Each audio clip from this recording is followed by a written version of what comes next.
Like, what about when ships and people and objects go over the horizon? Yeah, that's a good one. Look, back in the day when they saw some ships disappear and they didn't have the technology we have today. Like I can imagine those half-naked Greeks, they're sitting there on a beach, they see some rowboat go over the curve and they're like, shit, that thing must have went over the curve because I can't see it anymore. What they failed to realize is that you can replicate this kind of behavior on a flat surface. Like if you go into a hotel, next time you're at the hotel, find a good long hallway, perfectly flat floor, put a piece of Lego at the end of it, then go to the other side, put your head on the floor. You're not going to see it, but when you stand up, you're going to see it again. It didn't go over a curve, just disappeared because of something called angular resolution. You can't resolve it from where you are. I can probably post a picture that illustrates it. You can do this if you're in front of a big skyscraper and you back off of it. The last thing that's going to disappear from you is the roof, like the penthouses on that thing. The first thing that's going to go away from your vision is the lower floors. It's just how our vision works. It's called angular resolution. Of course, with boats, it's a little bit different with boats because there are also ocean swells and waves and things like that that could possibly obstruct. What about pictures of rigging oils, the platforms, oil platforms, right? See them out. You can't see all the way down to the base. You can only see like half of it. Part of it's covered by the curve of the Earth. Yeah, I'm gonna have to say. Well, the pictures I've seen, you're probably talking about the so-called black swan. I like to call it the white swan. But anyway, dude, the problem with those that example is that many people focus on the oil rigs in those pictures. What you should focus on is the fact that you actually see the horizon behind the oil rig. That's the problem. The oil rig isn't interesting at all. The bottom of the oil rig there could be covered by, as I said before, waves, swells, things like that, atmo even. But you actually see the clear horizon behind it, and it shouldn't be there. The horizon has to be in front of the oil rigs if you're living on a ball with the radius that they have said. And like Rigs this are just a distance perfect marker, are example. they not? What's that, Plumbo? I said the oil rigs are just a distance marker. They're nothing more. They're just, hey, we're on the shore and we know where the oil rigs are. The one's at 6 point something and the other one's at 9 point something miles. That's all they are. It's just a distance marker. It Yeah, has that's nothing The to one what at it do with is. the nine, oil yeah, rigs go at on. all. Yeah, The one at people nine just point whatever misunderstood. miles is lower down, more of it's Yeah, it looks a hidden little bit lower, but the point because is of that the the curve of the horizon is Earth. behind it. Like the thing I just pinned from before is a perfect example. Two oil rigs, one is lower than the other one. Like it's Yeah. You're focusing on the wrong thing. The focus in that example is the horizon behind them. Yes, they look like they're sunk down into the water a little bit, but again, I mean, water moves around and temperature changes things and everything. The problem with is that the horizon is behind it. It should be in front of it. I mean in the picture I showed you, the horizon is in front of it, and they're behind that. But Yeah, you can post it if you want to. And I don't actually have the black swan pictures myself, but if somebody else does, we can get the one maybe 8 foot over, and we can get the 1 foot. They both show horizon behind them. As a matter of fact, I'll even grant you that depending on the day you do this, you go out there. This is out in California, I believe, off of the coast. Um, Habitat One and whatever the other one is called. You can go there different time of the year, and sometimes you can see the horizon in front, and sometimes you can see it behind it. I don't like it as an example because it's a little bit disambiguous, to be honest with you. But the ones that I have, um, the example that I mentioned, the 21 mile out in Salt Lake, that's a good one because the conditions there are very, um, I a mean, big product. almost they're they're good no matter what day of the year you go out there. I'm gonna paste that one. Mighty, I'm surprised you're still here. You should just go away and or if you want to, we can talk. But then you're not going to interrupt me. It's gonna be hard. I can't post pictures in this. Yeah, and the whole thing about the oil rigs and themselves, it is about the horizon. And the point is that the horizon is not a location. It's an apparent location. It's in the meaning of horizon. It's the apparent place Yeah, that it's the like a sky rainbow. meets the ground. Never And gonna reach it. what you yeah, so the point is that it's an optical thing, and it changes. Sometimes the horizon is close, sometimes the horizon is far. Like, Yeah, if you depending on think your it's a height. location and that's the edge of the Earth, well, then your Earth is changing size, and that's not what it is. It's just an apparent place. It's an optical effect that happens based upon whatever's going on with weather and temperature, or et cetera. Correct.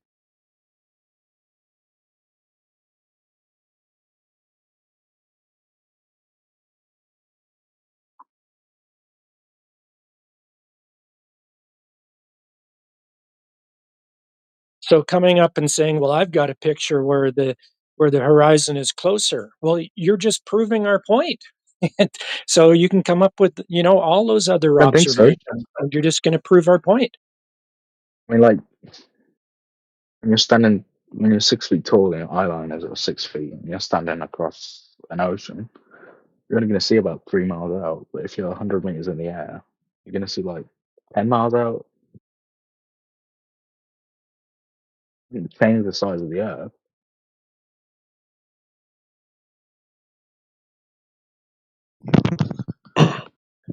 That's what these guys are trying to tell you.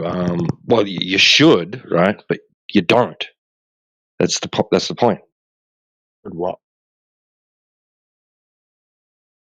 You don't see 3 miles. There's no like saying, "Oh, right, I'm only seeing 3 miles." Like that's the geometry of the claimed globe. That's what they say it should happen, but it's not what actually happens. Like let's say you got a ship that's 20 meters tall, right?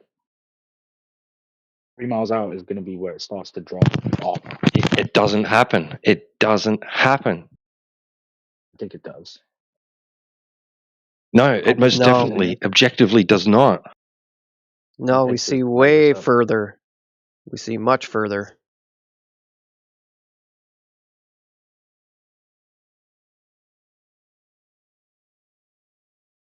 What's the limit of distance being seen? For light. Just a regular thing. Light. About 300 miles or so, then it extinguished. It can't push through the atmo. So why can't you sit off the coast of France 100 miles out and see the Eiffel Tower? 100 miles. I don't know. I've never tried that, but I mean, usually because of weather conditions, like if you go into water and you dive down, you don't have to dive farther than, I don't know, 100 meters, and it's going to be pitch black. Do you know why? Even if the sun is right above you, do you know why it's pitch black 100 meters down? Because there's just water in the way. Yeah, it's a medium, right? Water, and water it isn't diffuses transparent. So air isn't transparent either. Like you can see maybe mountains in the distance. They're even going to change color for you before you can't see them. Like you ever seen like bluish? They have this blue haze to them. That's because light doesn't travel perfectly. I mean, because the atmo isn't transparent. Yeah, they're pretty decent. Yeah, but you can't see more than 200-300. You can Google that. It's a known. I mean, even it has nothing to do with the globe either. Globe or flat, you can't see more than about 300 miles. You're gonna have to use infrared if you want to see further than that. Then you can push through a little bit further. But that's it. All these pictures and stuff that you're going to use as evidence are just like taken on mountains and the longest record like is 273-meter photography, and it's a picture of a Yeah, I think mountain. the world record is I'm on top of a 250 or mountain, something. and you can just see the top of the other mountain. Yeah, of course. Real quick, I go wanted up, to add to that point. I wanted to add to a point that you guys were making before. The limitations of how far you can see, and you mentioned infrared. I'm gonna take this opportunity to post. I know the guy that you were gonna reference. on the image infrared, but that's amateurs, right? With cameras on the ground or high peaks of the mountains. I'm gonna post for you a longer distance done across water, and you're gonna observe it right now in the shed. This is with Sea lidar level. infrared, and it's showing you the reference of where it was taken from a high altitude platform, right? Observing weather or high altitude clouds, and you can see Wait, here taken from where? from a high altitude platform like so-called satellites or satelloons, you know, the weather balloons, right? Yeah. It's taken hundreds of meters in the air. Yeah, and now you Your can see horizon is hundreds of meters long. in the horizon, the horizontal line that has a ray. You see how the lines, the vertical and the horizontal, are crossing, right? As a reference, right? But above that and in between, you can see the, let's say, the line between the water and the sky, right? And then when you observe this horizontal line at this water level, this is probably the longest water level that you've ever seen and I've ever seen. And you can see that is in kilometers, 1,120 kilometers, that translate, I think, to 669 miles. And that horizontal line that you're observing is 669 miles. So a horizontal line has a rate change of slope of 0. A curving line will have a change rate of What's your slope source? of What's your source? non-zero. What's your source? Is that Mighty again? What's your source? Nah. Yeah, Mighty. What's your You source? show What's your you source? kind of not living up to your name, bro. Not true, dude. What's your source? Okay. So again, where am I? So another example that I see that I have available. So this one, right? I just want to make the point. Horizontal line across the water. Change rate. Change rate of slope of 0. The curving line, we have a change rate of slope of non-zero. Do you observe any change rate of slope right here across 669 miles? Do you observe any of that In this picture. But on this infrared image? yeah. Not in this image. Yeah. Do you see the horizontal There line? is. Do you see the water? The water? Yeah, So I you see what you're wait, looking at. hold on. Did you take that photo? Okay, just chill, buddy. Just chill, buddy. I'm trying to But explain did something you to the take kid. it? Can you recreate it? See one second. Can you Okay, this recreate it is an tomorrow? listen. This is an extension to the example that has How been can we posted. trust a source that you can't recreate yourself that you're presenting? Chill, buddy, chill. Let me reply. Let I me mean, does reply. North Korea You exist? can't answer the question. So from your water level, right, to your level floor, to the pool in your house, because you're probably a rich kid, right? You have a pool, it's level and flat. Your floor is level and flat. Your vestibular system orientates you to the horizontal flatness orientation of the world, right? Then you go to the lake. You can see lakes that are 3, 5, 10 frozen lakes, lakes that are not frozen, 50-mile lakes. You can see across them, right? So now we can extend to the other image that was posted earlier, 300 kilometers, right? From France to Italy. That one is another one that is 300 kilometers, right? Then we go to this one that I'm showing you, that is over 669 miles. So come to find out, none of the examples that can be provided from the realist level shows you any curvature where across the surface of the Earth. And the other one that I have here as another example, it's I'm gonna post it real quick. You just find it 1 second. It's not gonna take too long. This is another one, and this is another similar example of observations. This one is done. Wait, is this the right one? My bad. Oh yeah, this one is done across the Caribbean Sea, and it's also infrared. The observations just show you the lack of curvature. Clouds that are, very far away, and you don't see any curvature in these references. So at no reference, you can see the curvature or measure it. So go ahead. Who was it? I just wanted to add this on the infrared observations that are available. I'm just adding these ones to the other ones, just to have a further reference. So, flat Earth Judge, take over again. My bad. I apologize, and thank you guys for listening.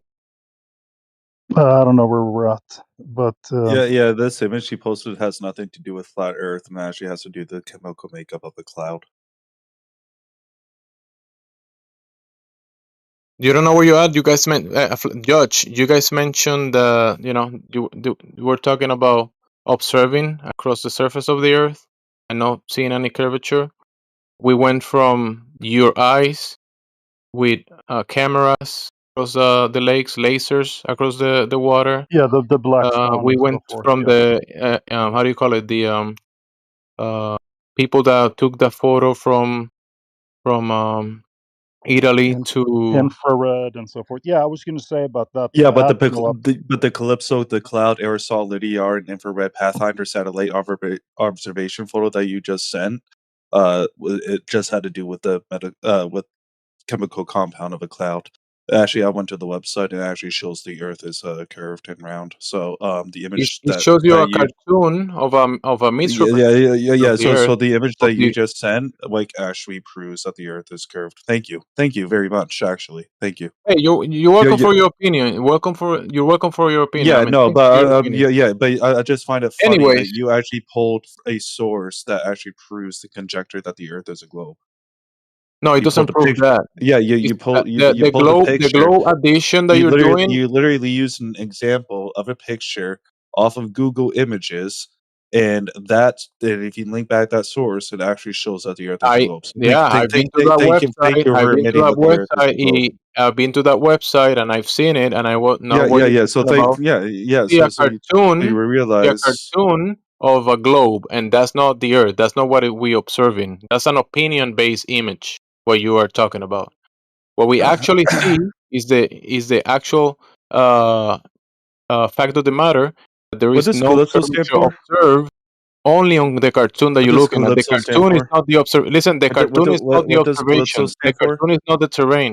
The What does cartoon is not Calypso what stand being for? observed. What does Calypso stand for? The cartoon doesn't supersede the image, What does the images Calypso that we stand see all for? across the world. What does Calypso stand for? The cartoon doesn't supersede the actual observation. Yeah, but I'm asking, what does Calypso stand for? Don't worry about it.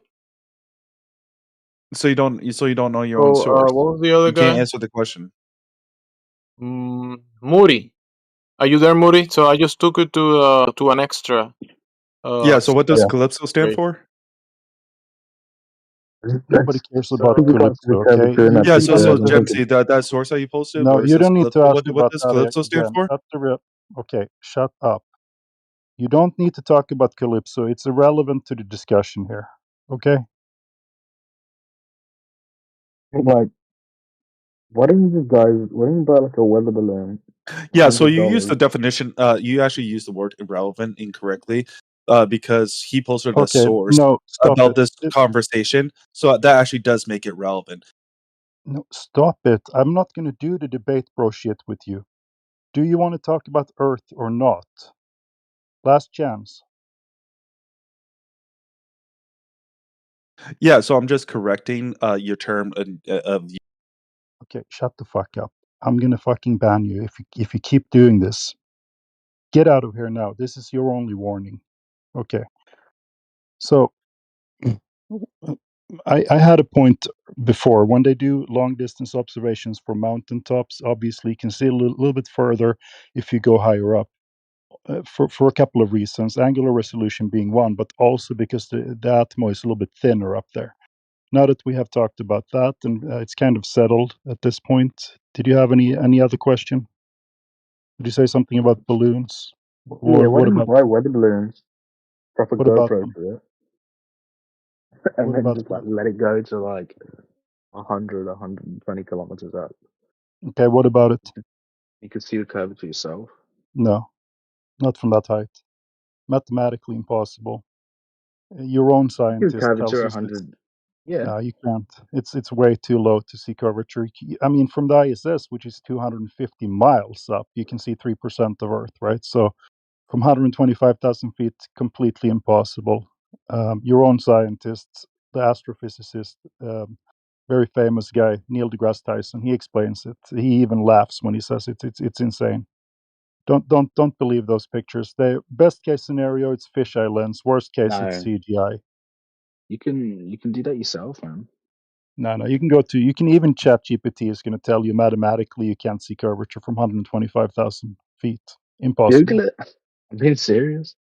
Yeah, and even if I grant it to you, let's say that you have curvature at that height. You don't, but even if I granted it, so you go up to 125,000 feet above Salt Lake, and then you look at that and you have a curved lake down there, right? But when you go out there and shoot the laser, you have absolute. It was just the lens effect.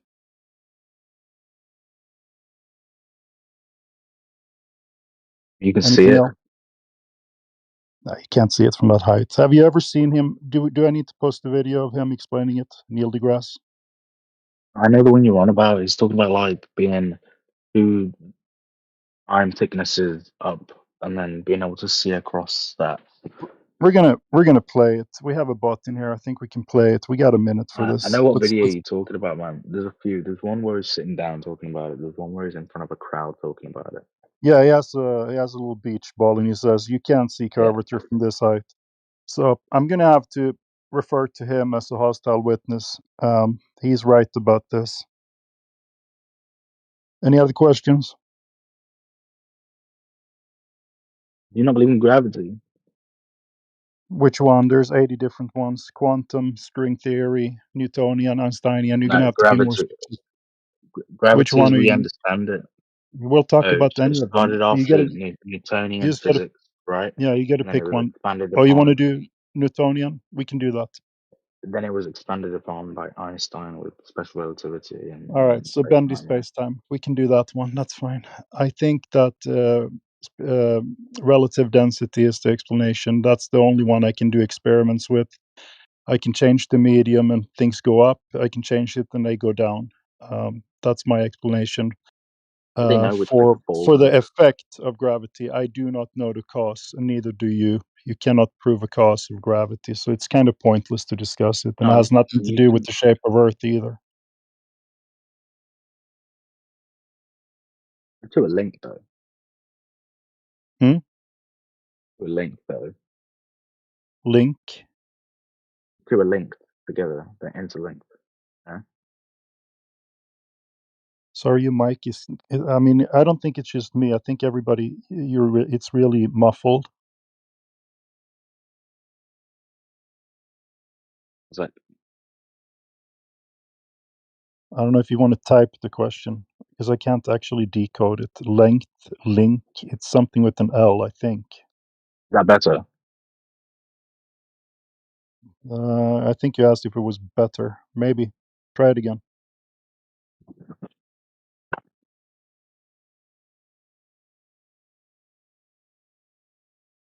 Or maybe just type it in the chat.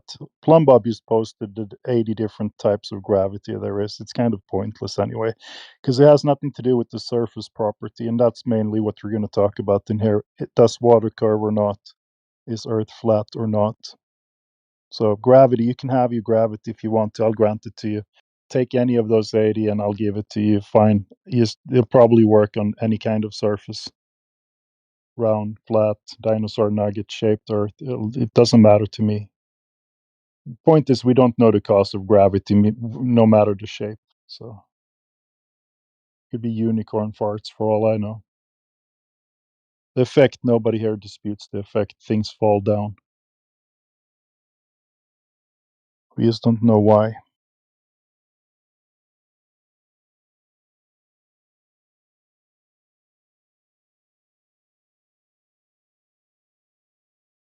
Dark Ranger, What are you yapping about? I'm a rank 1 flat earther.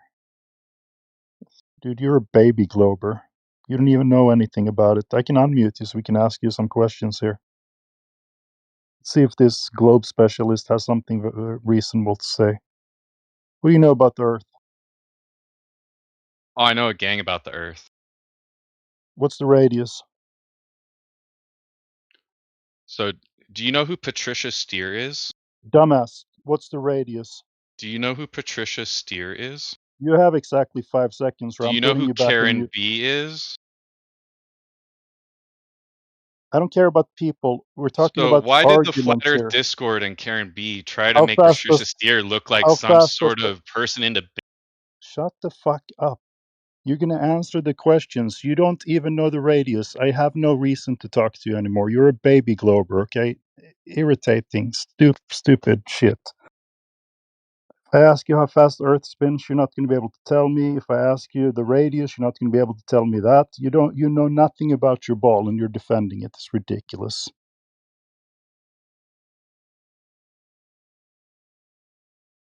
Oh yeah, yeah. You definitely missed the retards, lads. They have been talking shit in here for hours. It's insane.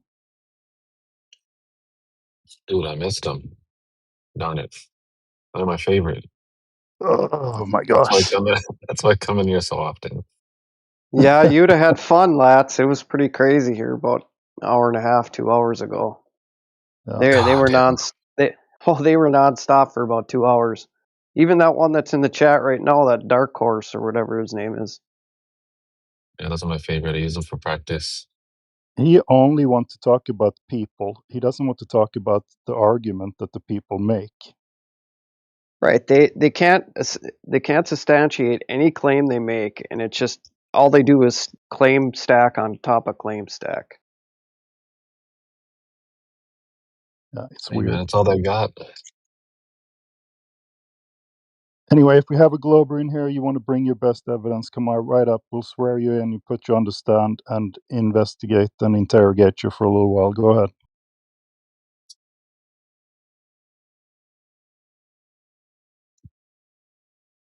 No takers. They were also tough a few minutes ago. Freaking Yoder, dude, he's so funny. Dark Ranger's like, who's this? It said your mom. That's pretty good. You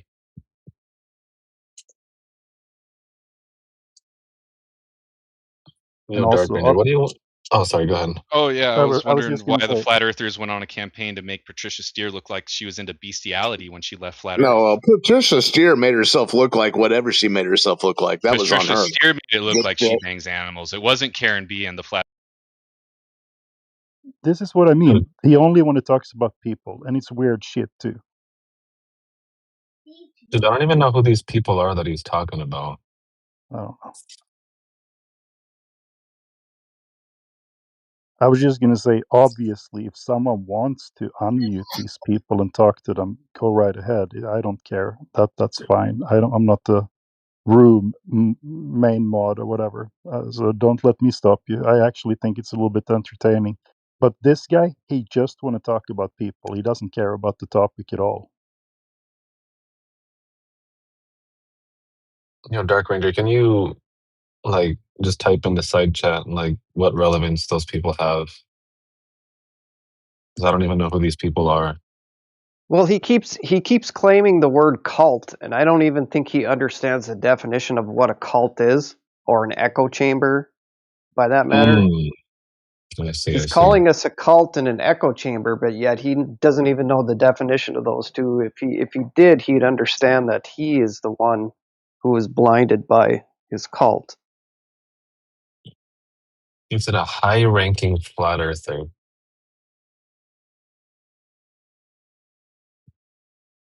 He can't even handle the low-ranking flat earthers like me. How the hell would he handle someone like India or something? Oh, no shit. India would have a day with him, boy. That'd be fun to listen. Jedi, too, I suppose. Oh, even DJ. You know what? We have to just say his name a few more times. I know India's listening. He has to be listening right now. Both streams are in here. Oh, yeah. Oh, I'm sure. And Matrix would have fun with him too.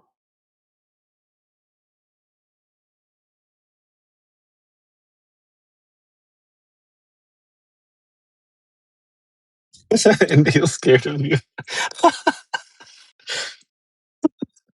I mean, you Bro. got to give it. At least he's funny. This guy.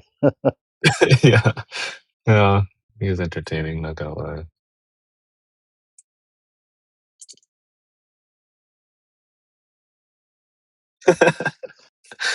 Oh man. This side chat's going hard right now. I love it. I know. I would destroy that dude, and I'm not even good at debating. Well, anybody could. Especially if he just wants to talk about people. Yeah, even the TikTok flat earthers can destroy his ass. See, this is when I want to raise him a Professor Triangle and just send him on him or something, just to mess with him for an hour. Let's see. I know. Triangle's so funny because he trolls them hard back. You know what I mean? Yep. This would be appropriate right now because this is a real troll.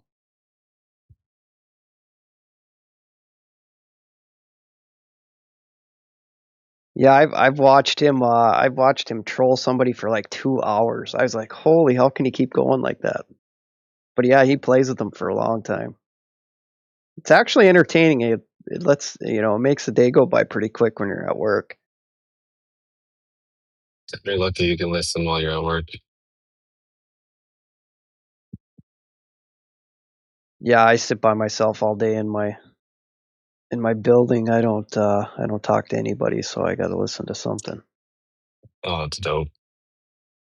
Those are probably really relaxing. Dealing with Sometimes it people is, yeah. suck. Yeah, I did my share of, public interactions with, jobs I've had, but I like what I'm doing now. I'm just a lonely Sounds amazing. mechanical engineer. Sit by myself and play with machines all day. Well, that's awesome, dude. I applaud you. Where you been, bud? I've been here, bro, every day. I have too. I haven't seen you. I've been Oh, here every normally day this when week. I was gonna say normally when you guys are in English Hub, I'll Mr. be in Batman's here. politics. Oh, okay, I see. Yeah, actually, I did. I seen you the other day in politics. That's right. I was going to join, but it was too late. Yeah, I normally open it up for like an hour, maybe two, and then I normally have to go after that. So, because normally in English Hub, the panel's stacked already anyway with like really good people in there. So I'm gonna end up only listening anyway. So I'll open up this room, come talk, practice. Yep.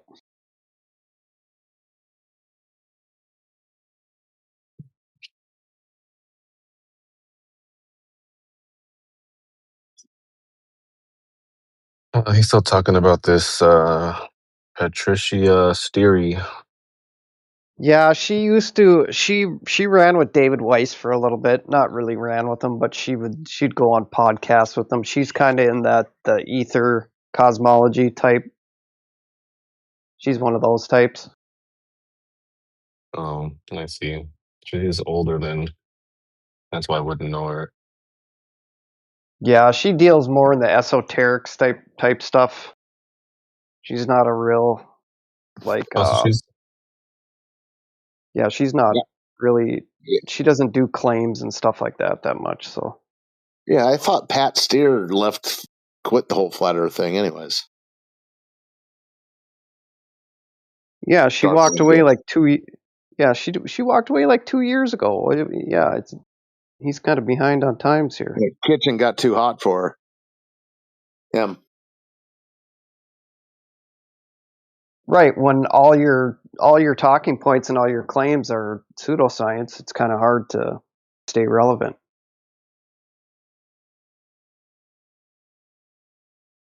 Here's a good for all you obsessed with Pat Steer. There's a good interview with Math Parallel where she tried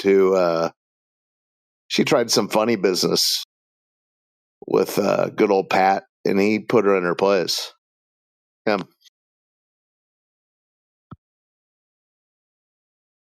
Has she ever come around here in 24/7?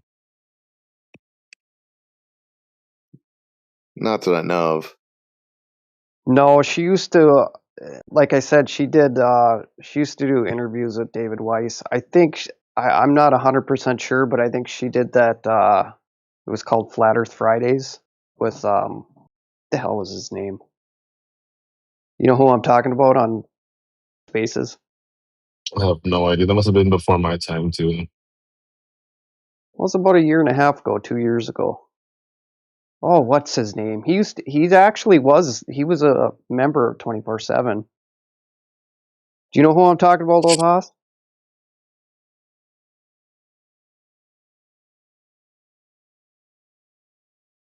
Yeah. He ran the Twitter Spaces on Fridays. It was called Flat Earth Fridays. Him and Iggy? him and some girl. He's a black guy. Oh, frick, I can't think of his name. Dang. Oh, what's his name? I don't know. It's not the other guy I'm thinking of because that guy's white. When you said black guy, it ruled him out.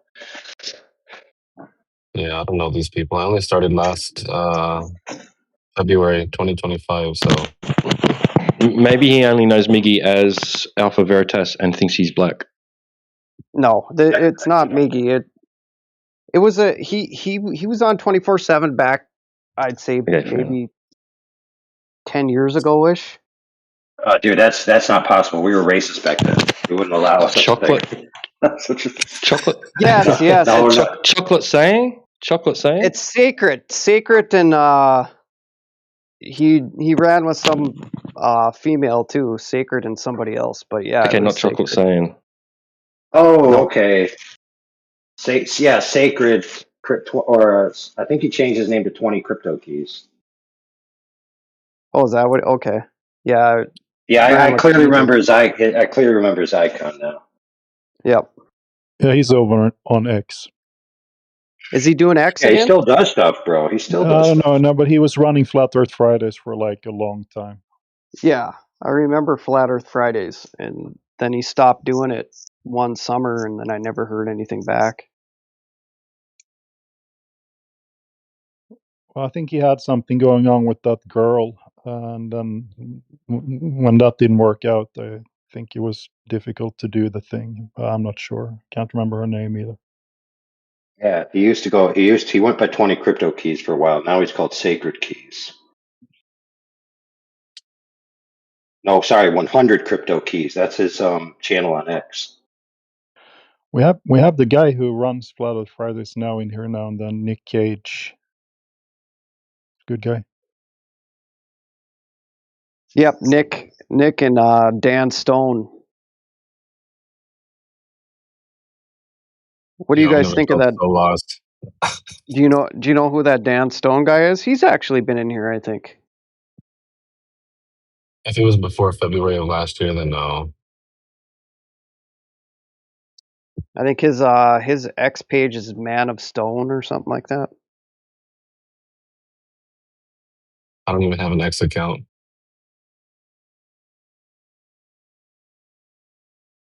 Yeah, I only have one just to go. I used to go on that Flat Earth Fridays. I used to listen to that. I did all my text-based practice on Instagram and Facebook comments. Wait a minute. It's Dark Ranger in the chat trying to call us a cult for some reason. Something that happened in the past with some lady. Yes, he's been doing it for the last 2 hours. I don't even think he understands the definition of a cult. Go ahead, AI. Maybe you want to talk to him. You have to be a rational actor to be able to be spoken to, I imagine. Yeah, I haven't seen any evidence of that one yet. Incoming. Talk about people. 3. Although I 2, didn't read his initial for it. I just see a circle. So hey, yo, what's up, AI? What do up? cults ostracize their members after they leave? Maybe some do. I'm sure. Some do. So, like, if we were to imply that a former cult leader was a man whenever she was brought up, do you think that that would be a fair, like, example of that? Or maybe if we, When like, was had, she like, ever? Yeah, when was she ever our leader? Hmm? When was Oh, I yeah. ever in a group that she was the leader of?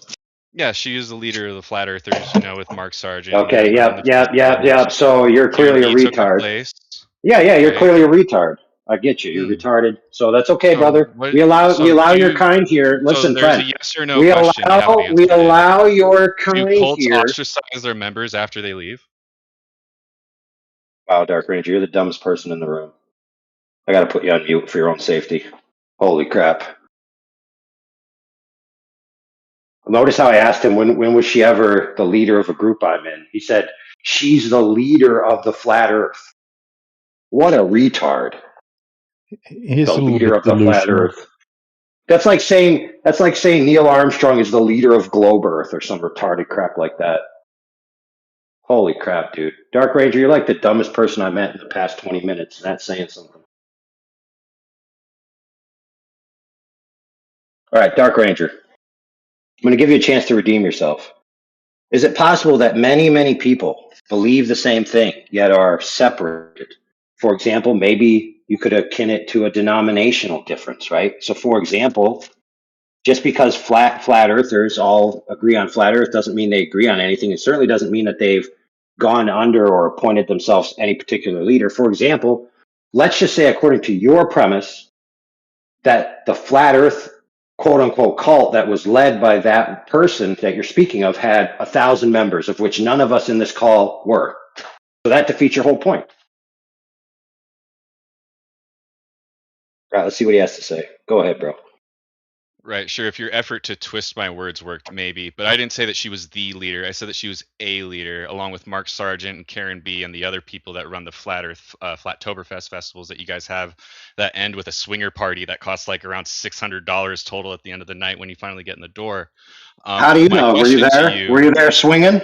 My question to you was, do cults ostracize members that left the cult?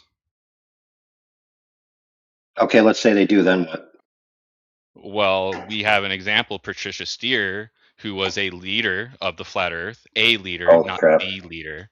You know, there could be a group of leaders, right? Yeah, but okay, cool. Describe the qualities. Hold on, brother. And people from the Flat Let's Earth go. Discord, Hey, bro. started a hit campaign to make her look like she was into bestiality, and or man, like Dude Bro So just what? suggested that she was in this chat here like about 3 minutes ago. Wait a minute. You're saying Karen B did that? Yeah, Are you saying Karen B did that? Yeah, Karen B made a video. Karen B made a Really? video saying that Okay. Let me put it to you this way. What if Karen B has taken Patricia Steer's place since that video? You're right. So what if this is an example of women being women rather than a cult? What if it's an example of women rather than a cult? Because all you described to me is the behavior of women. You've just described to me the behavior of women backstabbing each other. Right, you hate women. You think they backstab each other and always looking to get over. No. You clearly just described. that was what happened. Has nothing to do with the cult. Oh my god, dude! All right, dude. So I have to mute you because you're just going to talk straight through me incessantly with no pause or attention or anything. It's almost like you can tune me out and just talk straight through. But here's the problem, brother. What you just described for me is an isolated incident that sure other people may have agreed with, but everybody didn't agree with it. That's a flat earther. So again, you're trying to call flat earth itself a cult by giving an isolated example of what you may describe as culty behavior by a limited group of people. So again, that doesn't portray anybody in this room right now. Okay, so if you can show that a certain group of people within quote unquote flat earth or that quote unquote believe in flat earth have culty behavior, that doesn't make flat earth itself a cult, dude. I know you're having a hard time with logic here, but try to connect the dots this time. All right, hold on. Let me unmute you. Go ahead, bro. Right. So the group of people that I'm talking about are the group of people that are in this chat, that are in the Flat Earth Discord, and Mr. Plumbob couldn't help himself but call Patricia Steer a man whenever she was brought up. That's the example I gave. I gave an example of Plumbob here in this chat 3 minutes ago. How can you say that I can't point towards you guys here? What I are you literally did talking that. about? I have never spoken to her. I've never referred to her. Now you are You just couldn't help blatantly but imply that she was lying. a man whenever I she was brought very up. rarely I'm not speak in lying. this Play back the channel. tape. I very rarely Hold speak on. in this channel. That's Hold on, I can absolute settle lie. this. Okay, I can settle this. Dark Ranger, go back and get the clip or the text chat where he said what you did to validate your claim, since you've been called out. So this is why we record things. And then when you produce it, I'll take him in the back room and give him a spanking for his naughtiness. How about that? Is that fair? No homo. I mean, that's just utter crap, man. I can't put up with that. I did not do that. I very rarely speak in Anybody? this chat. I very rarely text in the chat, and the people that are here that are part of this community know that. So that's just Did anybody? ridiculous. Right, I agreed. But did anybody say anything like that? No, I've never even heard it. This is, where did this come Okay, but from? I find it odd that he would come up with that out of thin air. I think he heard or thought he heard somebody say it and wanted to jump on it. So Dark Ranger, by all means, go get who said that, and then we'll deal with it. How about that? Instead of your little hypotheticals there, bro. And I say that we keep Yeah, him on mute until he delivers. yeah, that's the way it goes. We don't take kindly to accusations when it comes to lying and stuff. So you got to prove it on the spot.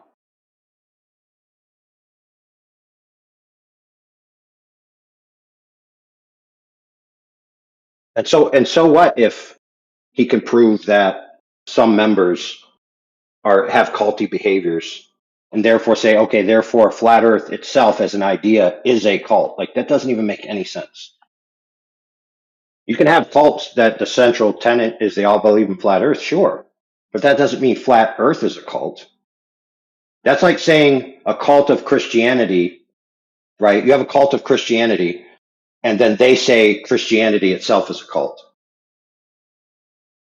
It doesn't even make sense. Oh, I know what it's called. It's called, isn't it called? It's either called division, fallacy of division, or fallacy of composition. You know, where one part is shared, therefore you then say these things share this part, therefore they share everything.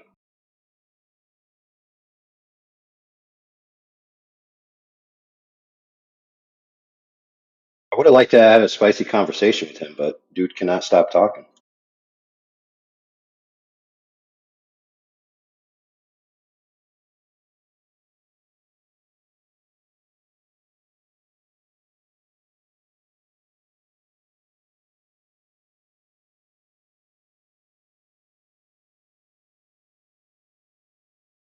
I do know, listen, I do know members of our 24/7 Flat Earth Discord who are, what I mean by members are, we have like 30,000 members, so there's tons of people in there.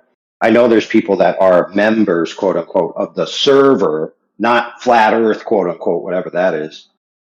They're members of the server, and they said things along the lines that Homie was alleging. Sure. Does that mean that everybody in the server agrees with them? Of course not.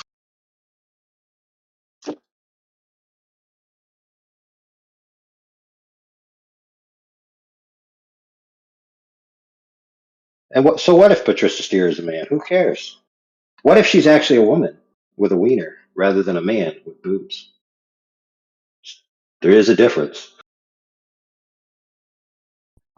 In that same note, do you think that people who go along with the kind of like quote unquote globe model are in a cult? Yeah, because it's like when you become a flat earther, all of a sudden they ostracize you and treat you poorly and call you stupid, whereas they were your friend 5 minutes ago. So you think like all the globers or however you want to Yes, call them that they're in a cult? 100% Noni. Unbeknownst to them, they're members of a cult. When I first got into flat Earth, and there was burgeoning content creators just posting all kinds of stuff about flat Earth. In fact, Mark Sargent, quote unquote, the leader of us all, quote unquote, Hail Sergeant. He used to keep track of the rise of the relevant search results for Flat Earth and the relevant content. And so I think every week or about every week, he would look it up and tell everyone what it was. And it was increasing really dramatically. It went from like 1 million, 3 million, ended up by the end going up past 25 million. Then it ended up going past Donald Trump and Justin Bieber. And then once it surpassed Donald Trump and Justin Bieber, all of a sudden YouTube had that hearing, you know, that Congress hearing where they were talking about stifling social media, and specifically Flat Earth was brought up. And then all of a sudden, those search results were unable to be found. But the moral of the story is lots of people were just talking about their journey from, hey, I was a globe earther, now I'm a flat earther. And I remember distinctly people were talking about their friends and their family members all of a sudden ostracizing them. Even one guy on there in tears saying that his family basically disowned him. Wow. If that doesn't sound culty, I don't know what does, bro. Is it possible that there could be people who don't believe in the flat Earth and they believe that the Earth is a globe, and they're not part of this cult? Oh, sure. There's plenty of people that have come to their conclusions and act the way they act for different reasons. Okay, so the people that would believe the Earth is round is not in a cult necessarily. No, they're not necessarily in a cult, but the globe Earth is most definitely a religion. But here's what I said earlier about a cult of Christianity calling Christianity a cult. You can have cults of the globe, but the globe is the religion proper. Okay, so the belief that the Earth is round is like akin to a religion. Yeah, the heliocentric expanding Big Bang cosmogony cosmological paradigm is a religion. It's not akin to a religion. It is a religion. And how would you describe a belief that the Earth is flat? Observable reality. Interesting. Practical, experiential, tangible human experience since the dawn of time. Ad infinitum into the past, ex ante into the future. Do you mind if I ask some questions about flat Earth? Sure. Or I guess more specifically, like surrounding like motivations. Holy crap. All right, whatever. Go for it. Okay. You just unmotivated me. Well, I mean, I just want to be specific because I don't want to say Who's you don't motivating care. them? Well, no, exactly. That's the question. Essentially, is I've asked this Flat before. earthers or the globalists' motivation? Oh yeah, I got you. I'm about to say it.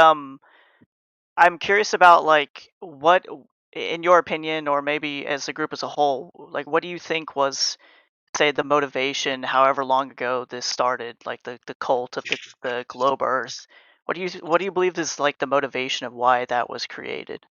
Oh, perfect. I'll answer that for you. So Satan decided one day, I'm so beautiful. I'm also the most powerful angel, second only to God himself. You know what? I wonder if this God dude's legit and he's actually telling me the truth that he's the strongest. You know what? I bet I could kick his ass. I bet that I could take the throne, that I could ascend, that I could be like the Most High, that I could be worshipped as God. And then he got his ass kicked out of heaven because he's actually a punk bitch. And then he fell to the earth. And then he said, how am I going to be God now if God just whooped my ass? I know what I'll do. I'll change the entire truth to one day be worshipped as God. There you go. That's how it started. Okay, and I'm assuming that this like deception that has been brought upon us supersedes like common human level disagreements that we have. And I can give examples if you need them. Yeah, but I'll listen. I'll go in a little less esoteric, since obviously not everyone thinks along the lines that I just said. So you go back into history to some of the first ideas of the Earth as a globe, and they're all religion. So, for example, there was this one religion that thought God is perfect. God created us. We live on a world. God would obviously create for his perfect creation, which is us and our home, the perfect home. And since the sphere is the perfect object, now other guys thought the egg is the perfect object because it represents life. You know, eggs can bring forth life, and they're kind of shaped like spheres. Another one thought the testicle was actually the source of life because in a lot of the traditions, the life comes through the male. And so there was this little competition, but they all kind of agreed that it's essentially some type of balloid shape because that is just the most perfect divine shape that could ever be created. And a perfect divine God must, of course, have done that. And that's where it really all began, bro. Okay. Even So the idea, hold on, before I continue, even the idea of the Earth being in a cosmic void of space was originally a religious idea. It wasn't discovered, it was thought up. All right, go ahead. yeah, sure. And so I guess for any route of like motivation, so you have two different motivations. One, like the one that I assume you believe, which is, you know, the devil deceived humans. And then like the other one is a more like, okay, well, humans were just trying to figure out like connection of the globe and what life looks like, or the planet and what life looks like, and they landed on a You skipped circle a because. step. Oh, what did I miss?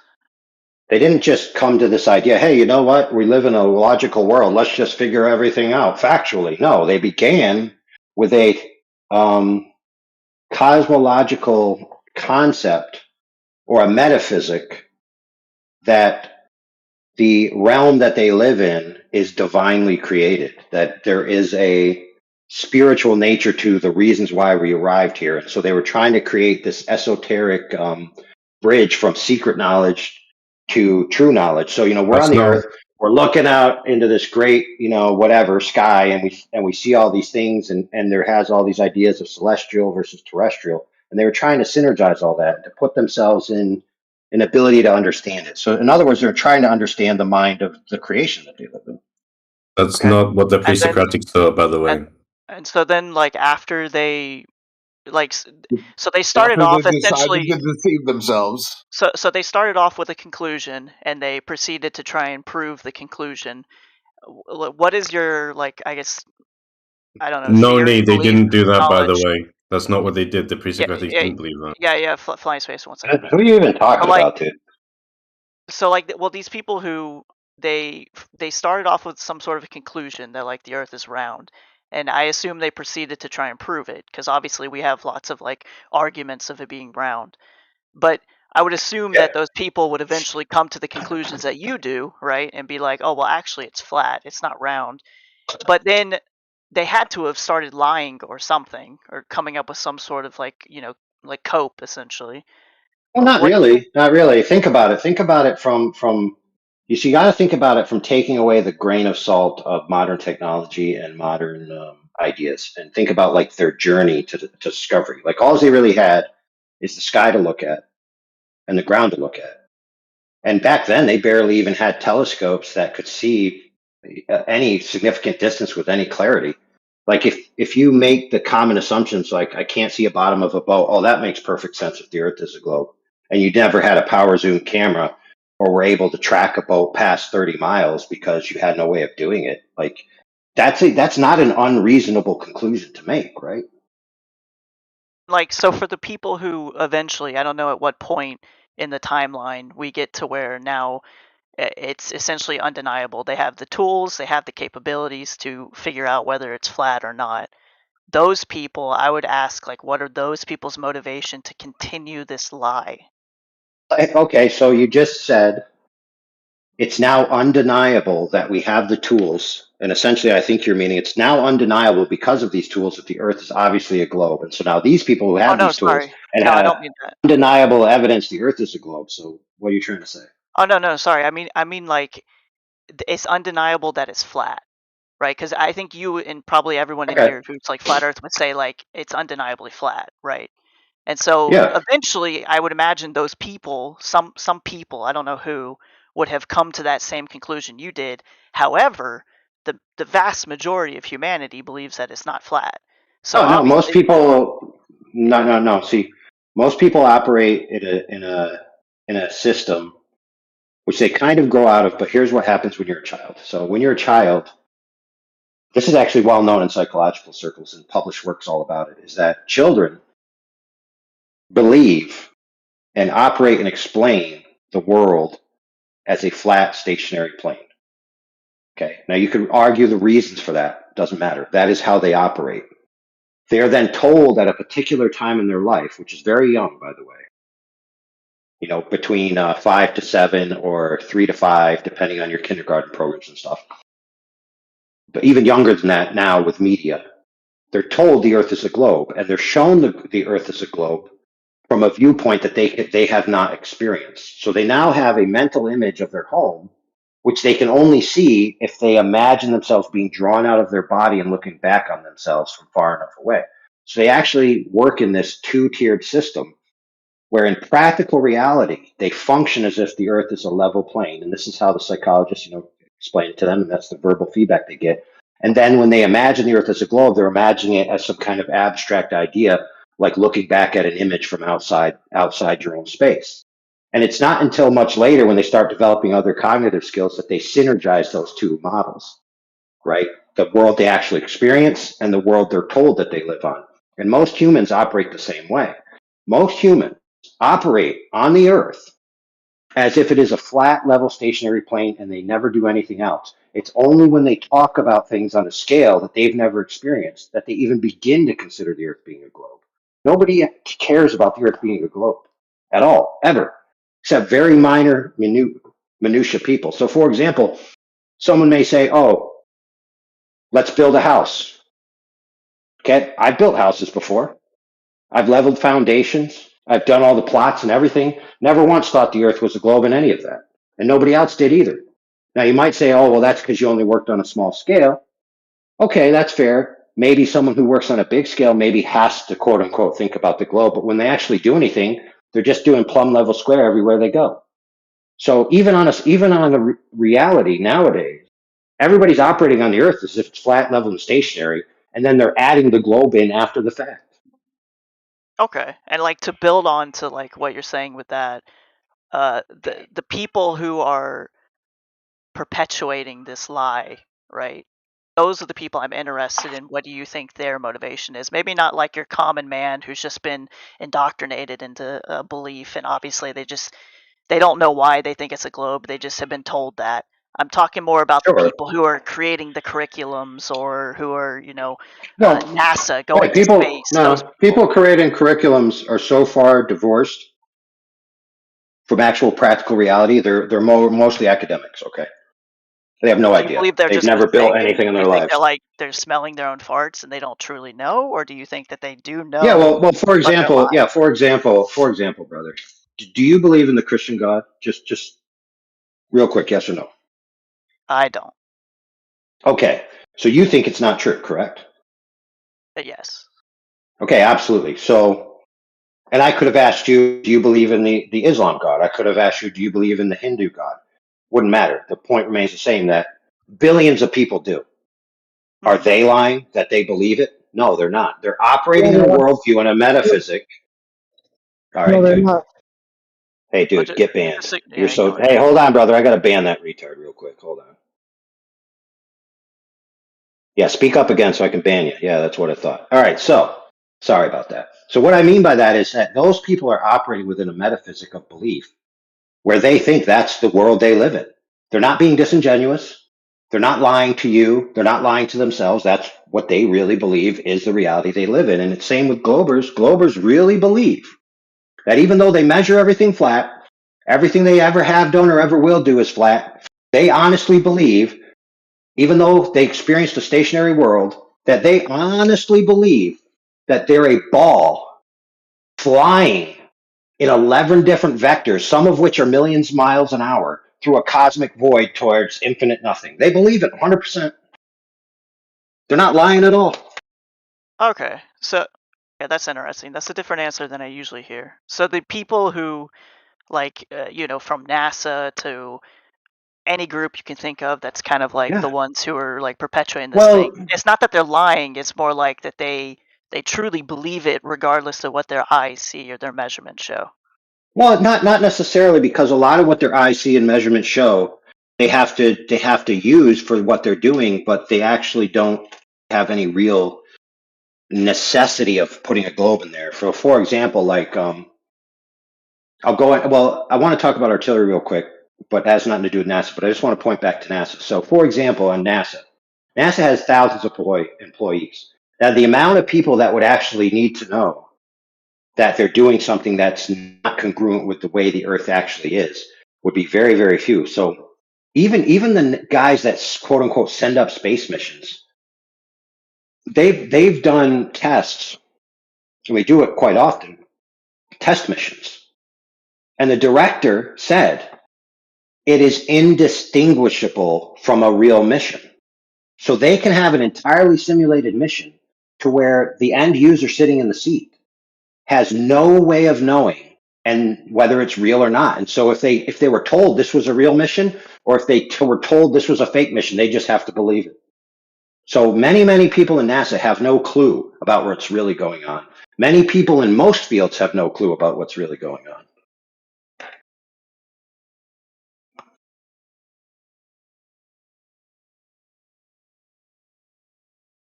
And so then I'll get to the artillery point, which I wanted to make just real quick. It's not even going to take too long on it. Is like people think that artillery has to, like account for the globe, and they have to do all this Coriolis nonsense. But in reality, you wouldn't be able to tell whether accounting for the globe or accounting for the Coriolis mattered at all, because in real world, when you are doing artillery, you have a forward observer. The forward observer gets the eyes on target, calls the fire in, and the rounds are expected to hit within a 300-meter circle. And then the forward observer is who walks the rounds to the target, not the sender.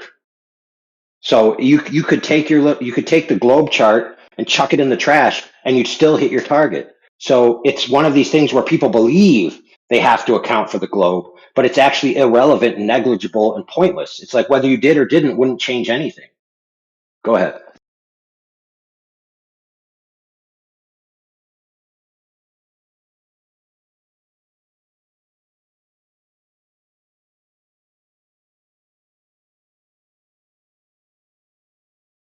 Marco?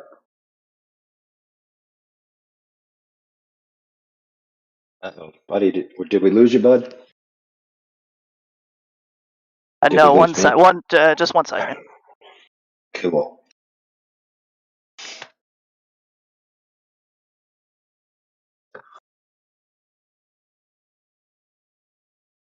Well, you've made it past the, wow, these guys are actually serious. I got here before it infects me stage, so Okay, that's a no, plus. no, my kid's sick and woke up and was crying. I was helping make a bottle. Okay. So I caught most of what you were saying about them.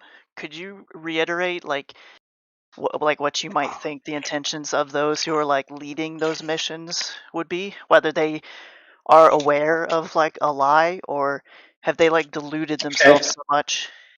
Yeah, go Yeah, ahead. let's say that the very tippity top. So let's say in NASA, 1% of 1% actually needs to know what's really going on. So why are they doing what they're doing? Yeah, someone like that. Okay, so I could speculate that till I'm blue in the face. But remember, I already told you that in my worldview, there's non-human actors at play. Now, there's other people who don't believe the religion I believe, who also believe there's non-human actors at play, whether they be aliens, interdimensional entities, Cthulhu himself, whatever. But the point is that it doesn't even have to be real. If those people believe that there's spiritual powers at play and they have a duty to deceive humanity on behalf of those powers could not exist at all. But if they're told that they do, and they are part of a cult, and they're acting out with religious fervor, right? Much like a military, militaries are sworn to secrecy on certain, facts and figures. We're even told what to tell the press sometimes, right? And we do it out of duty.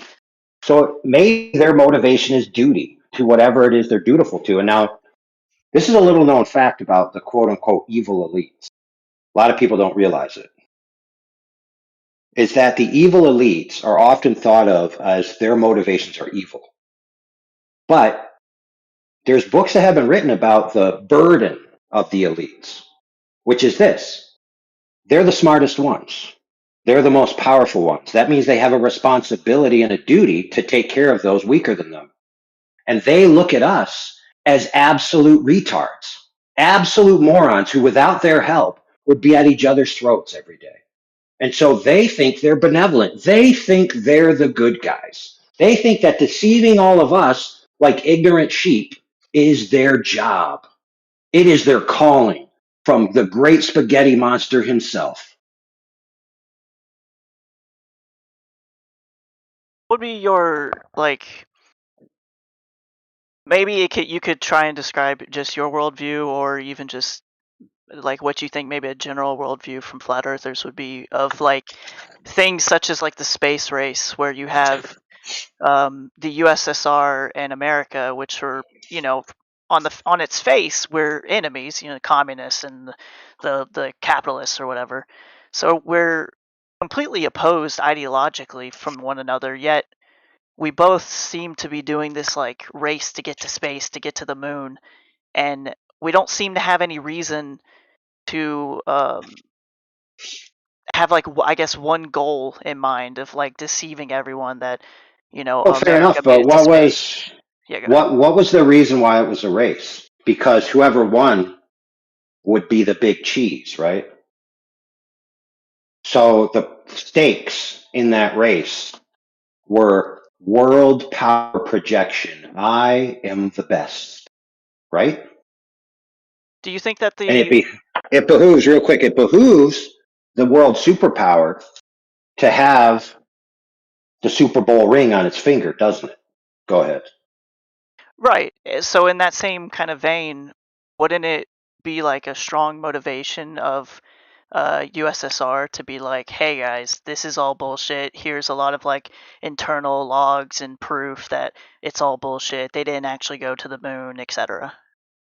Oh, there were Russians that said we didn't go to the moon. Perhaps you Yeah, missed it. they did do that. They did do that. Did they have like, I guess, decent enough proof? Or was it just kind of like empty claims? Like, because I What kind imagine of you could proof prove could they that. have? No, just hold on, friend. What kind of proof could they have? Think about it. Their technology wasn't quite as advanced as ours in some regards, and they certainly didn't get our telemetry tapes after somebody accidentally recorded Gilligan's Island over it. Fine. All right, whatever. I get it. All right. Okay, so They also posted a worse video than the Bro, can one that someone shut NASA this put woman out up? for Can us. someone shut this woman up, or whatever woman is yapping Oh. in Yeah, here? hey, hold on. Let me shut the bitch up. Yep. Yeah, there. I definitely shut the bitch up. All right. Everyone else continue. okay, so like the All I right. don't Wait, real quick. Did I mute the right person? Because I was trying to mute that jerkwad. So I hope I muted the right person because I was just going by the flashing icon. think who you intended to. Yeah, I don't hear him anymore, so probably. Okay. Okay, so there isn't like, say, one guiding force that's trying to perpetuate this lie. That it Well, could almost be like a no, Fred. Keep in mind, I already told you there is a driving force. There's a malevolent entity who has designs on the entire world, not just one country. He's playing a chess game with the world. okay, and that entity isn't taking like a singular side. It's more like you could be from any faction. You could be the American faction. You could be the USSR faction. Nonetheless, both countries have their people who are trying to like take over the world in a sense, or get world power, Yeah, that are yeah. being And guided from this one. but check this out. It's not just about the space race. It's about all of the metaphysic. And what I mean by that is the nature of reality in the physical and the supernatural into one paradigm. So, for example, there's been a lot of advancements in the sciences recently that have made a lot of scientists who are not any particular specific theist. They're dyed-in-the-wool evolutionists, dyed-in-the-wool secularists, who have said, according to these evidences, we've reached the conclusion that when researching the smallest amounts of time the smallest amounts of energy in the smallest amounts of space, that what we find, we don't find like a particle is the fundamental unit of reality. We find that the sentient agent is the fundamental unit of reality, and it must be eternal because it must be the cause of these other subordinate dimensions.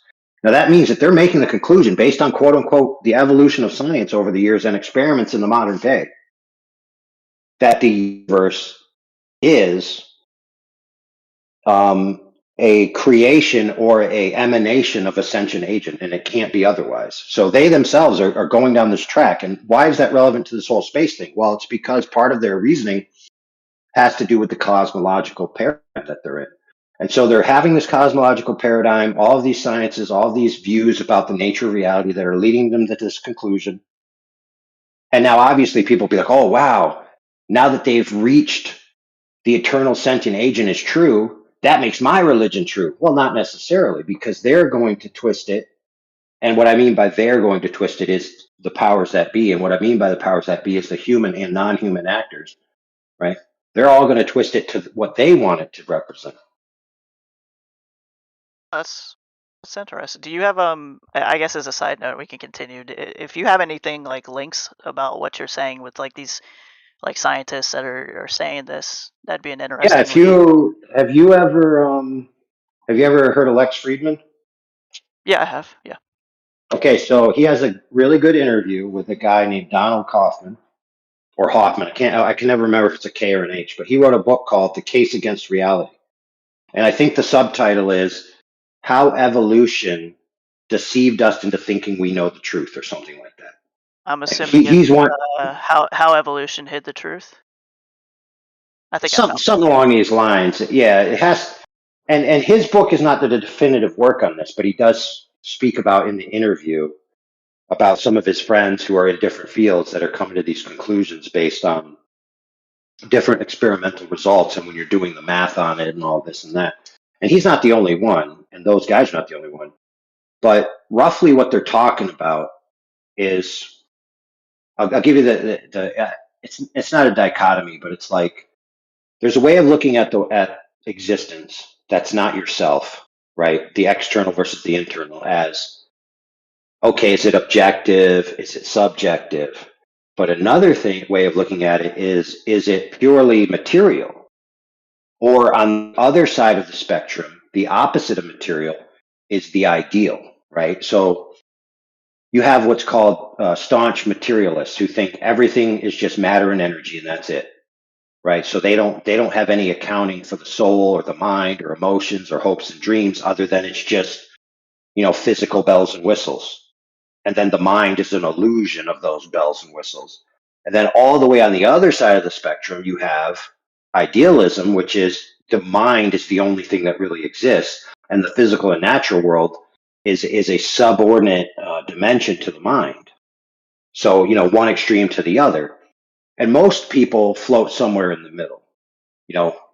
Most people on Earth right now float somewhere in the middle. They're not on one extreme or the other. But these guys tend to lean more towards the idealism side of things, to where, experiments like you may have heard of the quantum eraser experiment or the double slit experiment, right? Have you ever heard of these? Yeah, I have. Right. So back when they were doing these tests and they were doing these arguments about what light is and why we're having these effects and why the knowledge of the witch path alters the function, not the function, but the wave pattern from a discrete pattern to a wave pattern. And they're saying, well, if the knowledge is the only thing that's changing this, then we have an experimental result where the variable that's being changed is the knowledge or the not knowledge. So that means that the knower is intrinsically a part of reality into the rendering of the final result.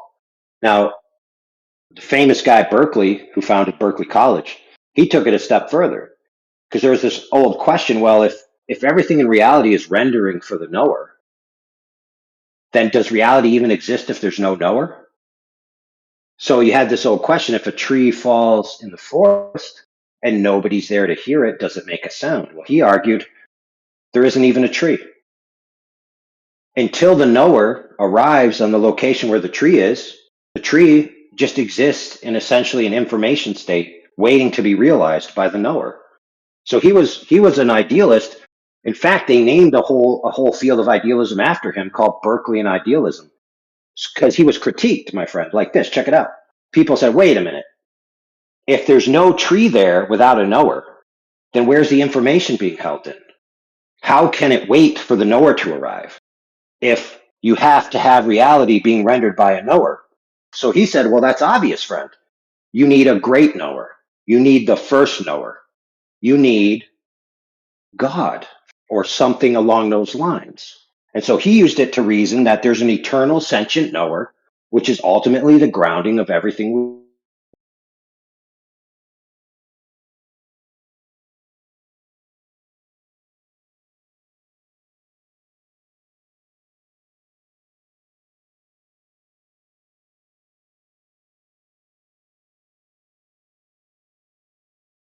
Based on at least your personal beliefs of like why this is happening, why this deception's happening. It's some sort of like some evil Satan devil type entity. I guess Yep. the first question is, do you subscribe to any particular religion, or would you just call yourself like I just think there's a God? And, Yeah, you missed it. Listen, you missed it, but I told you I was a Christian recently. oh, sorry. Yeah, I must have misheard you. Okay. And now, let me bring that to fruition on these two tracks, because we have Kaufman. Now, you just looked it up. Can you tell me if it's an H or a K? I linked it in the side. I'll do it again. Is Donald Hoffman. Hoffman. I assume Perfect. this is the video you're talking about. Listen, it's okay to be an H and a K, especially if you're a weapon.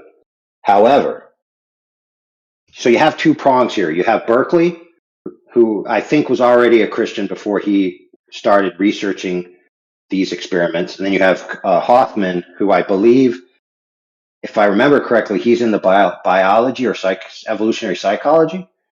But either way, they're coming down this path, following the science, following the experiments, coming to these conclusions that Berkeley said and Hoffman said, eternal sentient agent must exist for reality to exist. Period. End of story. Can't be otherwise. That's their conclusion. Now, Berkeley's classic idea would be that's God. Hoffman's idea would be that's quote unquote God, because he's not speaking about any specific theistic interpretation of God, like let's say the biblical God.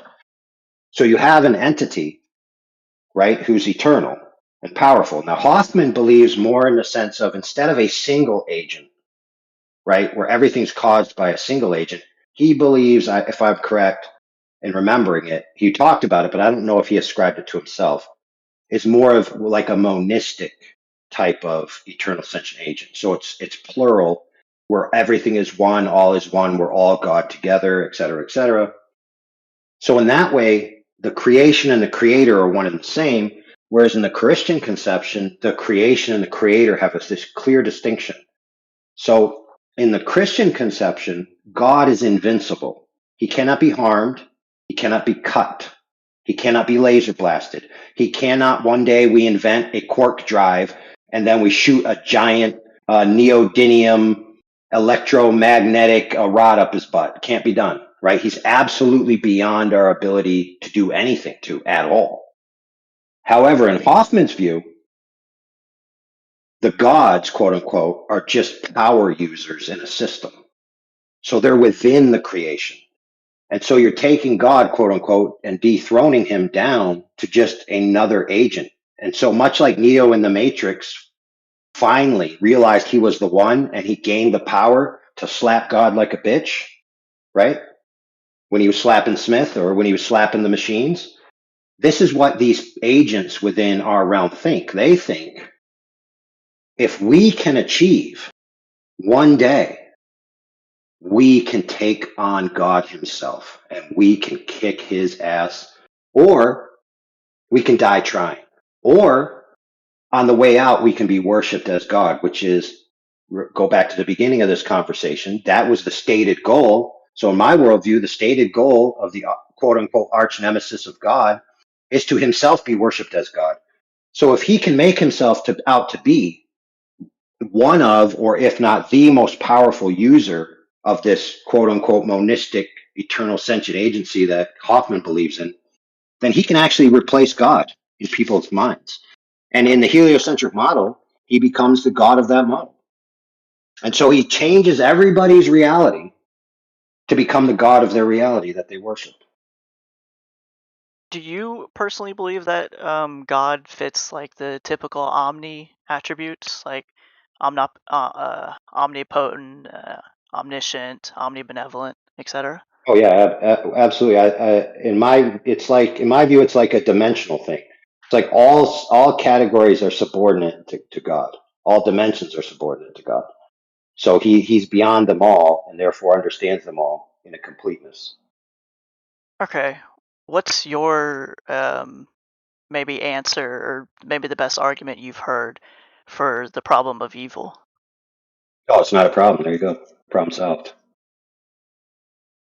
If God doesn't exist, then the problem of evil is incoherent. If God does exist and he's omnibenevolent, then evil must be redeemed for a good purpose that from his viewpoint as being the arbiter of reality understands, and we don't. Therefore, it's not a problem, no matter what.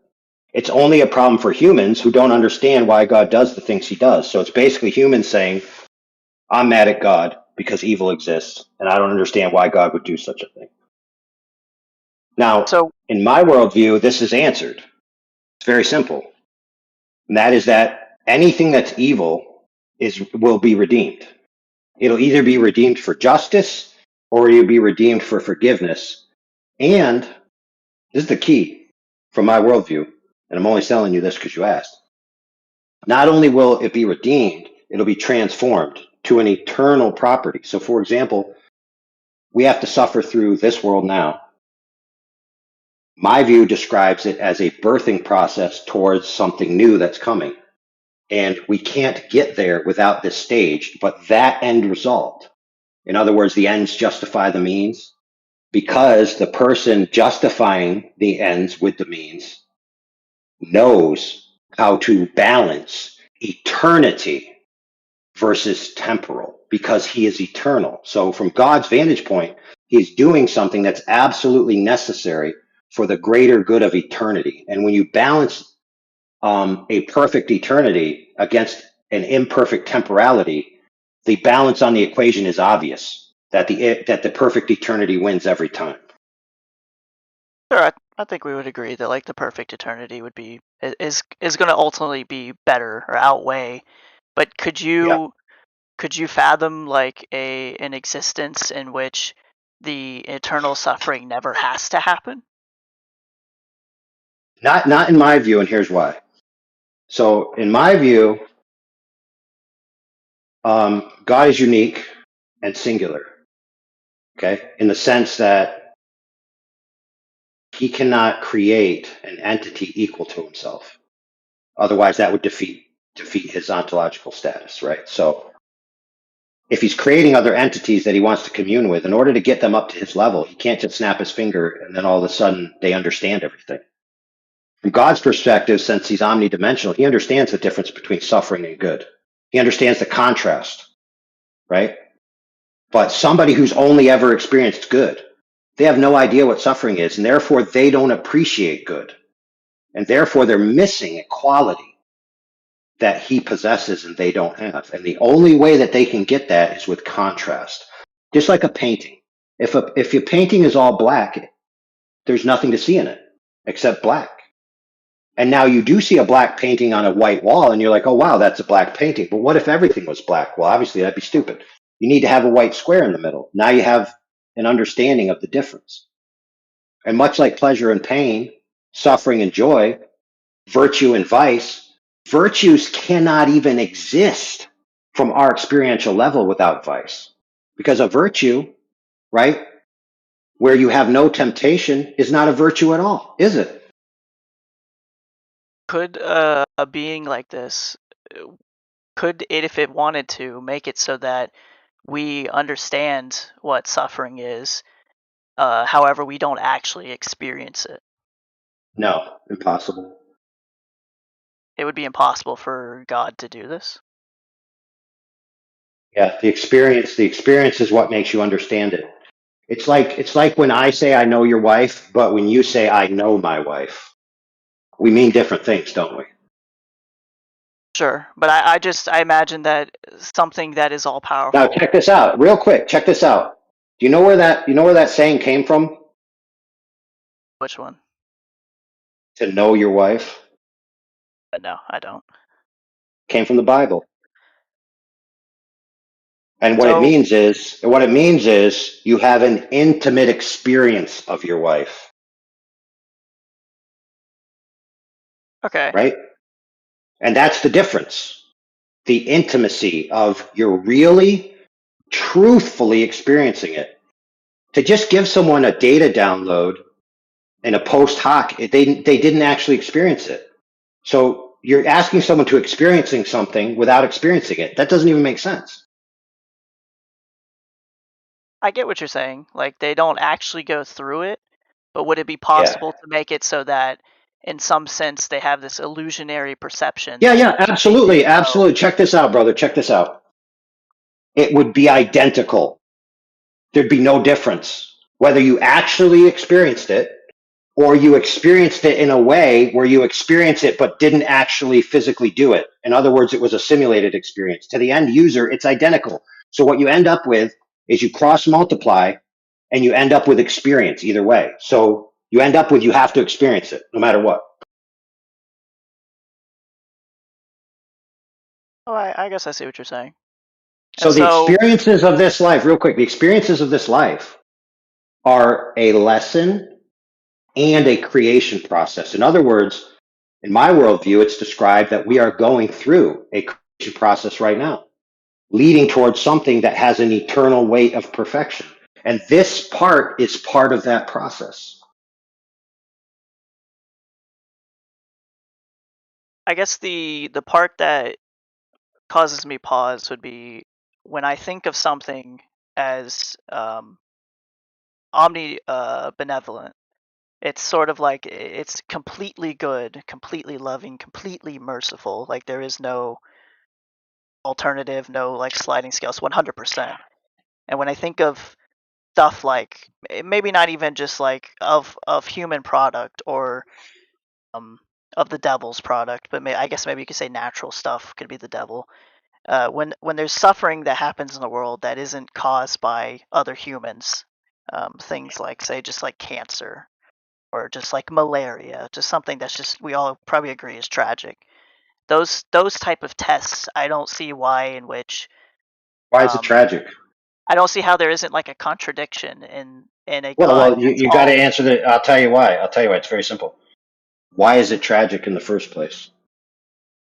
the suffering, the Yeah, seemingly why is unnecessary suffering. suffering and lives being cut short and all this thing that's like, oh, so you're saying like this is bad as if it should be some other way. So why is it tragic when a child dies at 3 years old of cancer? Like, what's so tragic about it?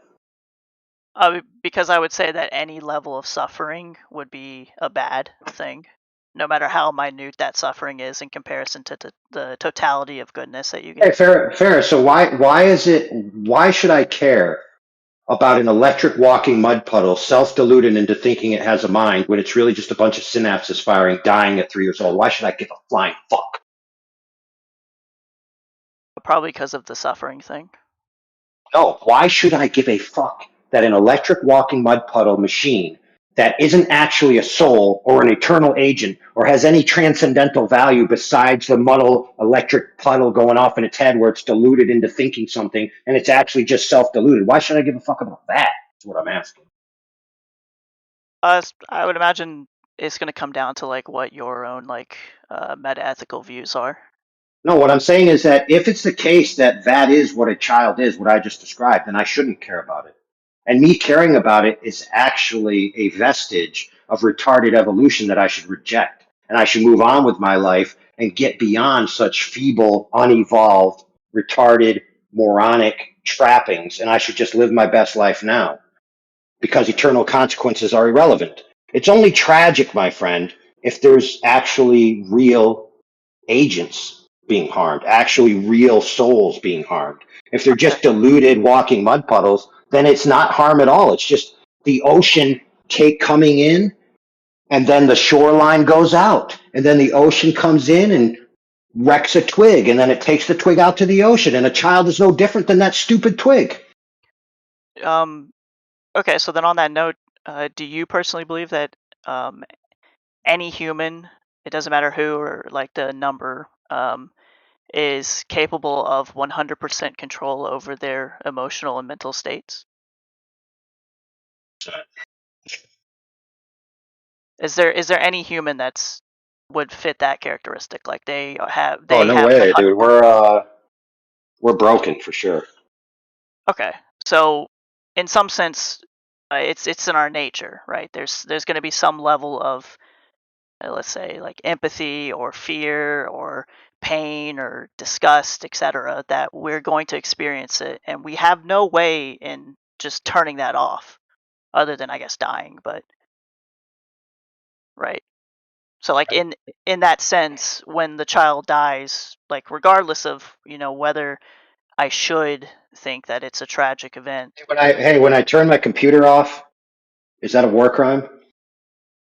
Well, but still, the experience is real, right? Like you would agree that the experience the person is I don't know having is that. real. Listen, how would I know, dude? Listen, I know I'm a sentient agent. I don't know that kid's a sentient agent. Who cares about it? Why should I care?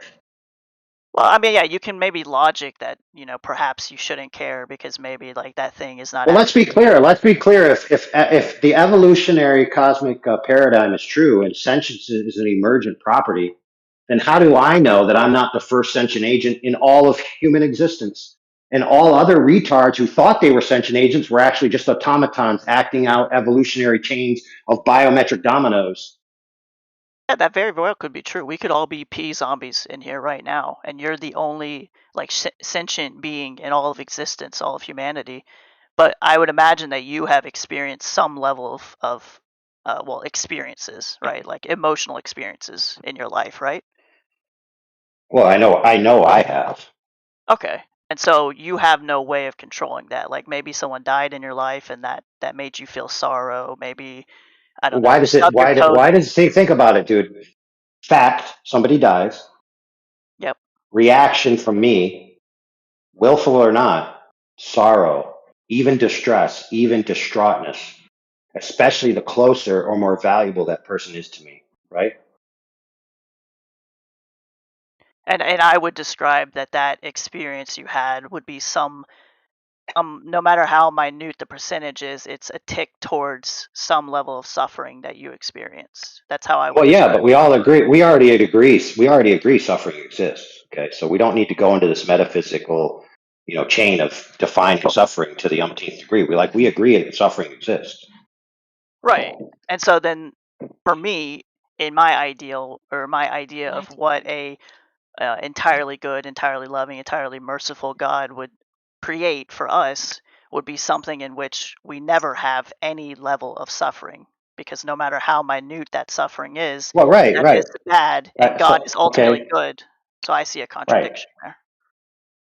right. So, in your view, in order for God to exist, bad itself could never be realized ever, But not never. God, just one that's 100% good, loving, and Okay, okay. So then you could be okay with a God that just wants a period of time where he just fucks with human and watches them suffer, and then once he yeah. gets his erection off from being a sadist, then he gives us heaven. You'd be okay with that God? I mean, it could even be an evil God that Wow, dude. likes Wow, dude. Dude, someone. listen to yourself talk.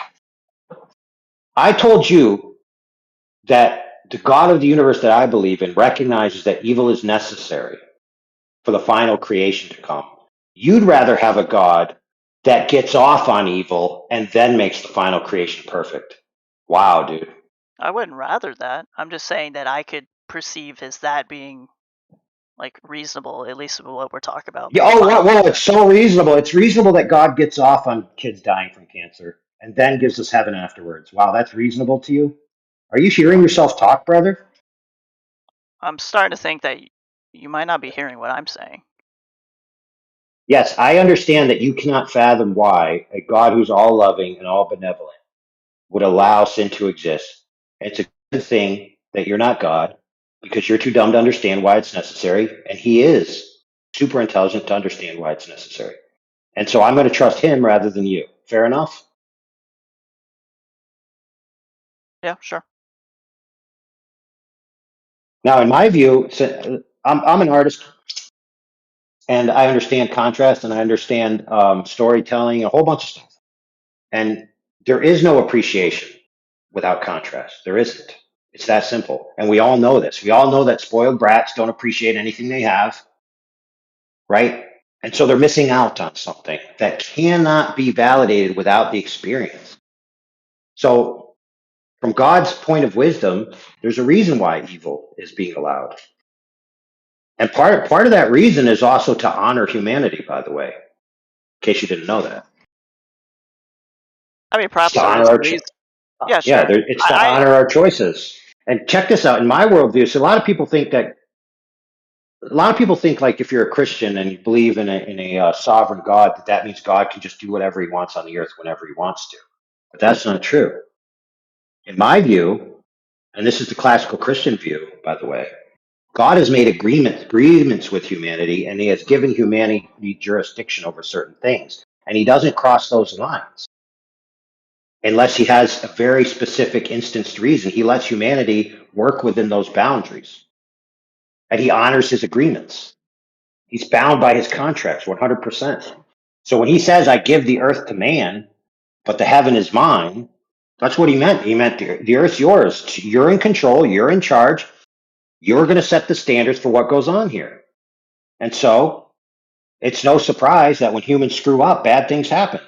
Now you think, oh, well, something this great shouldn't have happened. Well, see, that's the thing, is you're not looking at it from God's perspective.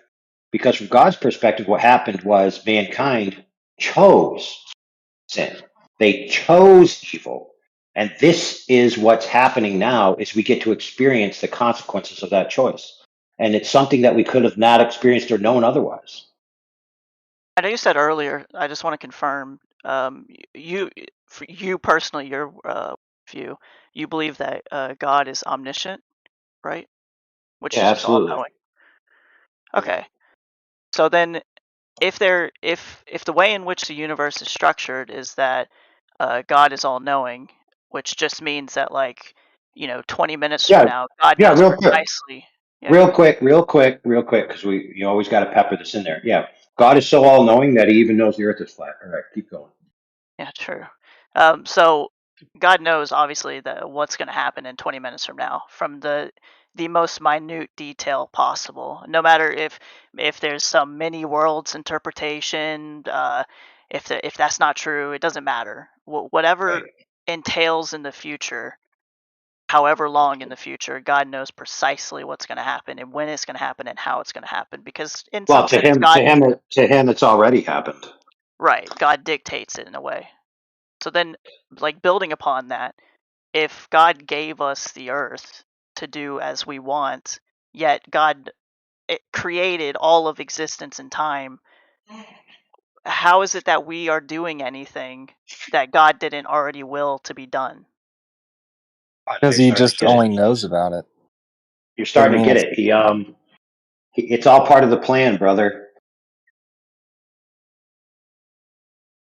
But so okay, so so in other words, I'm guessing you don't believe that we have free will. That is just everything that happens is what God planned to happen. Wrong. So everything that's happened, Our free will, working along with what God's final design is part of the plan. But I would assume that even with free will, God knows precisely what's going to happen, right?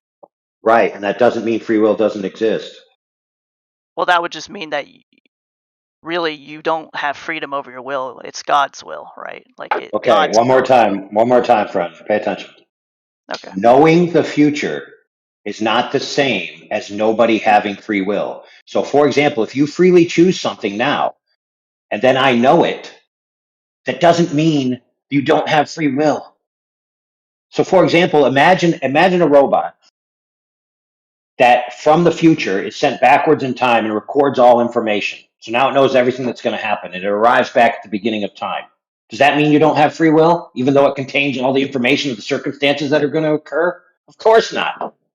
The idea that God knowing everything means you have no free will is incoherent, brother.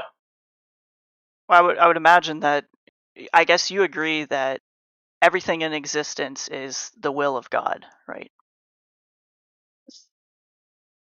Yeah, and us having free will is the will of God. There you go. Okay, so there's something that exists that God doesn't even have control over? Which you would Well, call free it will? depends on what you mean. It depends on what you mean by control. If God wanted to control us and to make every decision exactly what he wanted alone, he could manipulate our circumstances so that we freely choose, from our perspective, something that he has designs on. And that wouldn't be incongruent with free will, dude. So for example, people listen, check this out. This is a good point. People pay millions of dollars for predictive algorithm data that's sourced from the end users so that they can coerce them into buying their products and doing certain behaviors. But those people, from their perspective, are freely choosing. It's a free choice to the end user, but they've been manipulated into making that choice. It's like there's no such thing as a choice beyond the environment. So that would be like saying, because there's salt and pepper in front of me, but I chose salt, I don't have free will because I only had two options. I mean, come now, check this out. Get rid of the pepper. There's just salt. I want some salt because it's yummy. I freely chose the salt. Okay, so when you're saying like free will, it's like our ability to choose something. Yep. Yeah, but check this out, brother. Check this out. I freely chose the salt because it's yummy. Now, do you know what I didn't choose? There's something in there I did not choose and could not choose. What would that be? The pepper. No. Because remember, I got rid of the pepper. I But thought that that's was where a you're good going with answer. it. I don't know, Okay, so something else. I have the salt in front of me. I'm going to choose it because it's yummy. What did I not choose? That's material in me making this choice. You didn't choose not to choose it? All right. I'm not sure where you're going with it. It's much simpler. It's much simpler than that. And when I say it, you're going to shoot yourself in the foot for not coming up with it. I didn't choose whether or not salt is yummy, but I chose salt because it's yummy. So the reason why I chose salt is because of the prior conditional that it's yummy. So I was choosing something that was congruent with my palate preferences, but I didn't choose my palate preference. There's like So a my causal choice, chain. There's a causal yeah, chain. so for example, if for example, like if just imagine like if you had no desire for something, why would you choose to do it? Maybe for a stupid reason, but you wouldn't choose to do it like, like if some people go into a store and they pick out the things they like and they never pick out this other thing because they have no desire. And so a lot of our choices are within limits of desires and needs that we already possess and we don't have choices over. Okay, fair enough. What do you think was the first mover of the causal chain? Oh, obviously God, dude. So then the dominoes started with God.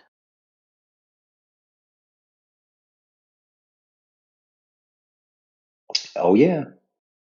And when you choose to do something in the next couple minutes, that's an action that was if you rewind the clock infinitely in some sense, it was initially started by God. Not only that, God knows precisely what you're going to do in 10 minutes. Yeah. So, like, for example, I'm eating food. Why do I need to eat food? Did I choose to need to eat food? No, I just do. But I did choose what food I'm eating right now. Well, choose in some sense. There was predecessors that caused you to choose it. Like you were saying, like, why did you Right. But choose that the didn't salt? change. It didn't change the fact that when I picked out what I'm eating, that it was 100% my choice in that moment, freely within a limited set of options that were preordained on those options based on physical facts that preceded. Right, it was preordained. So a lot of people confuse free will with libertarian free will with absolute free will. I don't have the free will to do anything I choose. I have limitations. I'm a limited agent. I have power limitations. I have resource limitations. I have time limitations. I can't do anything I want. I just I can't. agree. I agree with that. But I can do everything I have the power of to do that I choose to do, right? It depends on what you're meaning by choose. Yeah. At least my the way in which I'm understanding you're saying is that despite there's some sort of chain that happens and then it eventually dominoes up to you making a conscious choice, Yeah. that right when you get to that part of the chain, you're making a conscious choice. And all I'm Right, which is saying is 100% your decision and your responsibility. and all I'm saying is that from both sides, like the thing that started your choice, it's outside of your hands. So at least definitionally, it's not free because you didn't freely get to choose what started that drive to make that choice. And then also, God already knows what you're going to pick, anyways. Oh wait, did he leave? Well, I guess he left. What were you guys? What was the context? Because I came in late. I was asking him about. Oh, he's back. Okay. Yeah, I had to take a call. So I Yeah, no. chose to answer the call rather than continue talking to you. Right, and there was a. We can use that as an example, right? There was a And domino the effect. motivating factor was that the person who called me was infinitely more important to me than you. You follow? Yeah, and And it's that. not to denigrate you, it's just to say that I had a preference of what I was going to choose based on external factors that I didn't choose. So I didn't choose for that person to call me right now, but I certainly chose to answer the call. Right, but God, in some sense, is the one who chose that to happen. Yeah, Not he in some sense. chose Actually, that God choose that to happen.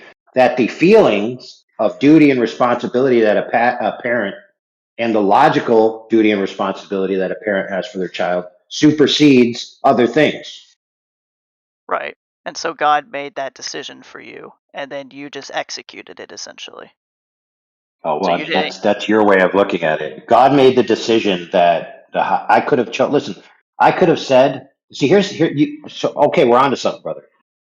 So we both know that the moral thing to do and the appropriate thing to do was to follow God's ordaining of the parent-child relationship and to answer that call. But I could have said, "Fuck my kid," and not answered the call because I want to talk to you instead. You could have, but that And choice there's plenty of also. parents. There's plenty of parents that do that, bro. Sure, but that choice also would have had no freedom in making. It would have just happened. It would have been a preference No, that no, dude. rose.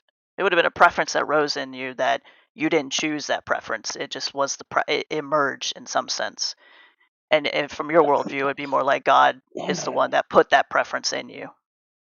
Right. So I think I get what you're doing here. You're trying to convince yourself that the reason why you're talking about all of these philosophical things about what God does and doesn't do in the sense of whether he's just or not is relevant to you as not being a free choice to distract from talking about the point proper of the topic of the room, which is that the earth is flat. Well, we just eventually led down this because I know. you I remember, know, like, but see, God made you do it. God made you not talk about the earth being flat, okay? well, because like we talked about flat Earth. We kind of talked about like other people's perception of it, and then I wanted to go more into like your specific, which you said your belief is more on that.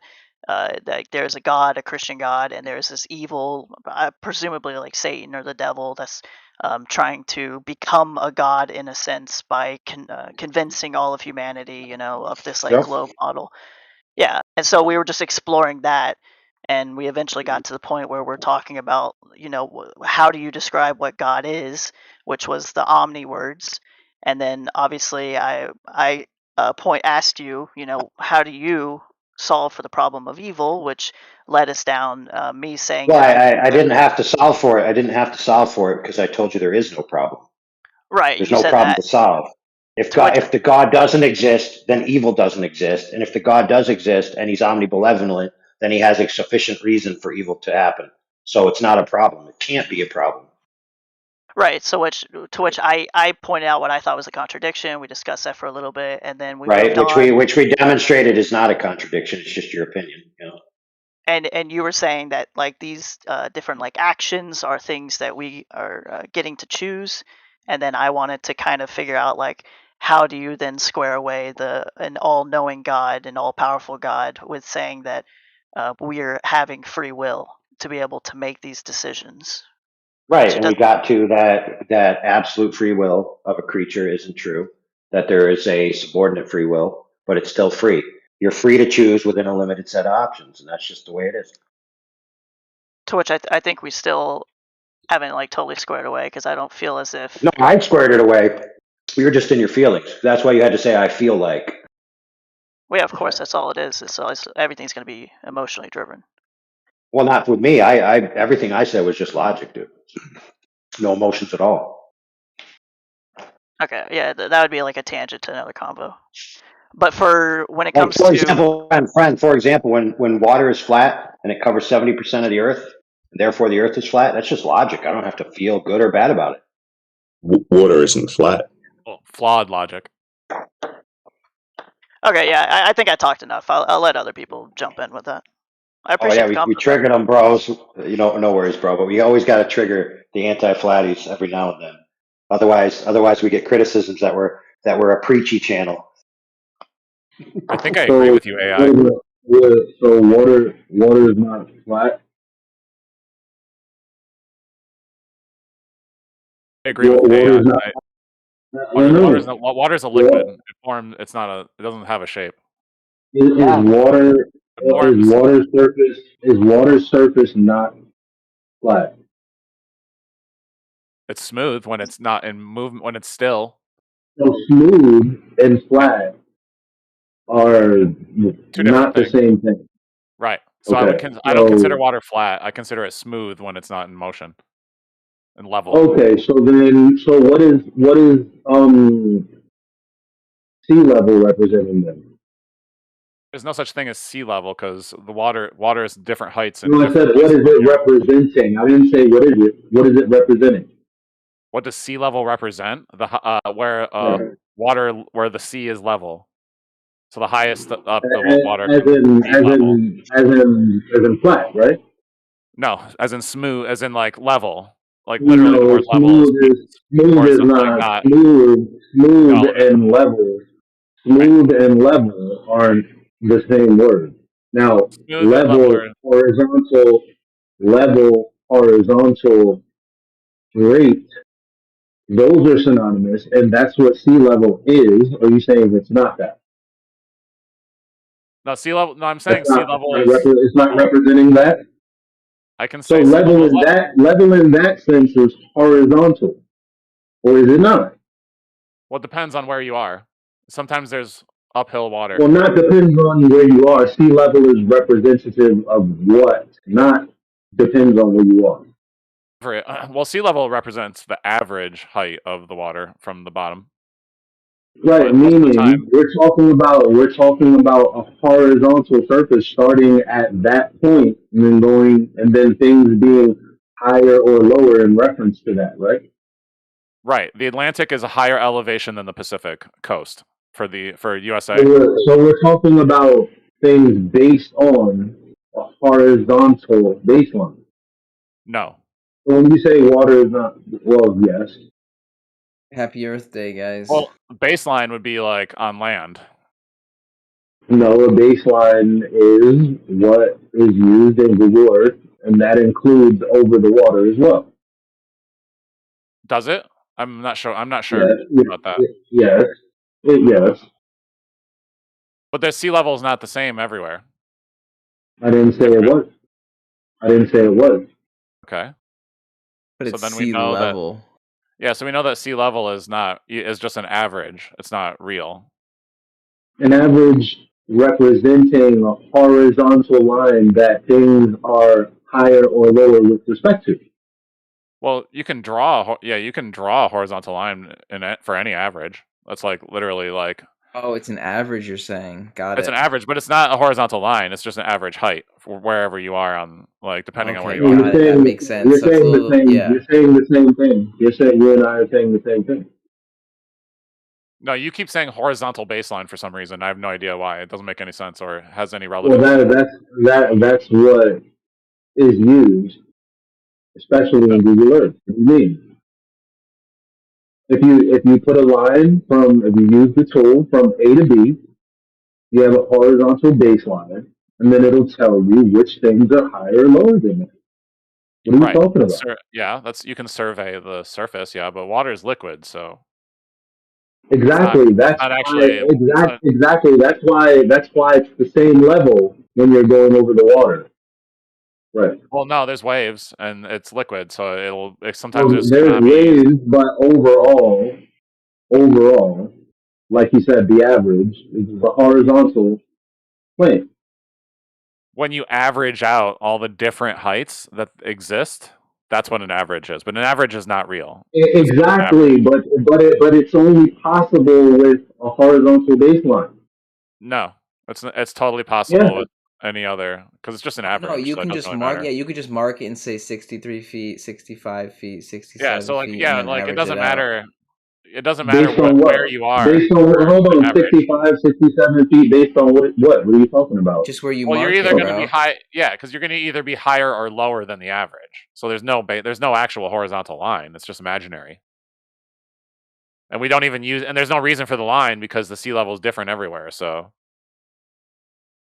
Yeah, that makes only sense. really, That Talon, thanks for that. it only really matters on the coast, like on the coastline where I you would want to don't think live we're as close to the water disagreeing. without being in it.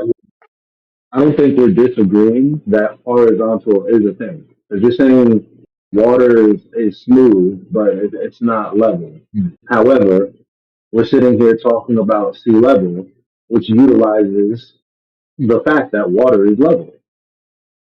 Water can be level because it's a liquid, so it forms the shape of its container, like the ocean. So it's curved over the. So if the surface is curved, the water is going to form the shape of its container. So if the container is curved over thousands of miles, the water will also curve, or it'll go up, or it'll go up and down the hill. There's no such thing as water being held to the outside extremities of an object. Now, you believe that us living on a globe, that's the case, but there's no measured curvature anywhere across the water.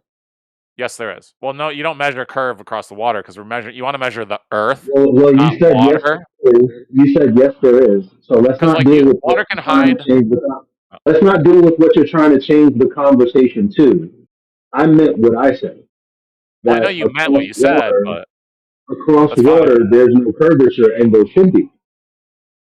But why are you measuring over water when it's not going to be the same shape? Water is horizontal from point A to point B wherever we measure, and there shouldn't be. That's but all you want I to know. measure the land, not the water. No, I want to measure the water because the water is level. Because it's level. So you're just looking for a flat surface so that you can say that the surface is flat? Like, I don't get it. You just want to find a flat surface? Listen. You just want to use, like, why are you measuring over the water? Listen to the words that are coming out of my mouth. I mean, we can barely hear him. You're like in a box, dude. Well, you believe that the water is curved, but there's no measured curvature over the water. It's simple as that. Now you're saying, well, why would we be doing that? Well, but we can and we do, and there's no curvature.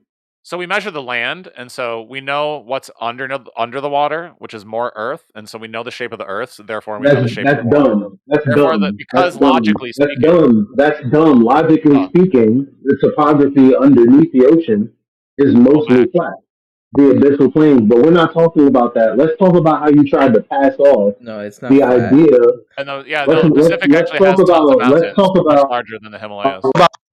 It's mostly flat. It's called the abyssal plains. Google it. Look it up. Now, let's talk about the fact that you tried to pass off the fact that you think that the topography underneath the water is going to have anything to do with the surface. Now, the only times that's happening is when you have a clear pressure difference. And that's when stuff like shoaling happens. But outside of that, it's not like you're going to have a still body of water like a lake and have the surface mirror what's going on like the topography at the bottom of the lake. That's stupid. Why would you even say that? The surface of the lake has zero curvature. The surface of the ocean has zero curvature for as far as we can measure. Well, what do you mean? Who's we? everybody in this room who's done it, including I myself. don't agree. I've measured thousands and thousands Well, of you miles. don't say I'll you measure disagree. 20 I said miles of water. including myself. You can't just disagree. You didn't even ask for any information. Actually, you're the same person. I can hear you now. Thank you. I appreciate you fixing your microphone. It doesn't make a difference. The fact that you're disagreeing and you don't have information tells me already you're not equipped to have the conversation that I was attempting to have. Well, now you're just straw manning me because I do have the information and the. No, you don't. To Earth tell me isn't you flat. disagree with me and my determination, I would have to give you the information for you to disagree with me on. That's obvious. What? Wait a minute. I have to give you information to get you And to this is what I disagree. I mean. don't understand where you're This going is with this. you're not following me enough for me to stay engaged with you. So you're giving up? Much respect. But you're just saying water's flat and then telling me to fuck off. Like that's basically all you're doing. He's trying to. It was a little bit of a scrambled egg moment when he realized that sea level is an average. So we're trying to cope with that. Okay, thank you, Tom. Okay, whatever. Is that where you're at? See, because you understand that sea is not level. The sea is actually a bunch of different heights. Well, Yeah, Daddy. this is recorded, so I'm good.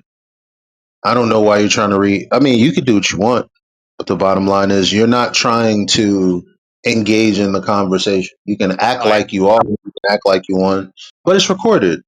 I'm trying to understand you. In my background, they can hear what's going on. So I know I'm not. We've done this tons of times, BDF. We've done this lots of times. You always give up halfway into the conversation. If we did speak, I don't remember and I don't care. All people care about to me right now is that there's no measurable curvature over the surface of the water. They're hearing you say, why would you be doing that? But everybody who's listened to me at all, at any point, they already understand that there's an expectation of curvature over the water. You trying to turn us away from that is weird. And it's okay. Can I ask? Wait, what go do you mean? ahead. The expectation of curvature isn't an expectation; it's a fact. We know that the Earth is curved underneath the water.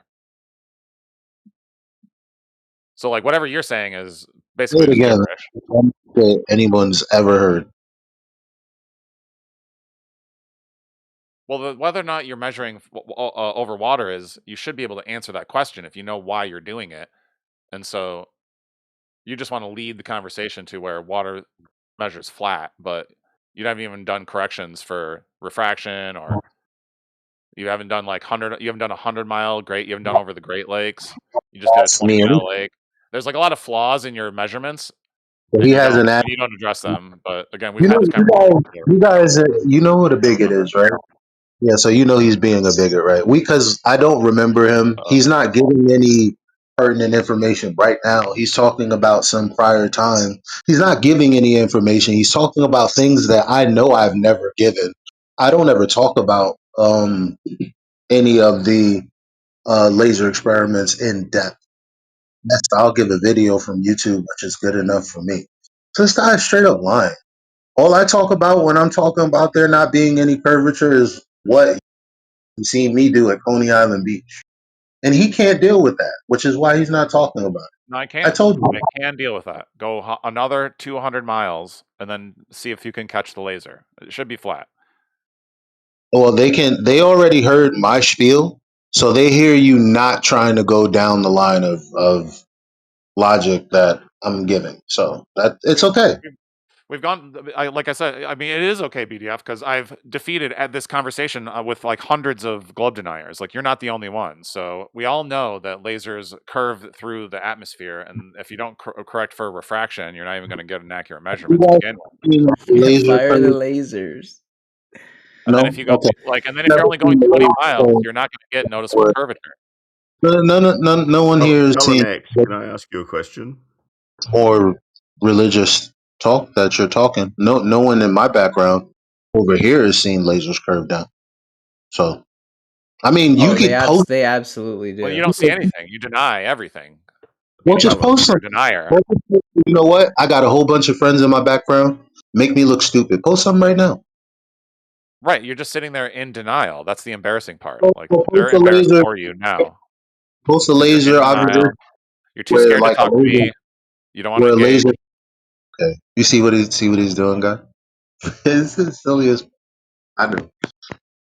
You're too afraid to talk to me in BDF. That's what's clear. So if you want to, we can engage and have a conversation to try to understand each other. I was just trying Can to I ask you a understand you. question, Talon? Yeah, what's up, Ryzen? So my thing is, you're explaining how he's not able to observe the refraction of lasers. His position is that he doesn't believe that is really something that exists. So how do you properly engage with someone who won't observe scientific reality that you are pushing against them? Like, I don't know how do you come across someone and explain to them something that you observe and understand to be factual if they won't observe the same factual physics No, as you? Ryzen. You can just What about post it Ryzen? right. A laser curving in the air downward. Like, let's see it. Yeah, Let's you guys see. that Let's lasers refresh. refract in the atmosphere. Show a laser refracting in the atmosphere. Okay, fine. Can you show a laser exists? Yes. Yo, y'all heard that? Oh my god! And Yo. the response to that is, "Can you show a laser exists?" Well, we don't know what collimation of light is. This is where you're at. Yeah, So This that's is that's the where thing. we're Is like, at, yeah, do I have fellas. to show you a laser? Like that is laser. That's a good, really good question. Do I have to show you a laser exists? Hold on, Town. Listen, let's sum it up so far. Okay, so that's the first round. First round goes to Ryzen because he clearly has the best mic. All right, continue the game. Hey. Oh, am I breaking up?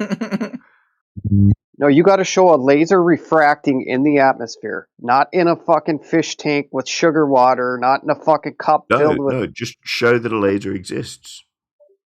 Shut up. Too late. Well, that's the thing. We do agree that lasers exist? Yes. Why? Why? Because we have to agree on everything, Ryzen. That's what I'm trying. Like, if I can answer your question, Ryzen, the way that you work is by finding a mutual understanding with the people that you're trying to have a discussion with. I don't even. I mean, I brought up the laser curving down thing. That's actually like a tangent to what we're talking about, and so Sorry. we can actually disregard that completely. But what we were talking about is BDF's ability to just engage with me, and so I'm not even trying to like push him or get him with a gotcha. I'm not doing that. I'm literally just trying to understand his thinking and what he's doing and like why he thinks he's shooting the laser over the water. Like I think I understand. what's the result from that? Why does I he think I find that understand. result important? But That's what what I I'm want to saying know. is that Yeah, I didn't say he is anything disputing about. your claim by using the I didn't say fact of anything laser about properties this against you. guy's.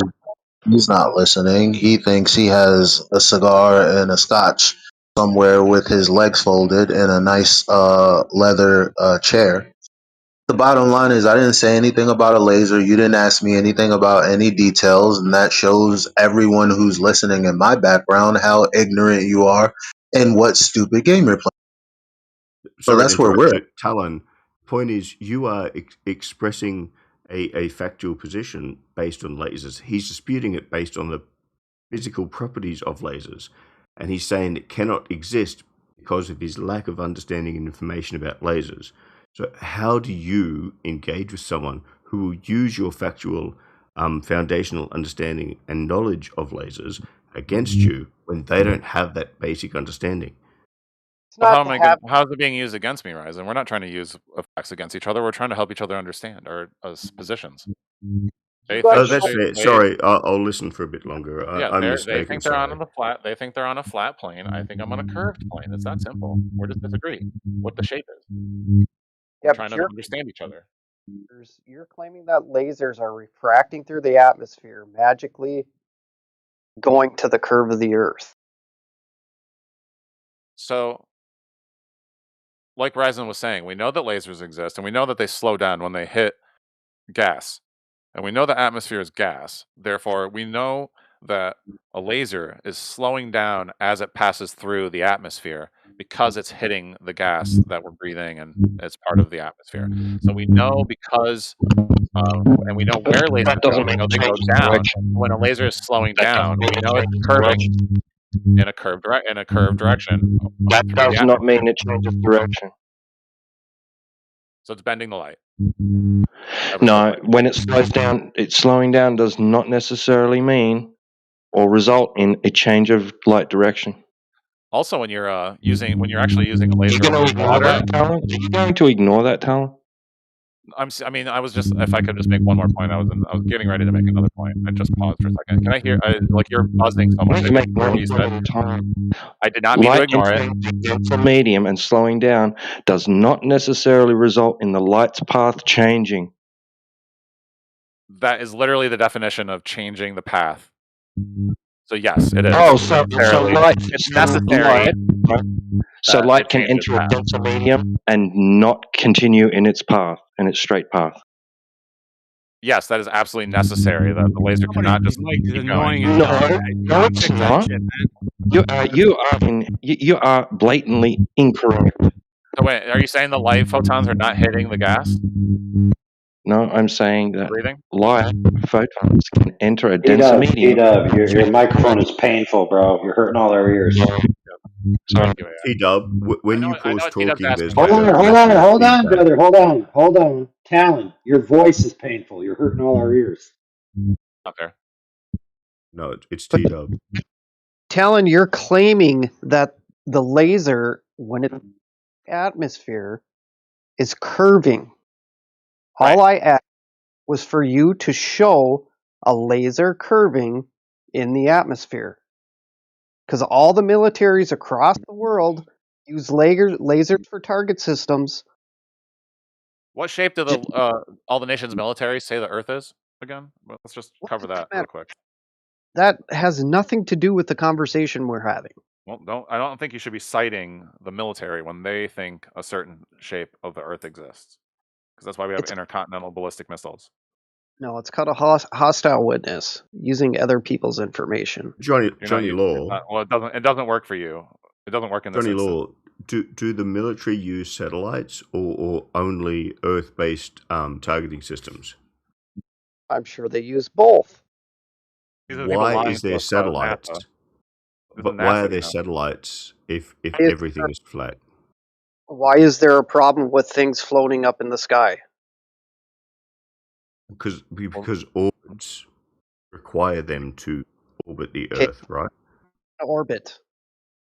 Yeah. Yeah.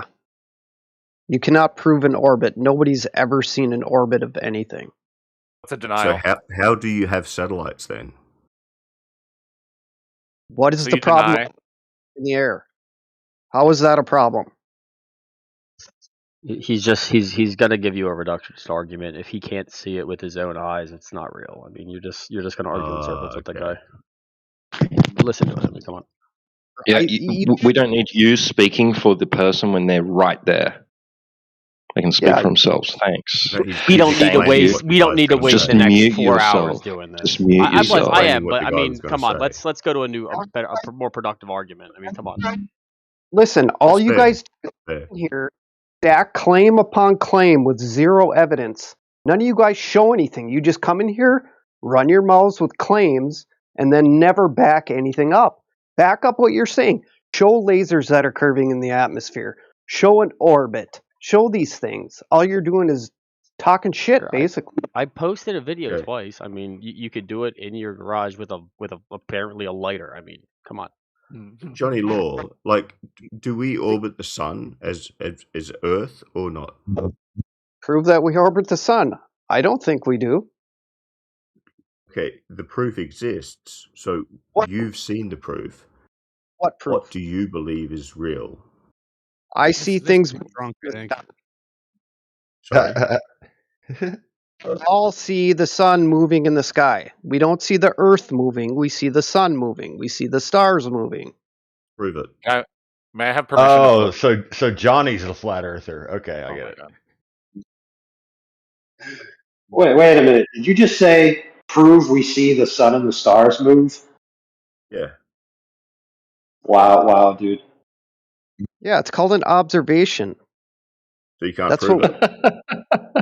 Yeah, you can't prove that you saw the sky moving in the night when you were looking at the stars, and they clearly moved through your field of view. What a You can't ridiculous prove that the sun. You I can't prove agree. that What the a sun was ridiculous higher in the statement. sky at noon and I then it started agree. setting. What a Come on. ridiculous statement. So when I say Why argue with the drunk guy, Well, man? I'm just wondering. I'm just wondering. I guess he's AI entertained. Overlord. I'm just wondering what he thinks astronomers mean when they say diurnal motion.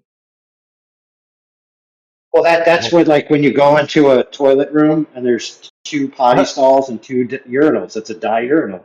Now you have your answer.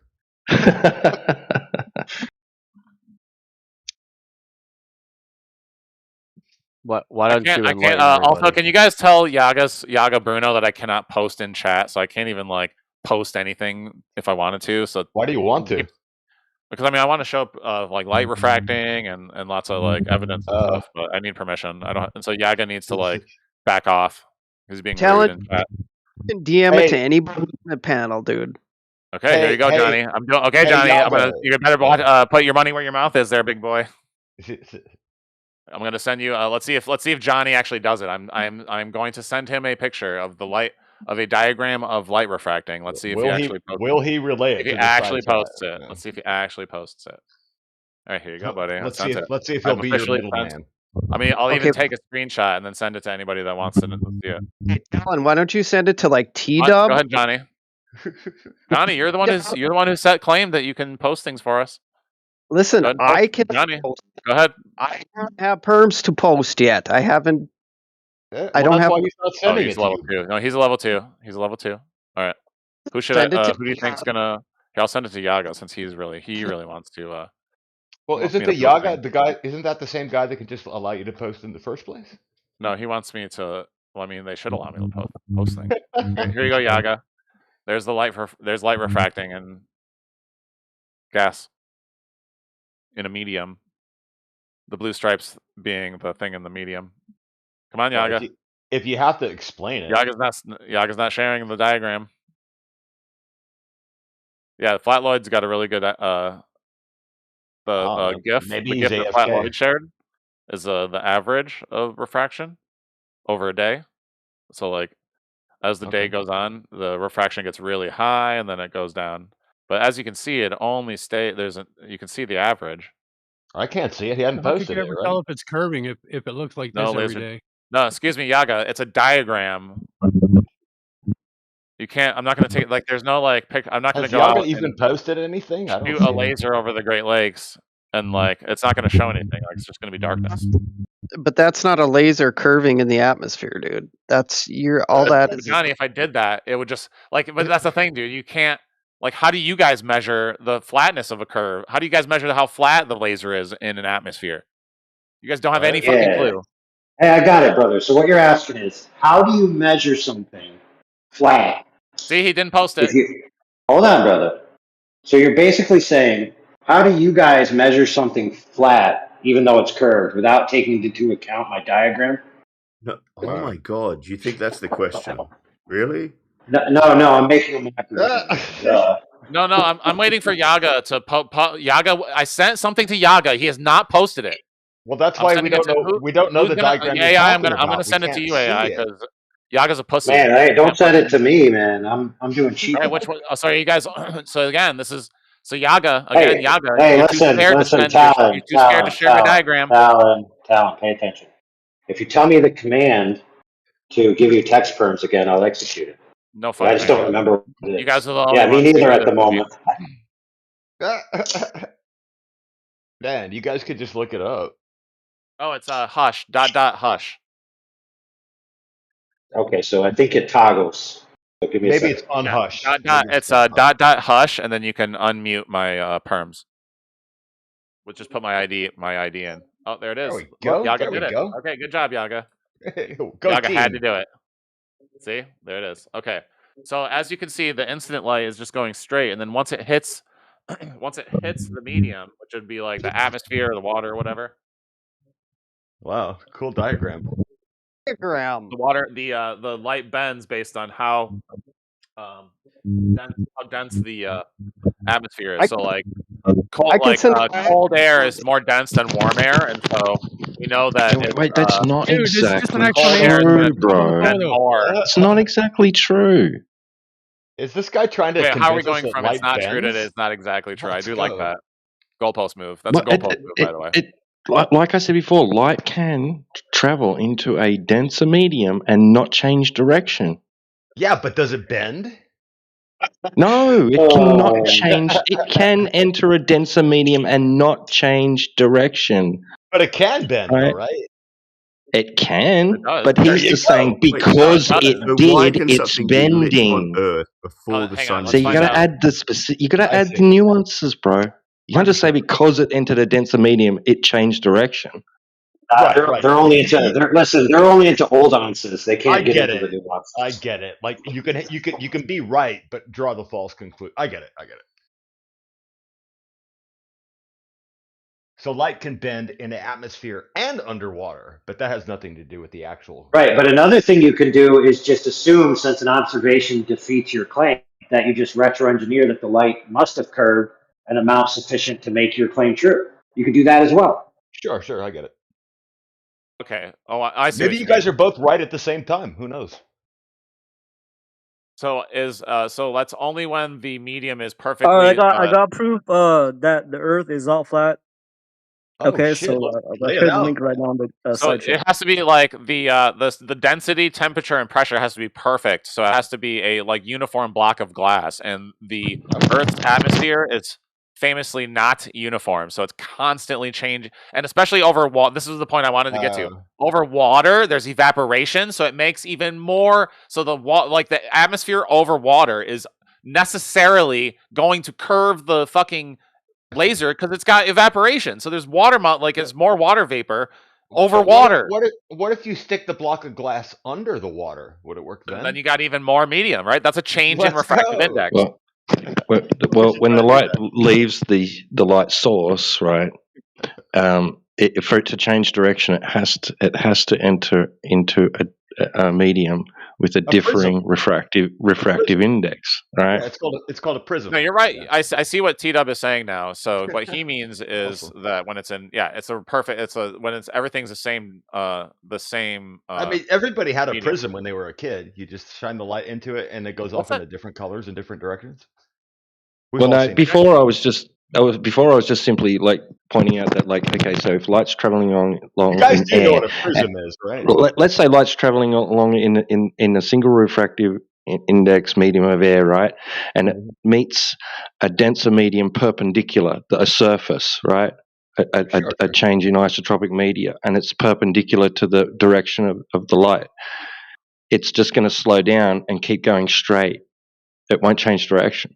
So the speed of light is not constant? Man, they need to change that C. that fools everybody into thinking that it's No, the maximum speed of light is.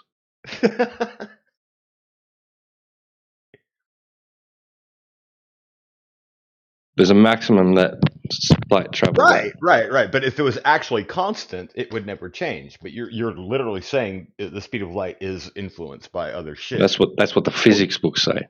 So it's not a constant.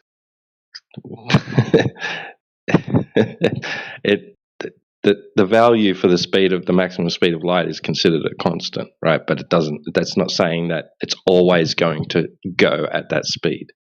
Like, that it'll never go slower than that. Bro, think about it this way. What they're trying to say is that a change in speed causes a change in direction in itself. Because the speed change is how they're defining the angle change from the light's perspective. Now, from the formula's perspective, it's the angle of incidence, right, equals the angle of refraction or whatever. Okay? But that's not the mechanism for why it's actually changing direction. Why it's changing direction is, quote unquote, this change in speed, which is nonsense. So I think Why would changing speed cause a change in direction? Think about it. It makes no sense. Go ahead. Yeah, so that's what I like about this GIF is that, and like now that T-Dub, I understand T-Dub's concern in terms of like how much refraction there is. So when something isn't, like when it's very stable, like there isn't much refraction. So you would have that calculation. So like with the GIF, for example, when the picture is very clear and clean, same thing with the the oil rigs, the Black Swan also has a clear version with no refraction in the picture, and so that's what you're looking for when you want to make an accurate measurement. But if you can, but then you can correct for something with extreme refraction if you know the temperature and humidity and air pressure and stuff like that. And so it's not a complete like block on taking measurements. It's just an additional calculation that you have to do, so that way your measurement is accurate.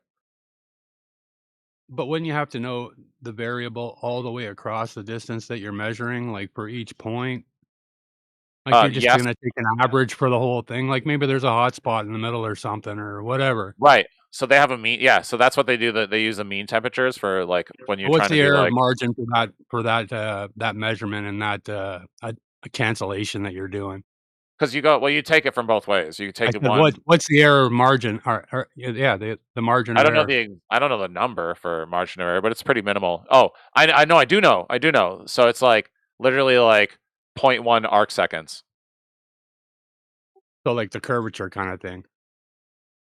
So and when we talk about my Great Trig survey, and we're talking about like the pioneers and the early pioneers of geography, like William Lambton and George Everest, they had a arc second error of 1, and so the modern theodolites are only 0.1 arc second error margin of error, and so the fact that like they've only got so like the fact that they're accurate within 1 arc second is Over so fucking many awesome. feet, right, brother? Like it changes the further you look, right? Because when they did, when Margin of error. when it was in the 1800s, it was a giant pain in the ass because they had to take they used all the average they used all the average temperatures, but they took like a month's worth of measurements, and then they did it from both ways, so that way they could see all the refraction that you're talking about. They can just see the error. Like it's basically like that GIF is so great; it tells you exactly like the margin of error because that white line holds Well, that it. GIF is just an explanation, though, man. Like you're not presenting anything. You're just saying stuff, right? This is how it should I be. mean, no, I presented the diagram of refraction when it I hits. seen your diagram, but that's just saying this is how it should be, right? That's not That's showing what us it. anything. Well, that's what it It's is. like I mean, if showing you me a want to go. math calculation, right? Like, Well, yeah, that's what you guys Superman asked flies. for. I mean, that's what you We can asked for. calculate how fast Superman flies, right? Great. No, you can't. We've had this. This is actually a really great Why question. can't we? What Because with you have math to you couldn't? have because Superman is not real. So if you don't have Superman for real, like you Exactly, can't dude. So measure. neither is your stuff, man. You're just fucking explaining away stuff, right? You're not showing anything.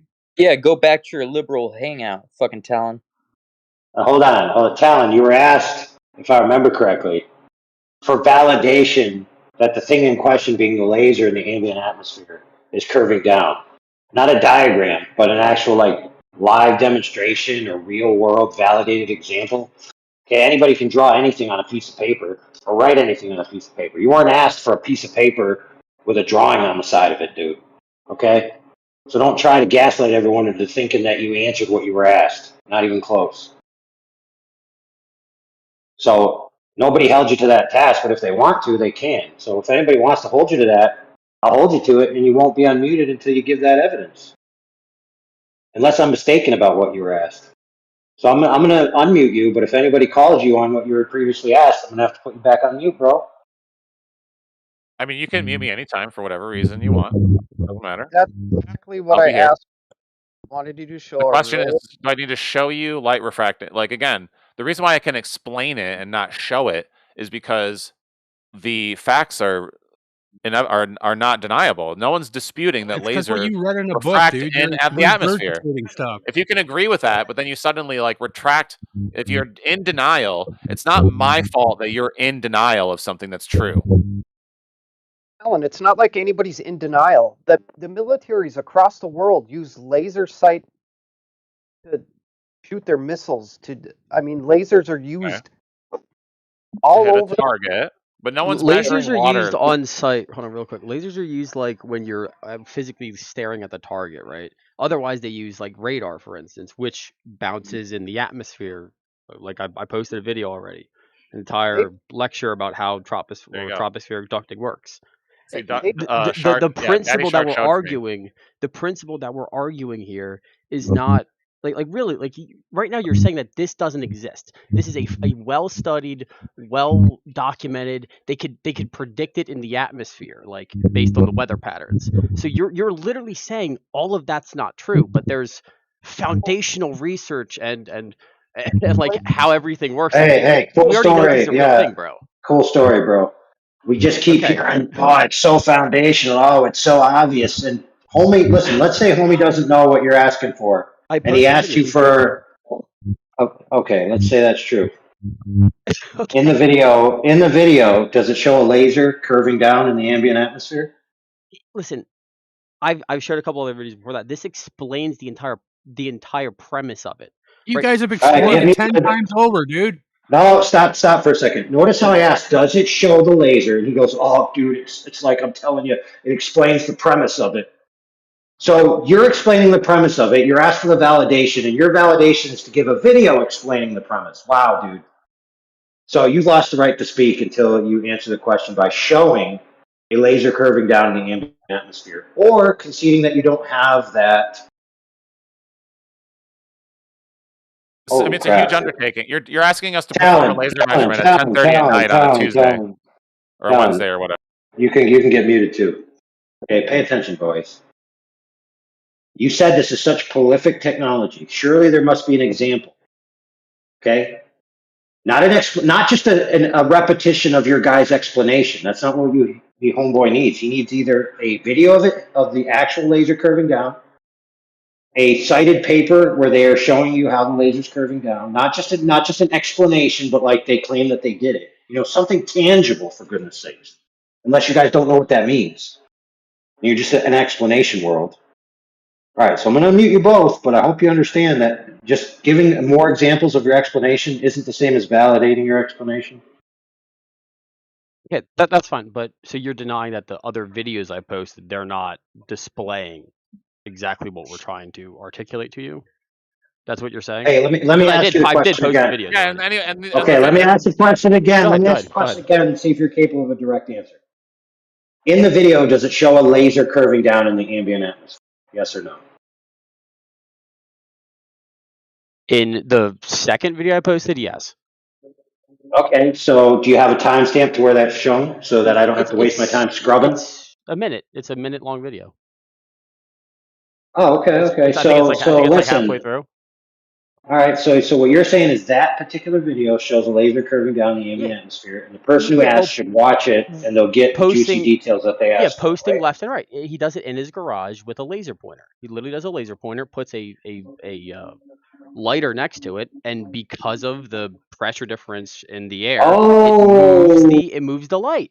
It refracts through it. It refracts around Right. it. That's So how it's this traveling works. through a flame. It's traveling through a flame. No, next to it. Look, it's next to it.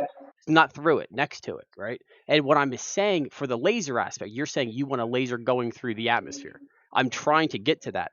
That requires a very powerful laser, right? Because otherwise it's going to die out because of a cloud or just because of particles in the air. It's not going to make it far enough, realistically, right? So what does propagate How do through you the know, dude? atmosphere? Because I'm just saying you need have a you got a strong picture to enough show us? laser. You need a strong Right. So enough let me laser. ask this question, dude. How about every time we get a globe Earth observation, allegedly, that's being saved by refraction, you show us where the guy's holding the giant lighter next to the laser. How about that? The giant lighter next to the laser is the pressure differences throughout the air. You cannot control like 100 miles of air and have it completely one exact temperature, one exact Okay, pressure, so if that's the one case, exact then how do you moisture know that you're level. looking at? Okay, fair enough. But if that's the case, how do you know what you're looking at proves the Earth is a globe if you don't know any of that details about the ambient atmosphere from point A to point B? So, see, your claim just shot your own claims in the foot, bro. Well, what do you mean? Like, so that's Here, what let I me was saying help you out. before. Let me help you Wait, out. wait, wait, wait, wait, I'll wait. give it to you Sorry. I think. simple. No. Okay, go ahead. Go ahead. I'm going to give it to you, and you can take it or leave it. Give me the accurate atmospheric model of refraction that is bona fide 1000% accurate so I can use it to shoot a laser across the water and finally determine whether the Earth is curved or flat. Give it to me. And until you give it to me, I'm not going to speak again, and I'm going to Okay, leave that's you fine. to my friends. Listen, so there are simulators online that do this. I will find you one. It'll take me a little bit. It's probably on like some university's backsite, but they do exist out there, and like old flash things. Okay, there's even like the way I would point you to it is say, look, there's videos of people using those simulators and modeling this using atmospheric ducting. That's where I would point you to in that aspect, right? Just for brevity's sake of trying to hunt everything down, it's probably quicker just to watch a video on that, quite honestly.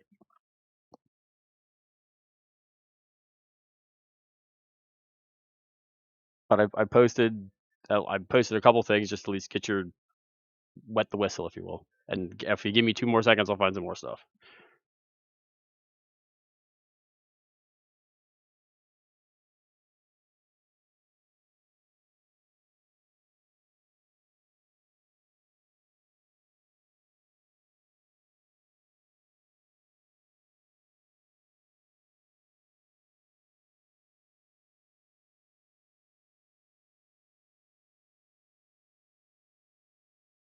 Why is it so quiet?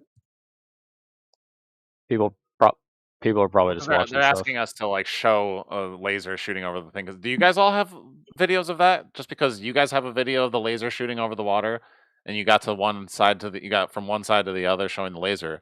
That means we have to show the exact same thing, but with curvature, even though you guys didn't calculate for refraction in your measurements, right? Because I want to see your video, but because the funny thing is that when you guys show that video, it doesn't calculate for refraction.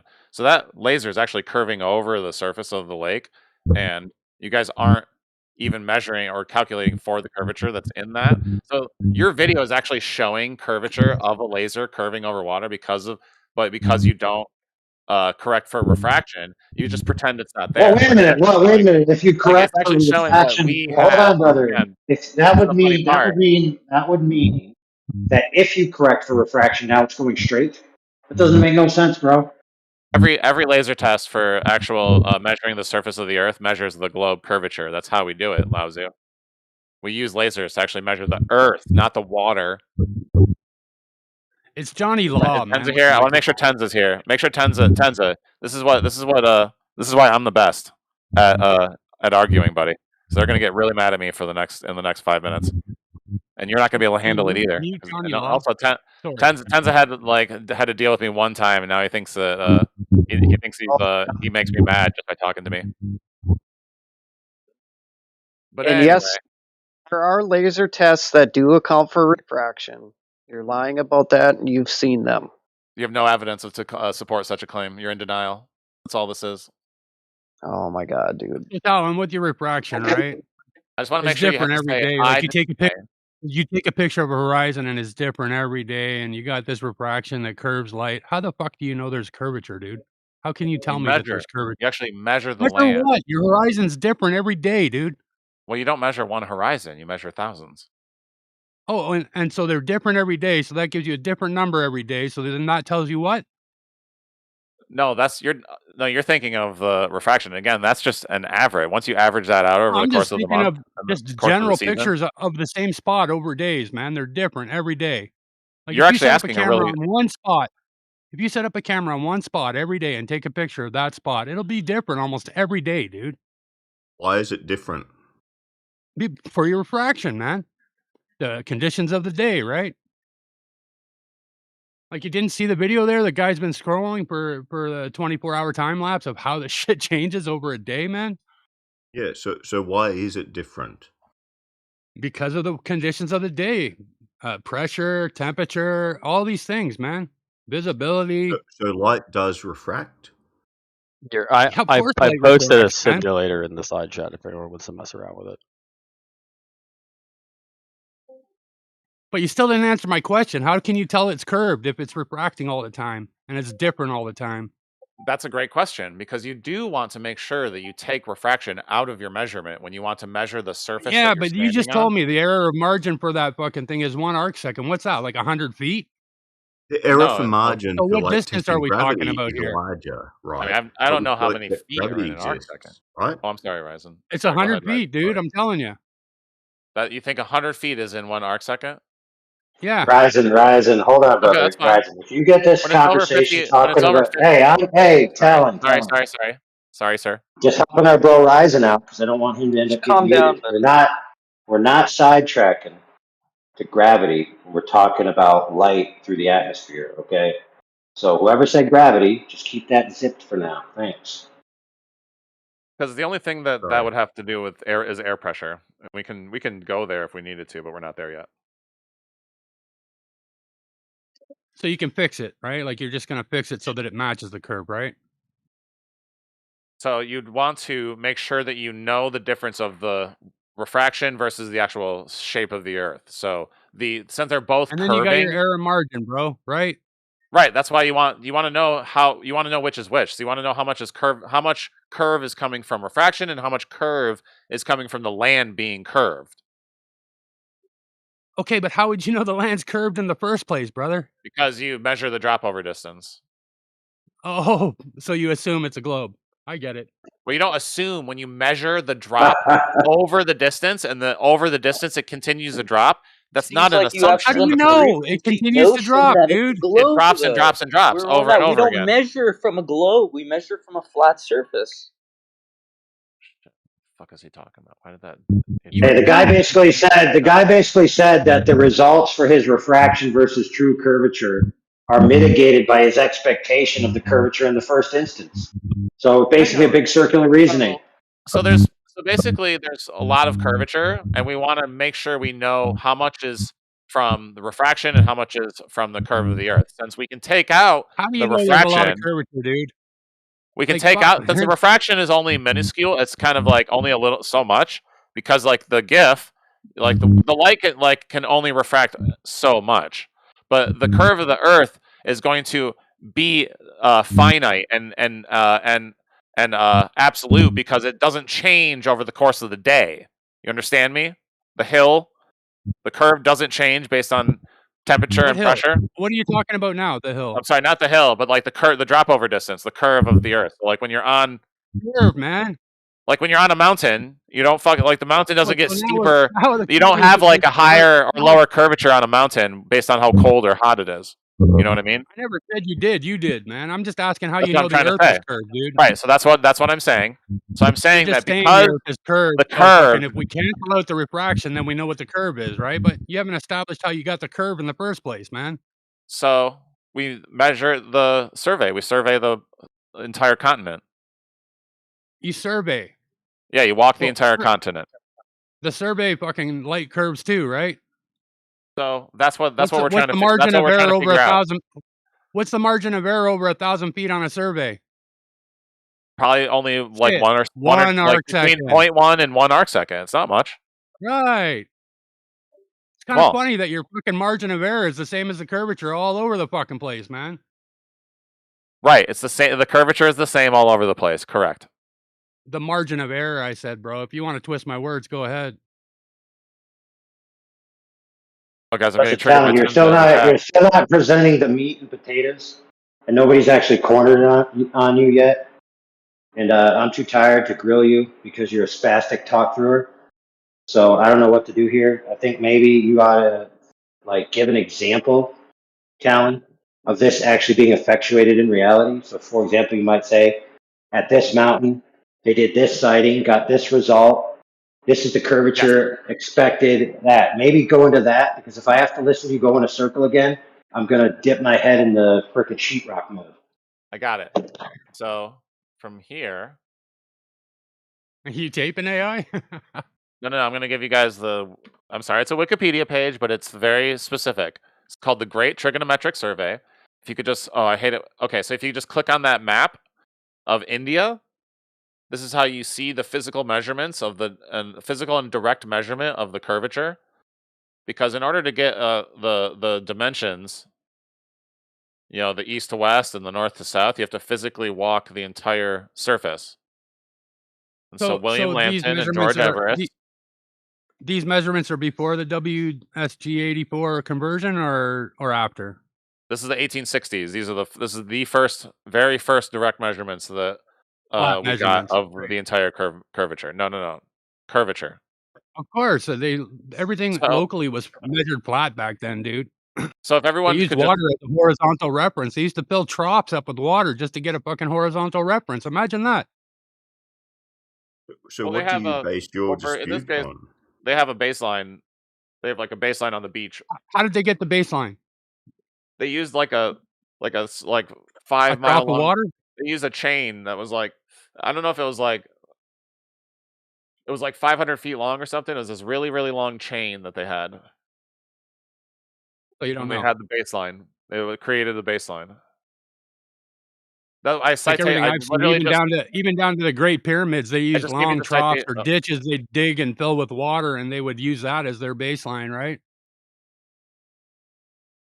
Imagine Yeah, that like water being a it's horizontal difficult for us reference. to observe things outside our own like observations. Like that's why we test and verify things. Correct. That is right, Ryzen. That's we can because you guys can do this. I want to see you. I want to see the flat earthers great trigonometric survey. You can even use this one. I'm free. I'm giving you this one for free. Go ahead and put the calculations of the flat Earth model into measurements and see what you get. See if it matches up with those with all those little triangles. See if they're perfectly flat all the way. See if they average out as flat. If you can show me that the from the top of the northernmost point of India is matches the most southernmost point of India, then I will believe you that the Earth is flat. Just show me that. Show me the flat survey of the 180 degrees. You guys need 180 degrees worth of blue triangles to make a flat surface. And right now, you don't have that. I have a curved model based on the measurements of the Great Trigonometric Survey, Yes, and the curved model. that So represents tell the me, curve. when we have two pieces of land and there's water in between, right? On the shore on each side of that land, is it What? the same elevation? What? I mean, not always. I'm not even sure if I can What? agree with that. You don't agree with that? Wait, how many pieces of land are there? I'm not sure. I'm neither confirming nor denying that. I need more information. Spliff, how many pieces of land are there? How about the shore around any body of water? Is it the same elevation on either side of any side of that water? Sometimes. No. It's not. No. Why would it be? Because water's level, dude. Well, not level, but water has zero slope at rest, Oh, man. that's Like, interesting. So wait, if you're saying it should be level, why can you explain? Like, what's your explanation for why it isn't on all pieces of bodies of land? well, show me that it isn't, dude. Oh, yeah, fucking Japan. Go ahead. It just had a tsunami. Okay. Your turn. What did you just show me, man? That what? Do you know what a tsunami is? A big wave, yeah. I get it. Yep. So water levels are different? I didn't say That's the all. water level, dude. I said the land, man. Yeah, that's all they do is stack claims. Okay, let's start again. Your claim was water levels are the same on all bodies of land because the No, Earth is flat. that's not my claim. My Hang claim on, is the that's land fine. is Let's the go same back there then. elevation, dude. So you Listen, agree that the land is the same elevation on all sides of a body of water, is my claim. the land Nothing to is the do with same. the level of the water, dude. Sorry, what land is the same elevation? Any land surrounding a body of water. Is the same elevation. Yes. The shore. But that's not true. Prove me wrong. Yeah, it's called sea level, dude. Holy shit. Wait, no, the level of the ocean, right, is the same. Land level isn't the same. What do you think a shore The line land is higher on one side than it is on the other side. That's what you're saying, Why? right? Variable. Okay, so if it's not the same, would that disprove your position? Yeah, if it's not the same, there's a slope, brother. Okay. Well, it has to be a slope from one part of the same land to another part of the same land. What does water do on a slope, dude? It goes down.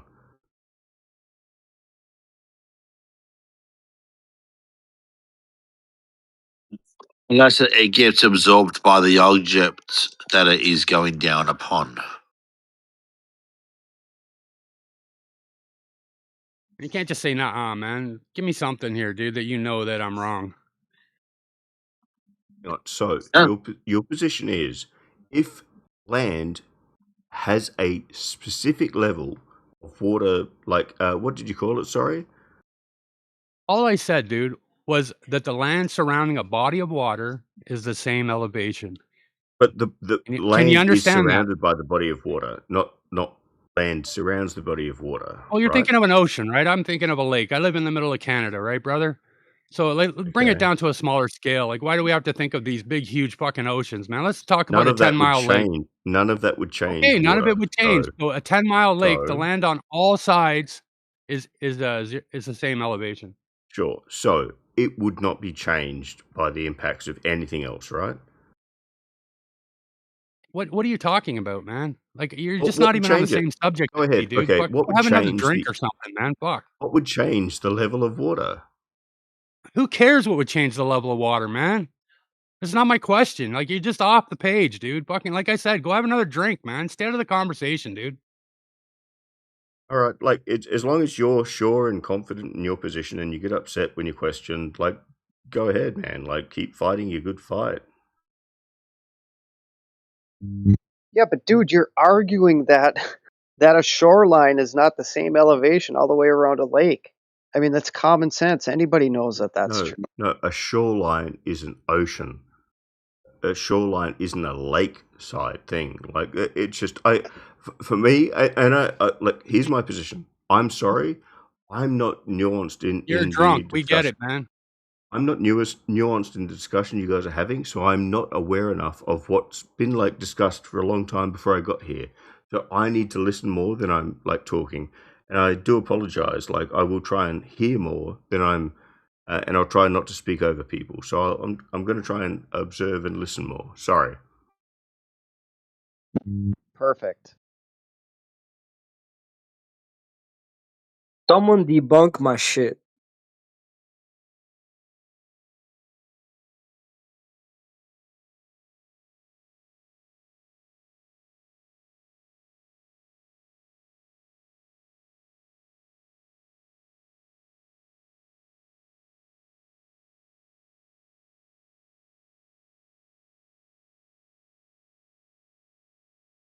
Are people muted? I can't hear anything. No, I was getting ready for the reset because I wanted to talk to Oh, Spliff sorry. again. Did you Yeah, go sure. back? Go back Sorry to for your hidey getting hole, bro. Please. sorry for getting Please and thank rudely you. interrupted, Spliff. Please I'm leave. just kidding. I'm just kidding, Ryzen. Okay. Yeah, I don't care. What, Sorry. Tenza? Hey, what's Fair up, enough. Tenza? You want to talk about the globe? What's your globe Yeah. proof, Tenza? My globe proof?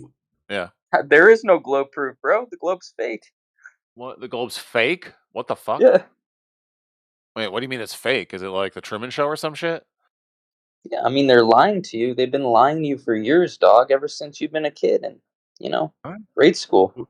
I don't know, man. I went to Cape Canaveral. I saw the rockets and everything. They were huge. Oh boy. Oh, wow, rockets. Cool, man. Yeah, man, I saw Man, them. I just. Spencer, can I I'll go. ask then, like, a lot of your positions are based on scientific evidence and knowledge that exists. Bro, just shut up, man. Listen, like you said you were gonna do, man. Stop interrupting the conversation, all right?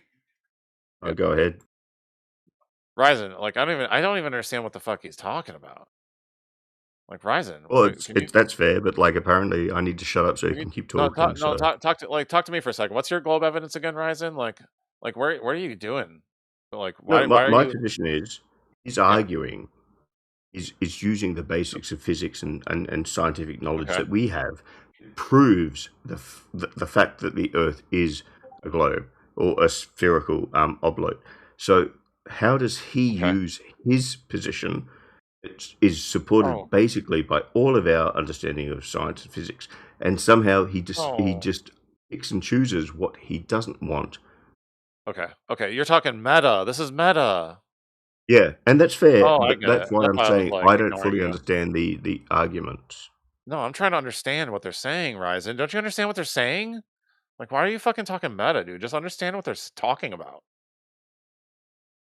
Like, just drop the meta. That's all you got to do, That's and then you fair. can understand. That's on me. I'll work Yeah. on that. I That's apologize. cool, man. And like, that's because it's honestly like because I was almost like tuning. I didn't even mean to tune you out, but like it was so like banned early on when when you guys were here first, because so many people would say that it's like we can do the meta, I guess, but it's really like you're just you're missing the point, man. You got to understand like what they're talking about first. That's fair. And Like then I you get to agree. fucking talk shit.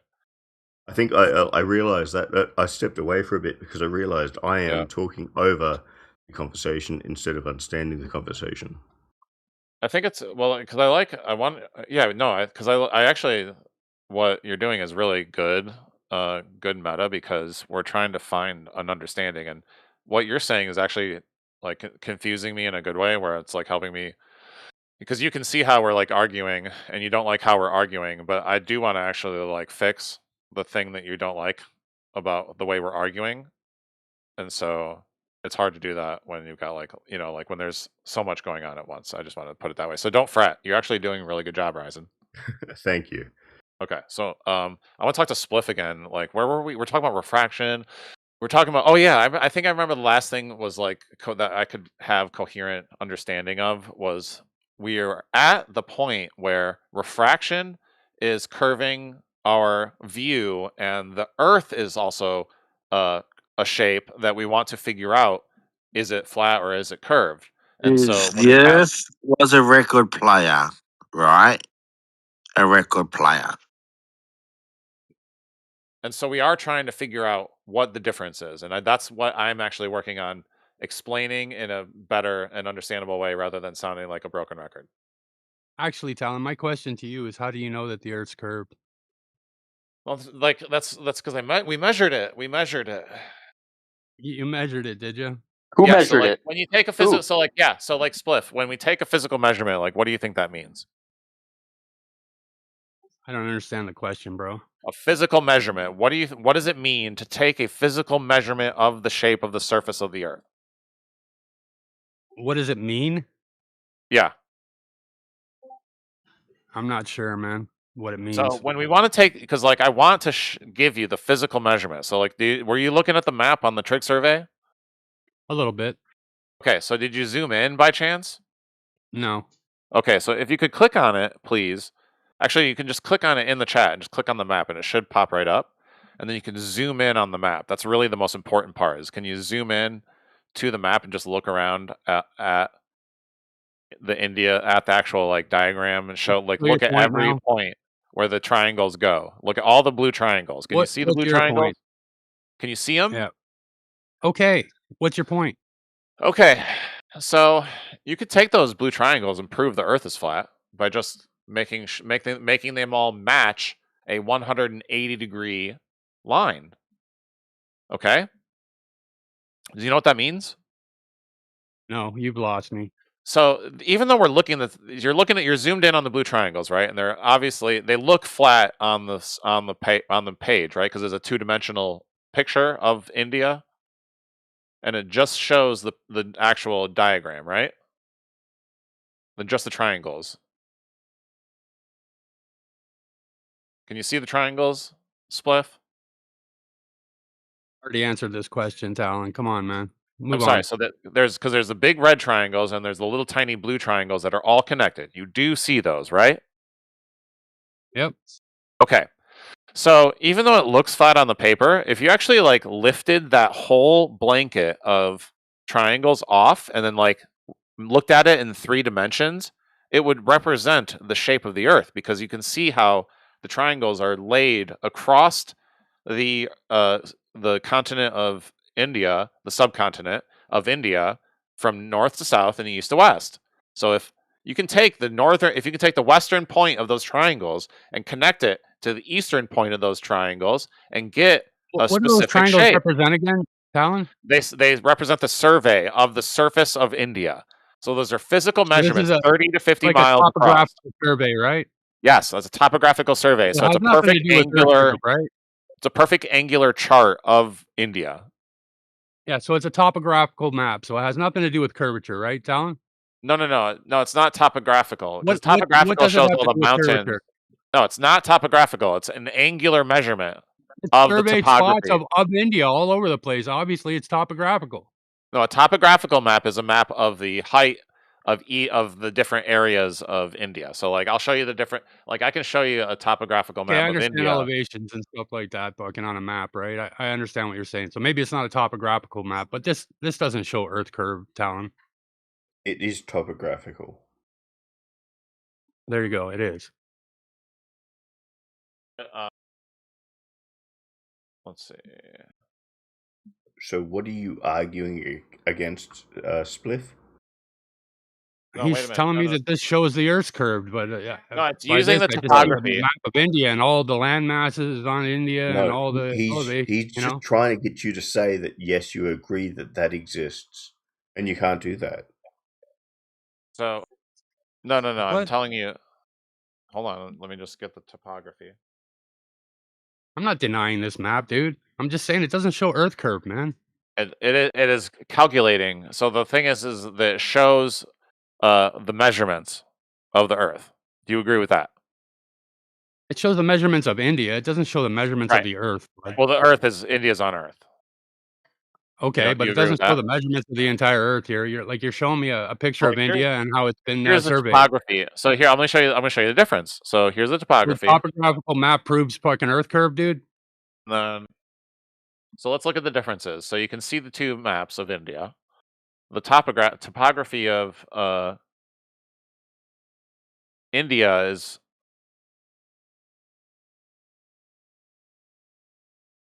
obviously Get your pretty words different, out. right? So if you look at the topography and then you look at the trigonometric survey, there is a difference. You see the difference? Oh, it's like not showing the actual elevation in the survey map. But what it does show is the angular measurements of the Earth, of the continent, subcontinent of India, all the way thousands of miles. Angular measurements of what? The sky? Of From the the sky? of the land. That's all on land. How are you getting these angular measurements, Brett? Was this measurement okay, taken by perfect. Yes. Indians Now or? you're. Oh no, Tenza. Okay, no, he's just okay. That guy was just trying to interrupt.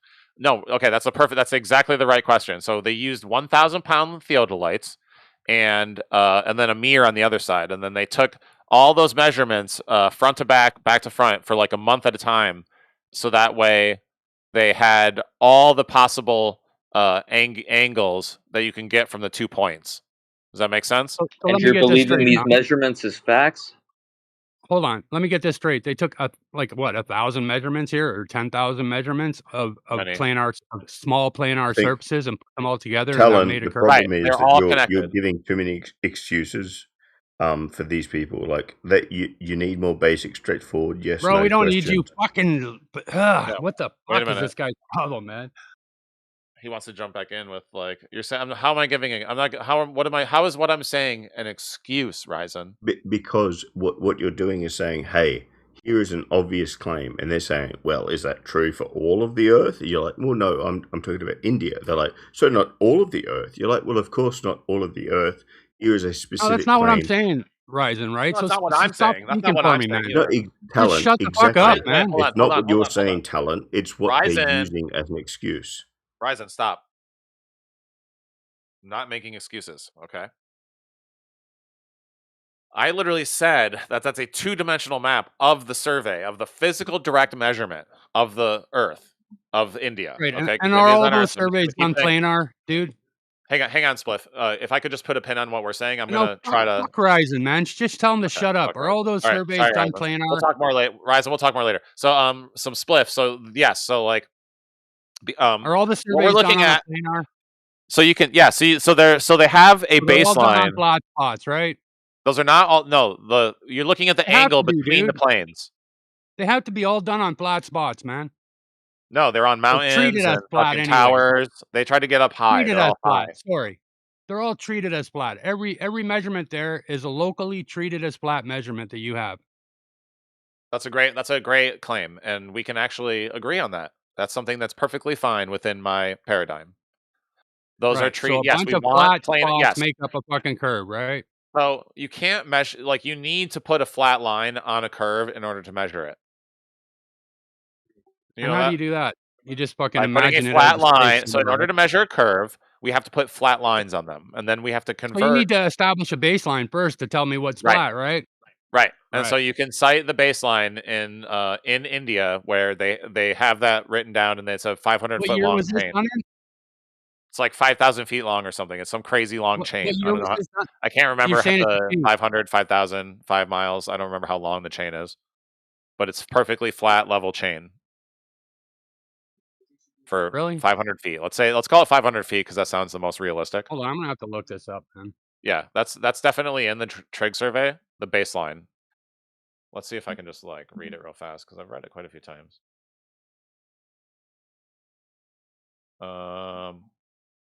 Instruments. I think it's under instruments.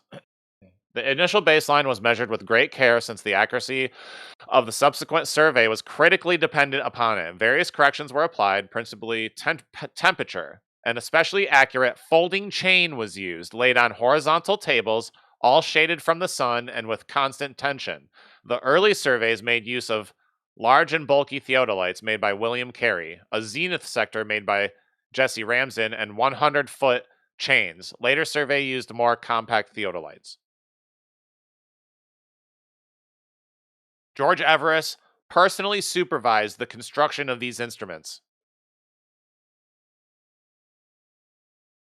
So unless you're going to step to George Everest on measuring the surface of the Earth, then you got nothing. Because he's the guy who fucking wrote the book on it.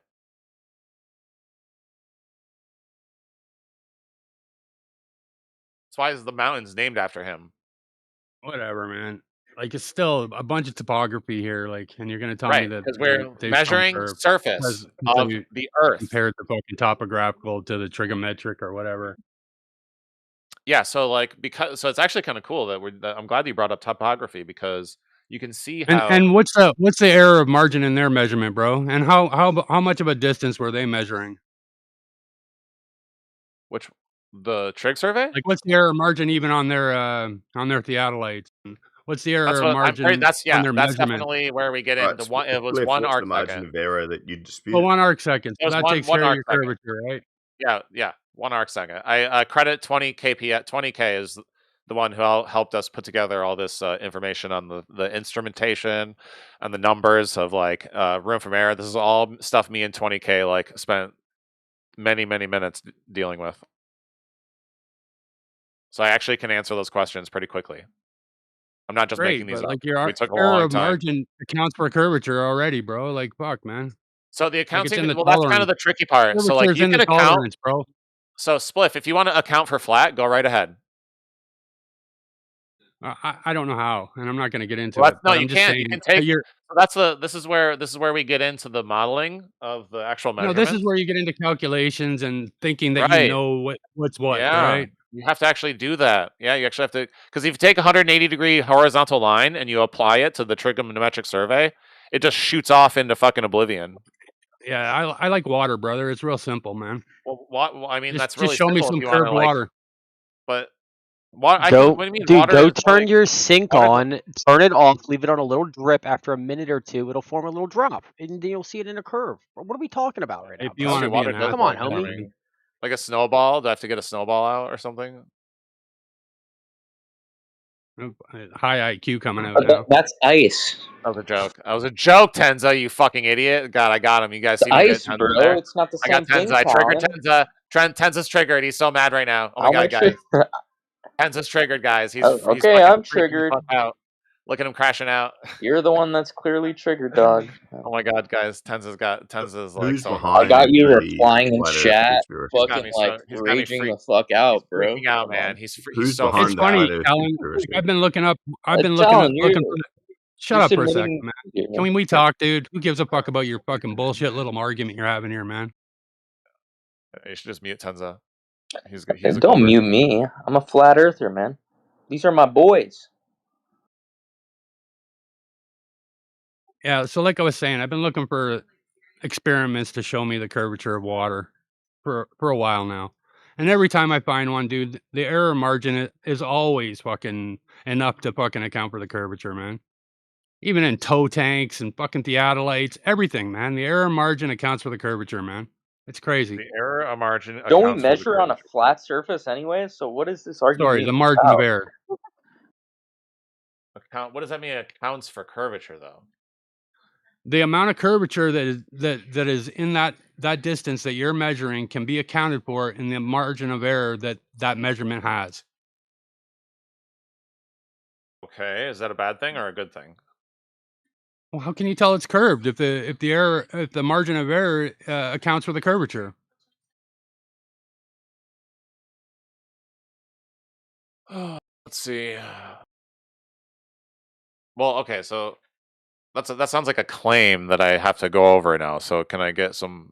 Can you clarify, please, what It's that means? simple, dude. Look at any theodolite. What's the margin of error at 1,000 feet? Look at it in water and tow tanks and any kind of measurement, man. Okay. Over a distance. Look at the margin of error on that measurement, right? I have a. What is no? I don't know what that means, so I don't know what whether or not that is right. But when you look at a theodolite and you look in the instruction manual, Hang on. it tells you at Let me 1,000 talk- let me feet talk the first. margin of error on that theodolite, right? So there's one arc second on the 1800s theodolites. It was 1 arc second. Right. So how much curvature is there in 1,000 feet, dude?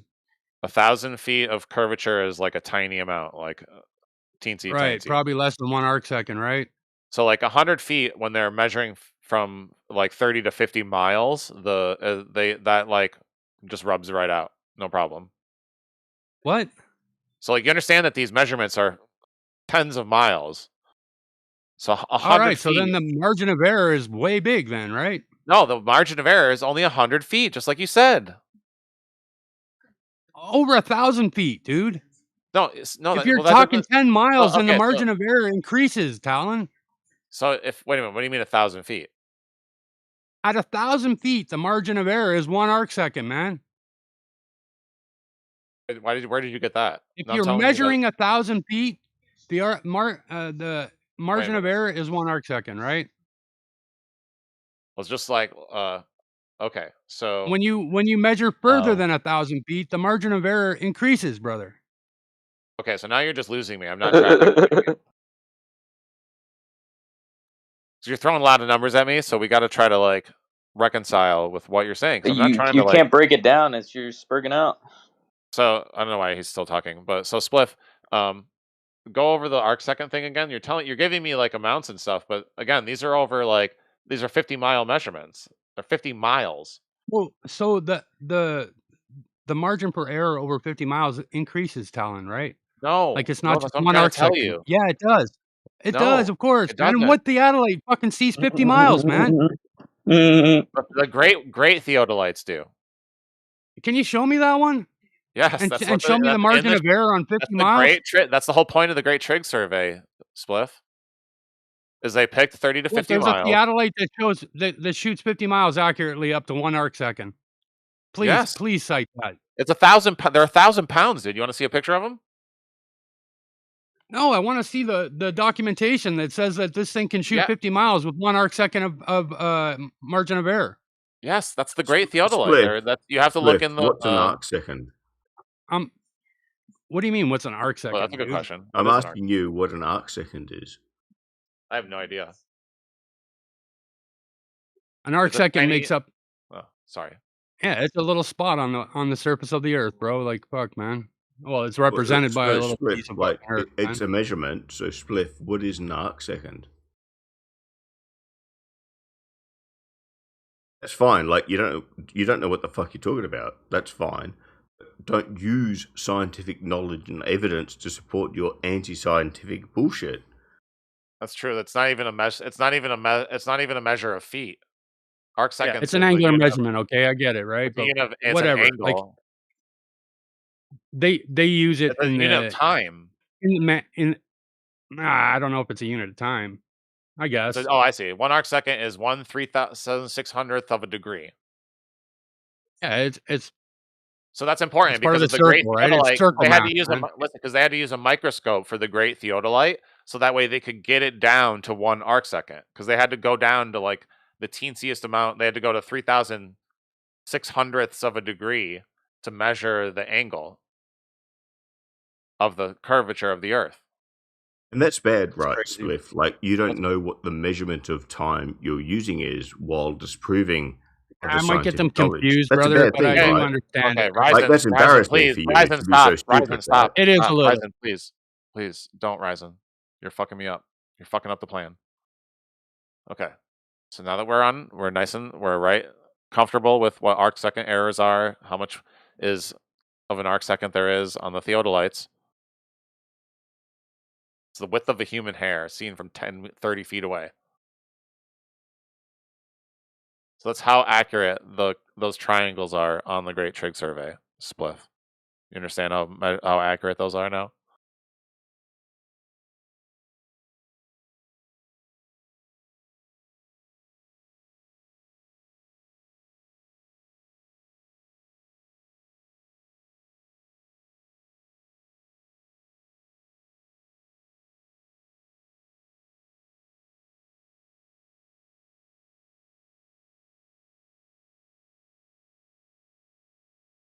Have I muted chat or something? I can't You're fine, hear. Ryzen. We're just letting them. This is called Oh, sorry, an my bad. actual, like, chill out, Ryzen. It's fine.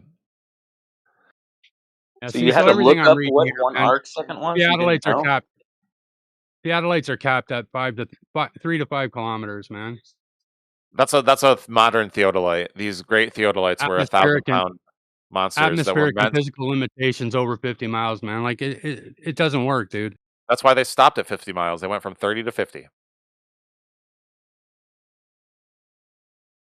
was the maximum that they would go before it got too crazy. So that's why they stopped at 50. They tried it because, like, obviously when there's a station, because, like, they have to get line of sight for huge distances. Like those 30, 50 miles is a pretty huge distance. So, How like, much curvature is in 50 miles, brother?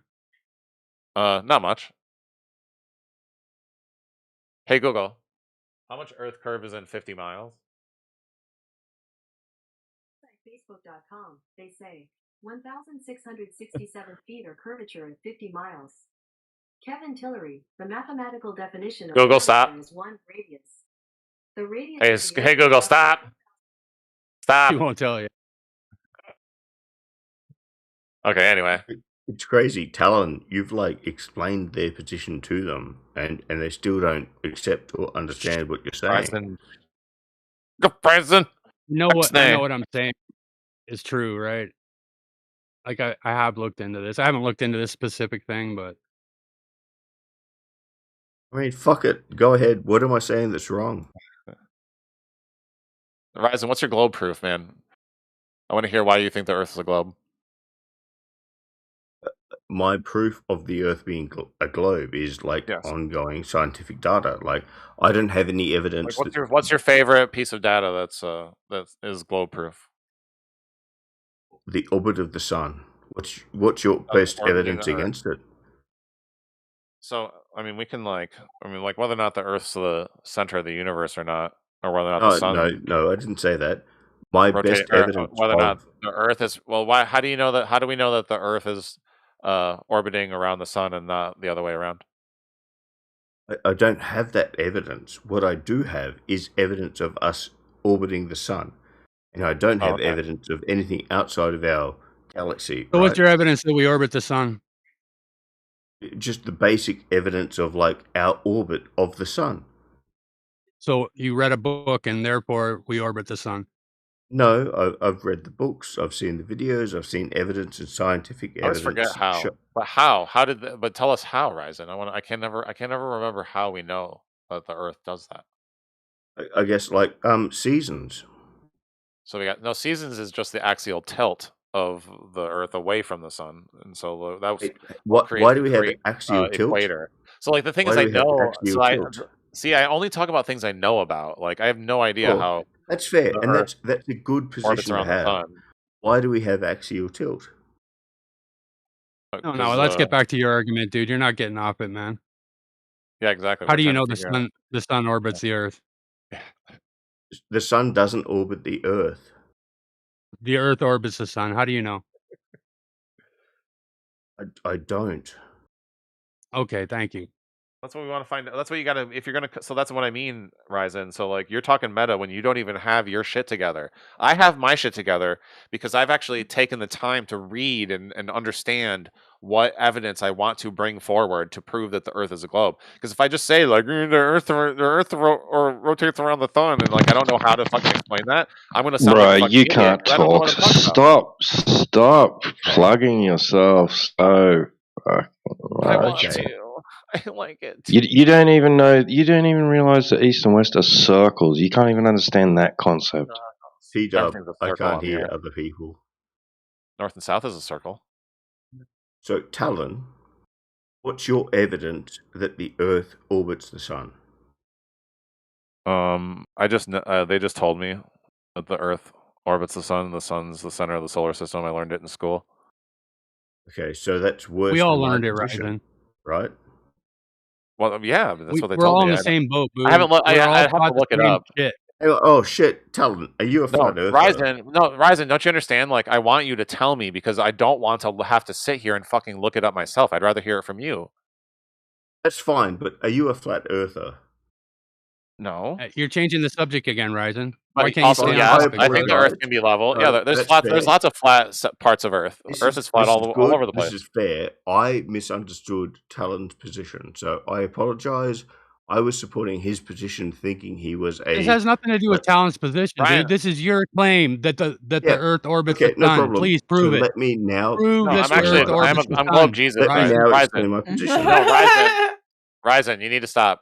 You need to stop, Ryzen. 1 second. Just listen to me for 1 second. Okay. Yeah. So when I say I'm a flat earther, I do not deny that there are flat and level, huge flat level That's bullshit. plains on the Earth. That's flat Earth, right? Like a plateau, a tundra, the Who bottom gives of a the fuck, ocean dude? is flat, You're not a Right. flat right? earther, dude. There's no Fucking stop, mountains right?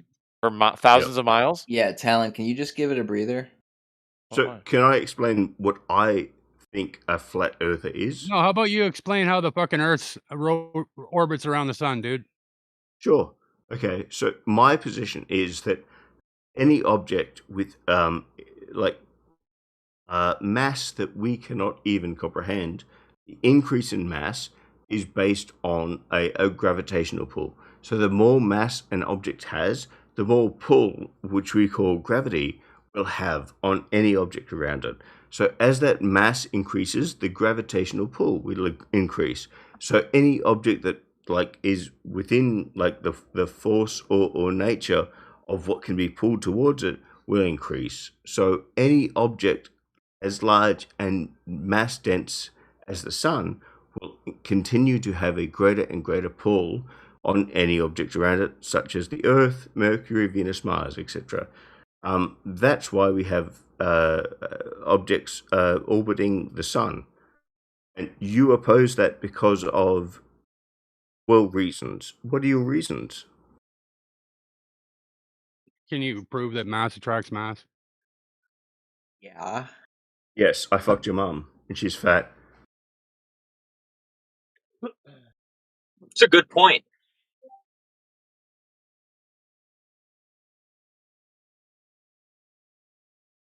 Baba Booey.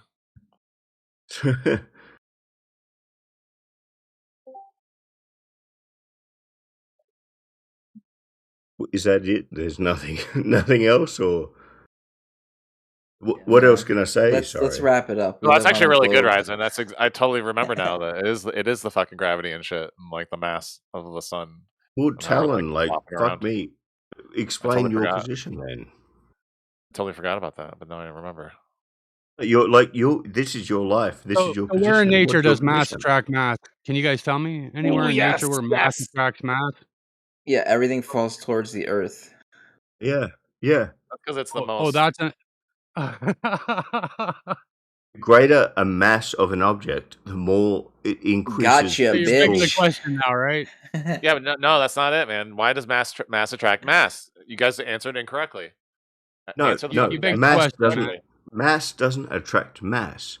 Okay. Things that have great mass will pull other things due to the electromagnetic positivity. Like there isn't always a greater draw for anything that has a lower magnetic energy. Like, I don't know. Like, do you agree or disagree that magnetism exists? What? You're Okay, magnetic? that's not, bro. Magnetism? Stop. Oh. That's not true. Really quick, Yeah. because there are things that are not magnetic. So by that definition, those things would just float off out of non-obscurity. Wait, hang on. The thing What that do you think the things that attract two people magnetism together is? is gravity. That's what we What do attract you is think gravity. magnetism is? It's a force. No one's arguing that, but you're saying that that's the reason why objects No, attract. It's stop. not. That's not true. Magnetism isn't a force. What is magnetism to you? What? Oh, it's a lovely little thing I like to take on walks. No, it's a fucking force. I mean, bro. that's awesome. He doesn't know. He doesn't know what magnetism is. That's a reaction.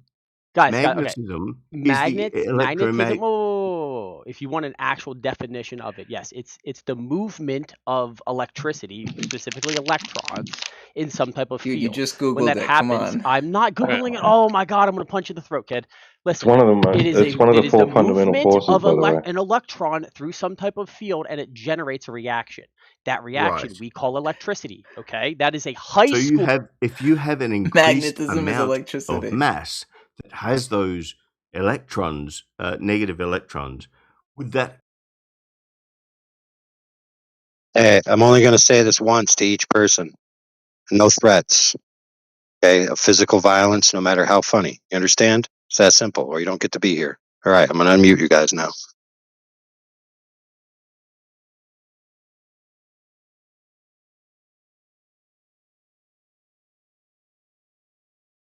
I didn't make a threat. Who made the threat?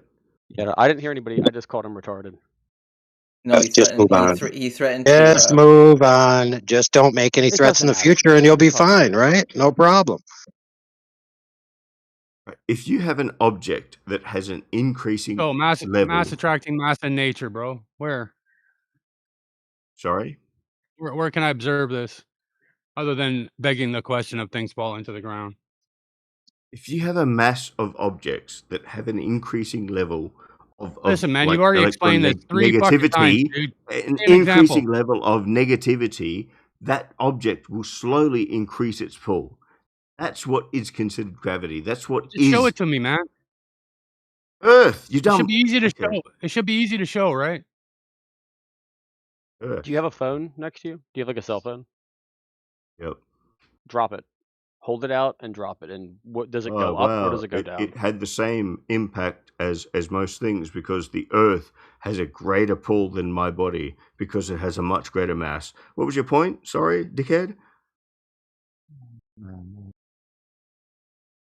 Yeah, I have a question. Who saw the Artemis launch? And on the Artemis rocket, who was the person behind the camera that moved the camera behind to show the Earth? That was AI. Yeah. Sorry, Daddy Literally that Shark. That video was was rude. I didn't mean to be rude. I get frustrated. No, Sorry. buddy, it's okay. Dude, listen, we're here in Flat Earth. It's meant to be rude. I'm here to get yelled at.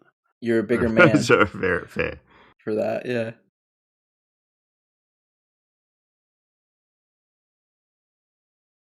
Yeah, the whole Artemis mission, guys. That must be pretty tough on a flat Earth, right? Not really. Or they launched it on April 1st just to give us something to talk about. I'm convinced. These fucking people are playing games, dude.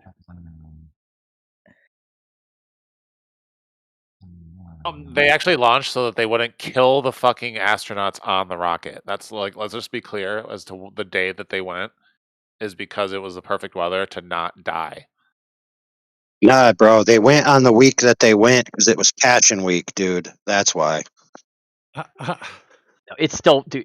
Listen, There's you can't argue it is not funny that they went on. There's specific April 1st. launch Come on. windows that allows them to slingshot their way to the moon and back, and that's why they had to wait to those Slingshot specific their way days around the moon. with the bet because that's the only time because you have to time it right because you have to be Yeah, you got to time it. You got to be. time it for maximum Christian, a polyphic, theocratic symbolism. You're right. Hey, bro, it ain't our fault Jesus decided to what happened to fucking the do some cool stuff during the launch windows, bro. It ain't, like, come on. It's really important to physically do it correctly because again, you'll just fly off into space if you Hey, don't. you know who sponsored the push for the accurate kinematic to a pseudo dynamic model of the stars so that they could get an accurate timetable? You know who did that? No. The Catholic Church, so that they could get the quote unquote appropriate time when Easter's supposed to be. So you thank the Catholics, bro. Yeah, nothing. I mean, the pinnacle is the Christian Scientist. Thanks, Joe Biden. What? Joe Biden? Oh, hold on. Yeah, he does sniff kids, so I guess that qualifies for being Catholic. Joe Biden technically he was a Catholic. Joe Biden greenlit the Artemis mission and is Catholic. He doesn't.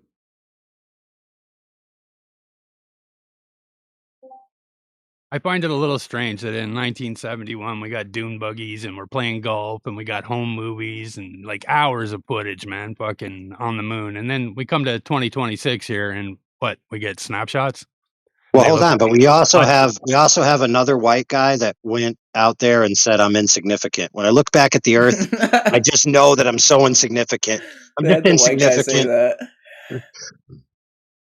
Yeah, and then the black guy said, "Quit saying that the first black guy went to the moon. Just say humanity went to the moon." Like, how hard is it to put a camera in the window and film this trip that they had, man? Yeah, they pulled the straws in a hat, right? And the black guy actually picked "Say you're insignificant," and he's like, "I don't think this is appropriate for a black guy to be saying this. Have the white guy do it." Logistics. It's important, man. They had to get all those equations right for that gravitational slingshot around the moon. Only the black guy could do it. Hey, how come they couldn't get the equations right on the shadow on her thigh? Yeah, that's right. When she was holding the Globy plush toy, and the shadow of her hand holding the toy was on her thigh, but the toy wasn't in her hand, just her hand. You'll have to show the video. I don't know. What My you're group chat with the specifically talking boys, they're not flat earthers, but they are moon skeptics, and they were all saying it was fake, and I was like, guys, it's not fake. I was trying to tell them it's not fake, but Right, and then you showed them the plush toy with the no shadow on her thigh, and you're like, "Look, this is proof. Of course, there'd be no shadow." Why would you expect a physical object to have a shadow cast on somebody's thigh when they're literally holding it in their hand?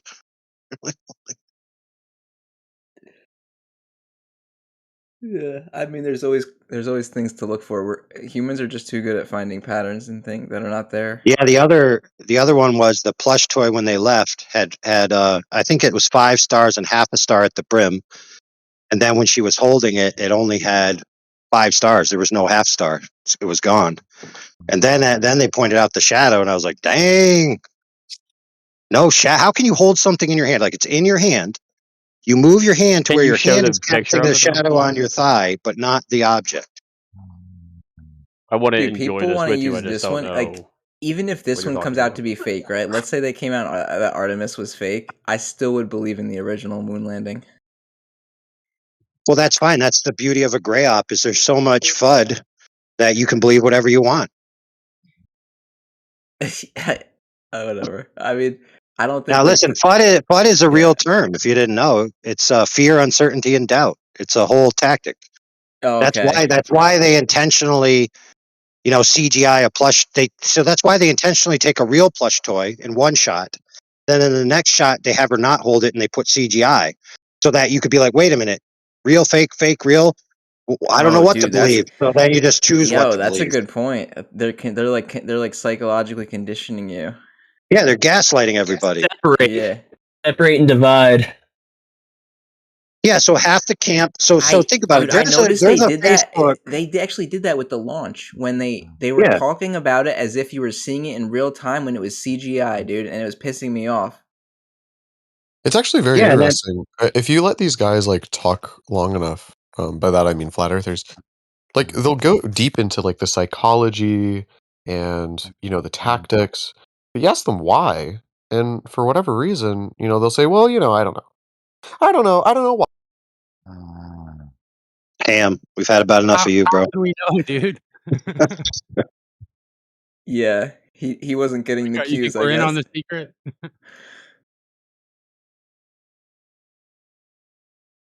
I don't know. I don't know if he's banned or not, but he might be ban evading. But he's not entirely a foul. But I didn't feel like going down that red herring. But anyway, what I was going to say before he interrupted was there's whole low brand groups of certain NASA hoax, especially the moon landing hoax, and they forbid flat earthers to join. As soon as they find out you're a flat earther, they kick you out. But they go deep into the hoax stuff about NASA and especially the moon landing. Yeah, so they're the largest moon landing hoax group is Globers only, no flat earthers allowed. Yeah. Is that so? Yeah. Mutually exclusive conspiracy. Wow. Well, yeah, I mean, it makes perfect sense, doesn't it? I mean, it's not the case that humanity is a monolith, that it's all globe earther on their knees, taking it in the face from NASA every 2 seconds, cucks. You know what I mean? Yeah. That's the diversity, man. That's our strength. Oh, dang, I was going to give Ham another try, but Yeah, he it's couldn't not our last. strength, dog. Please don't say that. Listen, I was going to give Ham another chance, but he couldn't last 2 minutes, I knew that just would like his get girlfriend somebody. complains. Would you like to elaborate on that, Tenza? Not feeling that quote. White power. Oh my goodness, dude. All right, listen, the moral of the story is we're talking about NASA fails. So who's got some other ones? How about the conflicting stories from the varying astronauts of what they see when they're in space? So we got a new one to add to the ranks from Mr. Insignificant White Guy, who came back from the moon mission and is now insignificant for some reason. He said he saw 3-dimensionality in the cosmos. But how could that be if the celestial sphere is at an infinite distance, meaning that all points have no parallax from the common observer point? How could he see any 3-dimensionality to it? Wait, Hold on. what Wait. Did what you about just if say you we see don't have an parallax? Really quick, did you just say there's no parallax in the universe? Holy crap, dude! I just want to clarify what you said. If you're standing in one location, right, and you're looking at a celestial sphere of a effective infinite distance, then there could be no parallax from that observer's point. Correct? Okay, then how do our satellites currently right now use parallax? Holy crap, dude! So how does that work? Okay, here, go look up how parallax is done, and then come back. I know how it works. Okay. So, like, for instance, you're saying like we don't. Hold on, I had to mute Shark because he's too dumb to be here. Can't keep up with the terms we're using. There's always one of them You in the weren't even crowd. saying that parallax check this doesn't out. exist. You're saying that I didn't the say that, celestial dummy. being. Yeah, that's what I'm saying. You didn't even say that. Exactly. Yeah, I'm defending you. I'm saying that you didn't even say that parallax doesn't exist. That's not what you said. You said if it was what the celestial being, how was it 3-dimensional? If you couldn't even, it wouldn't be parallax. I understand what you're saying. Yeah. Apologies for the fast trigger finger on that, but usually when No, you're people good. start talking, in here, it's like their first word or two is muffled. Yeah, no, I'm sorry. Yeah, no worries. I guess some people can't listen. Here's a parallax test. Okay, take one eye. Don't move your head. Hold your head still. Put your thumb in front of your two eyes. Close one eye. Open the other eye. Close one eye. Open the other eye. Now pretend you only have one eye. Close one eye. Open one eye. Close one eye. Open one eye. You see the difference? One, you have a differential in the shift because you have two separate observer points, one eye and the second eye. The other example, you only have one observer point. So there's no parallax shift when you open the same eye and close the same eye. Holy crap.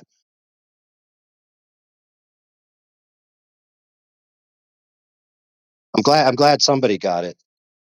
Because Shark Boy was having a hard time there.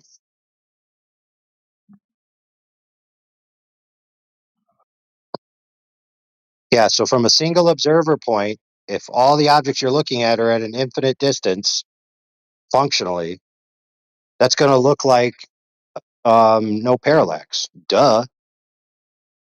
Which is the story we got about the stars in the past. Just pointing out that this astronaut is making a claim that he's seeing three-dimensionality to it, which he shouldn't be, right?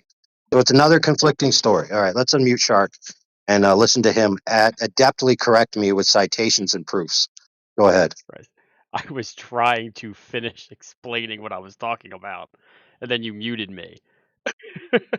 I was saying, Because you were listen, if we're spinning, right, and we are actually orbiting the sun, a satellite in that same orbit can take a couple of pictures over a brief period of time and get a parallax from that. That's literally how they do it. I think Gaia is the main one that uses parallax, if I remember correctly, but like New Horizon uses it too, I think. You're talking think about those- I think parallax those are the two. lenses or parallax photos? It's just No, it's, the entire premise of parallax, like using parallax, like they use parallax to take measurements, to do Right, aiming, correct, which to isn't relevant yeah. to what I was saying in any way. yeah, he's not talking about using parallax. He's saying that the person reported seeing parallax with their own eyes. How are you not understanding that's what he's saying? A star close enough. If you're looking at a star He's close saying enough, with and your then you bare reference that eyes, point again, with your yes, bare eyes on the moon, you're gonna see absolutely. parallax stars. Going far enough, we see you could see a change of parallax going 10 feet. What do you mean? Yes, absolutely. Whoa, With your whoa! own eyes, yes. A star close enough. There's stars that are close enough. There's stars within 10 light years of us. Like, what are we talking about? Holy crap, dude! Dude, what's the angle change with a star 10 light years away if you move yourself 10 feet? I'm not entirely sure, but it's a lot. I'll give you a hint. It's less than the angular resolution of the human eye. It'd be imperceptible, but nice try. Okay, so if you move 10 feet, right? But I'm saying you can measure parallax over 10 feet, is what I'm saying. Go far enough, you can measure parallax over a great distance, like going from one side of the moon to the other, which is a very, very large distance. You could perceive some version of parallax, absolutely. Didn't you say that you could even see AI? three Well, let me help you out. Let me help you out, dude. Let me help you out. Let me help you out, dude. Unless Unless you have a static image holder in your retina where you can go click and then move to the other side of the moon and go click and see both at the same time, you're not going to perceive any parallax. Holy crap, dude. I mean, in your opinion, I mean, you don't know. You haven't. In my opinion, you haven't seen something. You haven't observed 2 dude, points from that human far. beings, you dude, don't can know. only see the instant they're presently looking at. In case you didn't know, That's not entirely true. There are people with photographic memories. Like, yes, you're right. They could perceive and put into their like immediate cortex what they're immediately perceiving. But we have depth of thought. Like we can think back of things we've done in the past and like relive that. You even get stuck there sometimes. Like, what are you talking about? yeah, I'm sure that's what that astronaut was doing. He was simulatory projecting a previous image of the star so he could get the parallax reading with his onboard nano computer implant. Holy crap. He can perceive distance and change. Anybody can do it. Whatever, dude. Like that's one of the You're reasons how smoking we crack, used brother. to navigate. Brother, that's how we navigated by the stars. Is you perceive the distance, the change in distance. You can say, "Oh, look how far we've gone." Like that. Yeah. What are you That's talking on about, Earth. dude? And that's how we know there's fixed points, like Polaris, the North Holy Star. crap. Is that there? No matter where you go, Tupper, he doesn't get pretty it. much Help me stays. out, Tupper. I don't think you I'm get pretty it, brother. faded, my guy. Listen, Shark Boy, a faded kid gets it, but you don't. But so whatever. Let's move on. Okay. I mean, I don't think you get it, but that's fine. We could disagree to disagree on this. Memory isn't 100%. Okay. And like, how are you going to get? Like, I would need like the distance. Like, you know, like I don't think you can fucking calculate that shit over five, I don't even know 10 what we're talking feet. You about. know. But if it's Can you like show the clip? maybe like I understand how like things move, like when you move on a certain point, how things move, you know, yeah. But like I don't understand how he would be able to calculate the parallax with his bare eye. He's but not not, like, calculating necessarily. over. He's just perceiving it, and he's saying, "Oh, in my observations of this, I'm perceiving some version of three dimensionality, which is another, a fancy, or not a fancy word, another word for parallax, if you will. Like seeing the change of an object. You can perceive that. Like you could do that right now. Is what I'm saying. Give enough distance, give enough time, you can perceive change long and big enough. Yeah, cool story, bro. Okay. Why don't you give me some quantifications of the angular field of view and reception of the human eye and the closest star besides the sun? How about you do that math and then come back with an answer? The closest star is like fucking 3 light years, I think, something like that. Okay. Wait, you said it was 10 earlier, though. No, I said there's a lot within 10. I said there's a few within 10 light years. Figure out what would be the change from one side of the moon to the other. I don't and then care let enough us to know do what that. it is. AI, here's the point, dude. You always go to this is like, if you can't observe it, if you can't yourself measure it, then it's not real to you unless somebody can. Hey, listen, vague boy, you're making vague general claims that if all the conditions were correct, it's theoretically possible, right? Now, to be fair, you didn't say he definitely saw parallax. You put it in hypotheticals, so I don't have to hold you to a claim since you didn't actually make one. But you're just skirting around it, bro. Why don't you actually do the math and find out? Instead of playing, I don't care enough. Go ahead. It's 12:30 at night. I don't even think he could do the math. Fair enough. I don't even think he could do the math. Right? I mean, I can do the math. It's not that difficult. It's associate's degree level math. I just don't feel like doing that. No, dude, I don't mean that in like an insulting way. What I mean is without specificity on what we're actually talking about, right? Because at first, if I'm not mistaken, the conversation started with a guy, an astronaut up there, saying he saw parallax of a star, right? Something, yeah. That's why I said I asked for the clip originally. I'm still asking for the clip. Right. So unless we know how far he traveled between two like snapshots that he took, right, over what period of time, what trajectory he was on, et cetera, you can't do the math. There's not enough information. It could also be just experiencing an illusion as well. I mean, there's 1,000 explanations for that one specific. I'm not trying to explain anything. I'm trying to just highlight that you have like an insurmountable hurdle in front of you, even if you wanted to try and solve this, because there's not enough information, dude. Listen, theoretically, you could probably solve for all possibilities, or a sample set of of all the possibilities. But even then, like what's it going to give you? Oh, it's likely that it happened. To play devil's advocate, what you're saying, like we know the measurements of the moon, so you could slice that up into deliverable, the deliverable, whatever the fucking largest tangents are. It's not arc seconds, it's arc minute.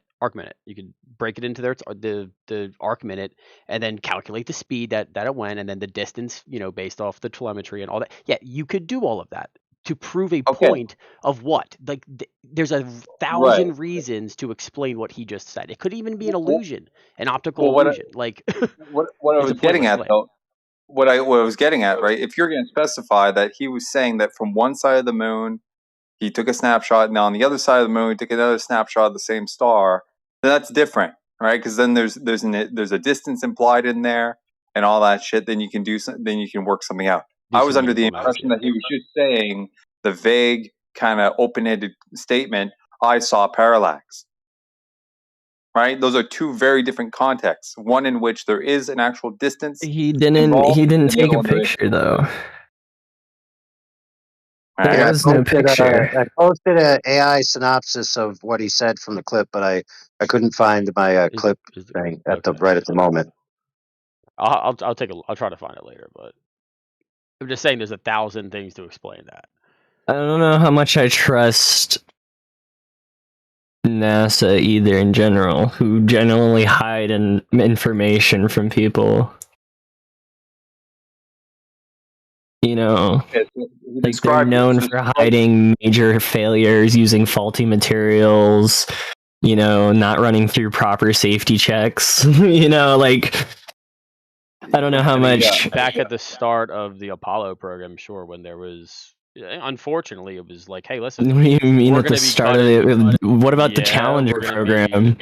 Okay, the Challenger program was a faulty Okay, O-ring, if I we remember can correctly. start Pause. going there. Hey, you could laugh. Listen, it was a faulty O-ring, right? Which, yeah, I'm sure if somebody inspected that specific O-ring, maybe they could do. There was a breakdown later that said, hey, the point of that O-ring was like past its service life, and even a visual inspection wouldn't have done it. There was a check 5 steps back, and one of the problems was it's because you subcontracted out too much.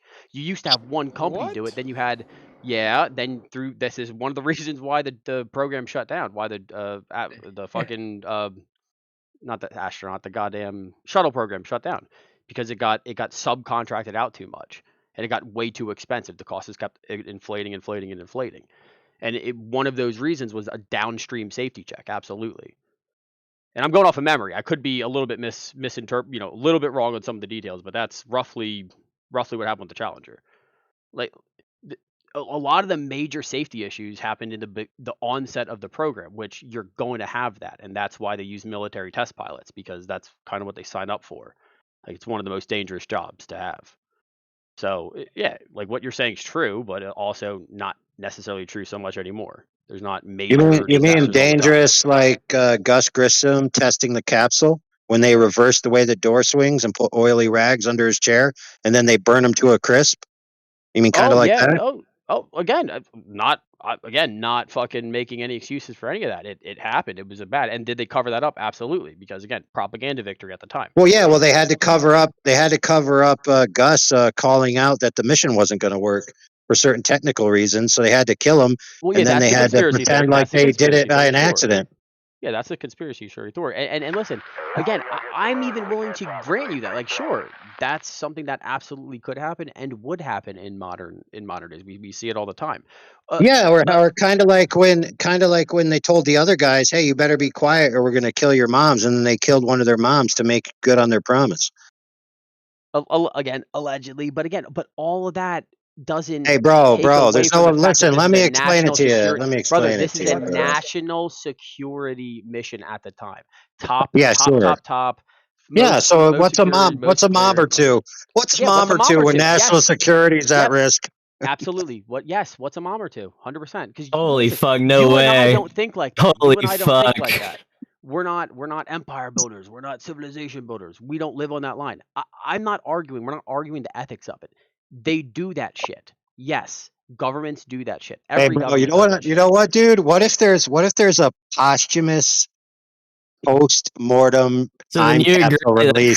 That corrupt. So you just automatically assume that all the information that this government agency is just putting out there is truthful.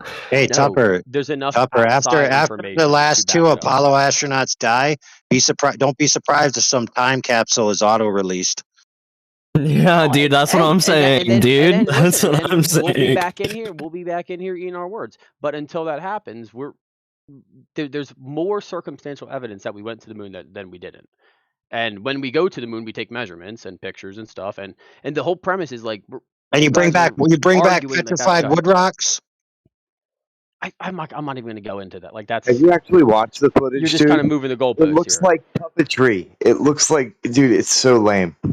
Have you actually even seen it? Jeez. No, it's that same FUD. Yeah. It's that same FUD cloud. There's enough nonsense and enough sincere stuff that you can pick and choose what you want to believe.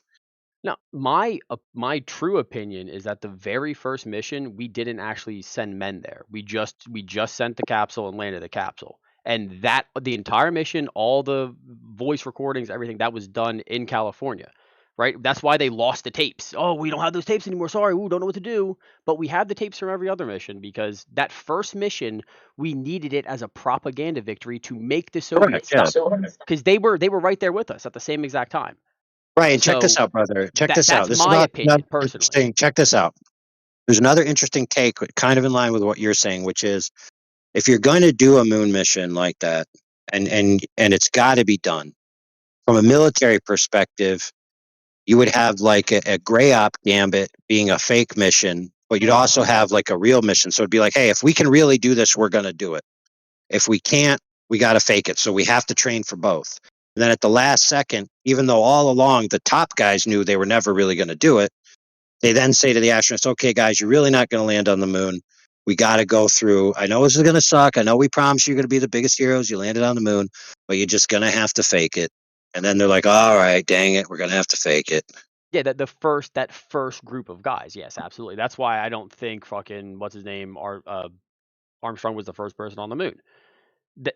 Again, like you just said, the gray op is that first mission. They went up there, and in my opinion, because that's why, like you say, oh yeah, they were going to do the phone call. Nixon had a phone call for, or not, whatever his name was. Fucking John sent the phone call for if they were to crash. Yeah, it was Nixon. If they were to crash, you know, oh, we were going to make a phone call and it'd be this whole recorded thing. Like right when it happened, like you wouldn't even know. Like there'd be a delay. So even that, like that first mission, it was like, okay, if the shuttle gets there and they can't do it, we're just going to send it right in there, make it blow up, and then say, oh, it was too dangerous. That will hopefully scare the Soviets enough to give us a couple more years to, you know, fix it. Like all of that, I will. Or even have it pre-recorded, or even have it pre-recorded. And I'm not saying they went or didn't go. I'm just saying, or have it pre-recorded in the sense that you actually do send them, and if it fails along the way, you just flip to the simulation as if they did land, and then it shows, oh, we did land, and oh, we're coming back, and then like halfway back, we all die. Yeah. And exactly, and even if like and if it's an unmanned capsule they're setting up for the first mission, even the first two missions, I'll give you the first two missions, even though the second one, I think we have the tapes for it and the telemetry data.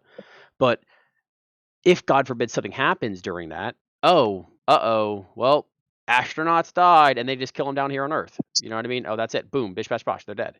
I think that's why like you see Apollo 13 is like one of the first real missions, and what happens? It almost fails halfway through, and they have to do all this crazy engineering and all this magic, you know, frankly, a national, you know, a national story of like almost, you know, what's the word I'm looking for here? Honor, you know, them like being able to figure their way out and get their way back to Earth. Yeah, just more dramatic tension. With 13. Yeah, a little more dramatic tension, right? Yeah, adds to the plot line. But like, if you, I'm glad you're starting to get on board with all these theater terms. This has been my opinion for a decade plus, personally, right? I'm trying to get more people on board with this version because I think it makes significantly more sense than anything else, at least, you know, for the layperson. So then you agree that this agency lies. So then how can we just trust a lot of? I know. So I know. I just hold on. I never. Can you fucking let me finish? I'm not talking. You cut me off 3 times while I was mid-sentence. Anyways. So, like, why would we trust, like, the main thing, like, their main narrative that they put out there? Like, why would, especially the fact, like, we're being told that we've been being lied to for years. Like, in so many documents that are being released from either the CIA, the FBI, you know, like why wouldn't they lie to us about space? Like why wouldn't they just make that shit, start making shit up for that? Like what's the benefit? What's the benefit of lying about space? What's the benefit of saying, okay, yeah, to prevent the knowledge of what is actually going on? To what end? To what aim? To what benefit? That's like who a benefits great question. Right? I don't know, but like, okay, it has to be something. It has to be something either dangerous or something that like heavenly. Like that's the only thing I can think of.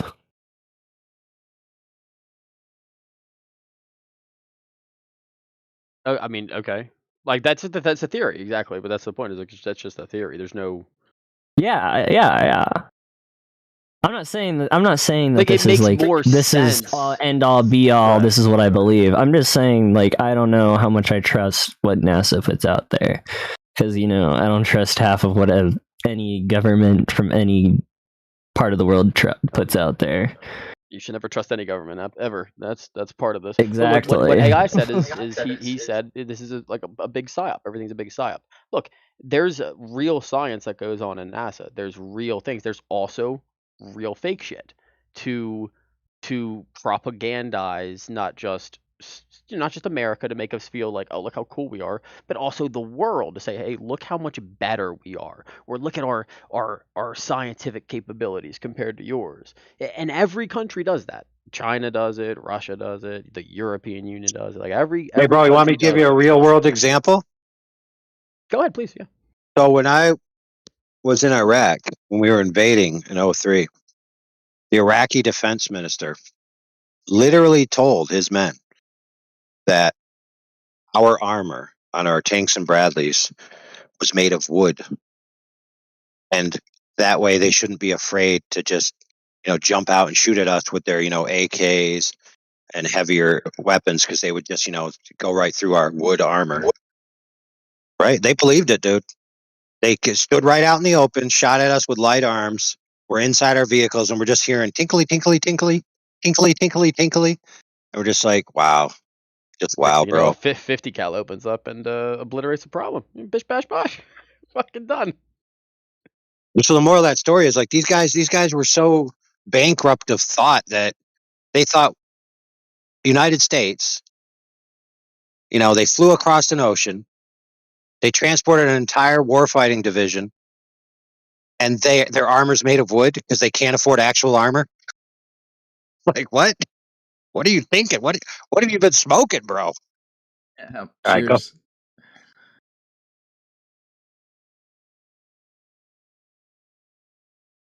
But anyway, the greater point is like you can't ever trust anything, but to have that effective, you have to have some reality in there. Everything can't be fake, otherwise then it'd be so simple. Like, okay, dude, obviously this is fake. The layperson can see that. Like, what are we doing here?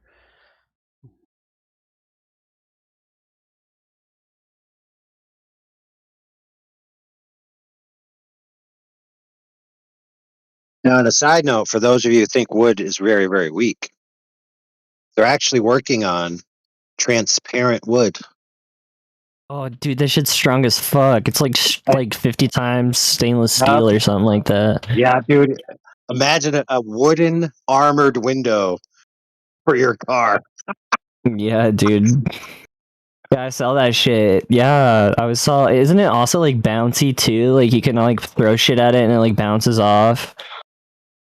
Like just straight up, like you can use it for like. I think somebody used it as like a trampoline. Like they try to make a trampoline out of it. Well, the Japanese claim to have made satellites out of wood. I don't doubt it. Wait, is that the candles they let off in those ceremonies? They've adapted that to satellites now. Right. These are not Chinese lanterns; they're Japanese lanterns. Yeah. So that I've seen a sample of the transparent wood only on a video, and it wasn't super clear, but the guy was talking about it in a way that had me pretty confident they're going to get it really clear in the future. But either way, it's freaking awesome. What? Yeah, what? Weren't you just listening, bro? No, I tuned out. I'm sorry. Dude, we were talking about transparent wood that's stronger than steel, bro. Yeah, I remember that. I was tuned in for that, but I didn't hear the last sentence that you said. I don't know. I'm sorry. Oh, I was saying the sample that I saw in a video wasn't super clear, but he had me convinced when he was talking about the technology that it'll be clear. They'll get it to be clear in the future. Yeah, that's just the rough process. Like, we haven't even fine-tuned it. Like, that's just the rough process, and you can already pretty much, like, so you can see pretty well through it. Like, you can't see perfectly, but it's still pretty cloudy, but... Dude, it'd be like once we perfect for refine a it, I bathroom, guarantee armored you. bathroom window, you know what I mean? Yeah.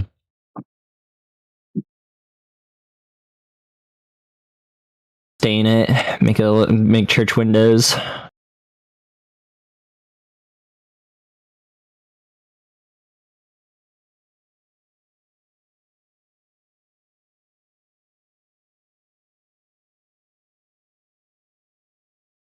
Yeah, just think, dude. If they would just stop wasting money on pretending that some girl was holding a plush toy floating above the earth, we could have had transparent wood like 20 years ago.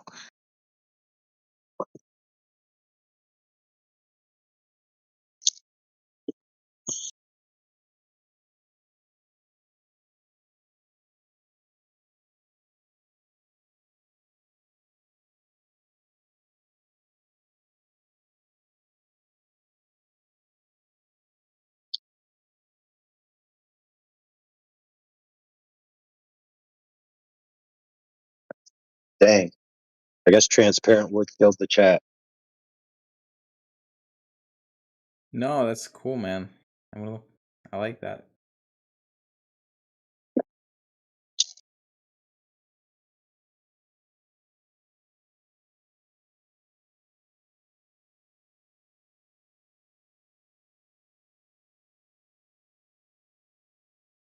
Oh, you know what's another thing that's cool is the zero tolerance screw heads. So this guy made like it's about the size of a quarter, and it's a screw underneath, but the top has a slot in it for a tool to turn it. But he machined it to be zero tolerance. So when you depress the little slot, you can turn it, but when you let it come back up, it basically visually is seamless, like it's a solid piece of. Nice. Now, supposedly, if you have a scenario like that, quote unquote, in the vacuum of space, then the surfaces will cold weld to each other. They'll basically reassemble back into one unit because there's nothing separating the bonds. Like down here, there's like a thin layer of air or something, supposedly, between the zero tolerance machining. Yeah, you got me there.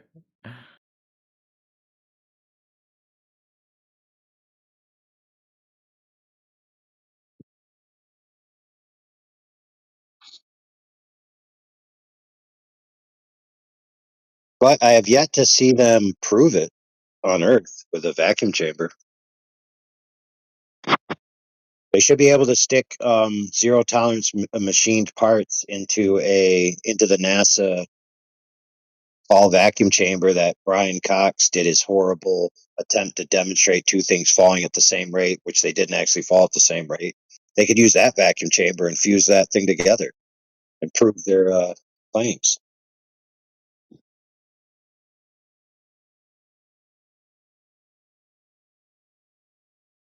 Or they could put a guy in a spacesuit inside that vacuum chamber and prove that that works. So I think the last time they tried to do it, the guy said his tongue was boiling off. Get me out of here. Be right back.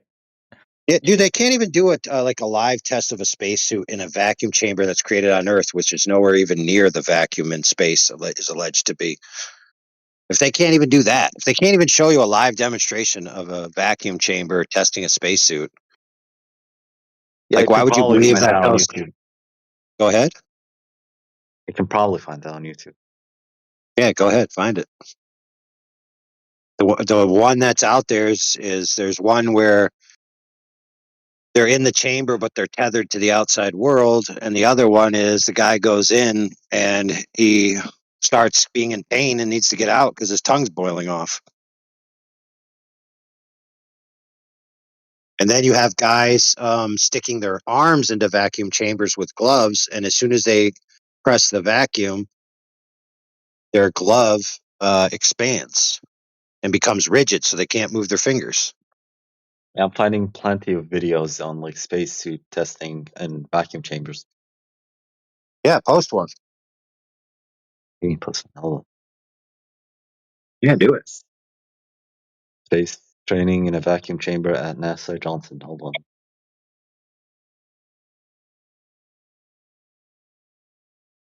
Spacesuit testing. Could you make a spacesuit out of duct tape? Vacuum chamber. Apollo color sound. NASA spacesuit VC real chamber.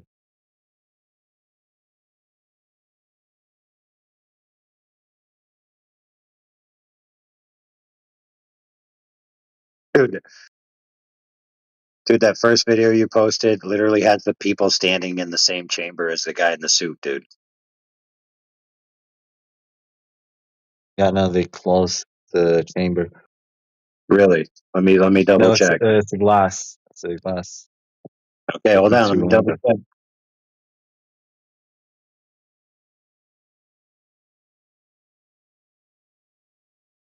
That's Holy crap.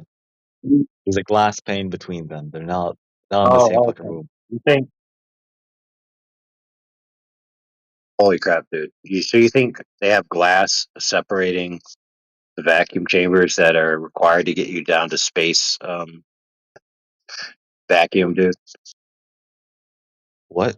Yeah, like the National Space Station has windows. But I don't care about that, dude. I'm talking about actual like low pressure vacuum chambers that are needed to get to the low pressures that are even comparable to Yeah. space. Yeah, you're saying a window. You're saying a piece of glass can't handle a vacuum. Why not? Dude, do you know what it takes for them to make those vacuums on Earth, dude? Yeah, it takes yeah, it's really hard. It's really hard to make it. It takes steel and concrete walls, dude. Yeah, okay, so the glass pane, specialized windows can handle these pressures. Can handle these pressures. Yeah, Like so sorry. So what's specifically the done? core value Hold on on, this hold on. vacuum? Have you specifically done the calculations on the materials they used to make that glass, and you concluded that no, it can't handle the suction force of this vacuum? Have you done these calculations, or are you just pulling shit out of your ass? It's a ladder. Hold on a second. The guy in the comments said that the door is open, so there's not actually a glass. It's a window. Oh, What do you mean the guy in the comments? yeah, The window. I first said it was open. So is this? How do you know that this is in a closed chamber? It's a window. How do you know that? I'm looking at it. Yeah, well, how do you know it's a window? I'm looking at it. I see it's a window. You're looking at it. I don't know. I'm looking at it too. It doesn't seem to be a window to me, dude. Hold on. Let me I don't scroll know. through. Maybe I'll find some other You're a information flat here. earther, so you just deny reality. I don't know, dude. Do you see a reflection or something on it that shows it's a window? It's a clear window. Okay, so you're just gonna keep saying it's a window. It's because it's a window. Yeah. Say it's a window 3 more times, kind of like Beetlejuice, Beetlejuice, Beetlejuice. Right.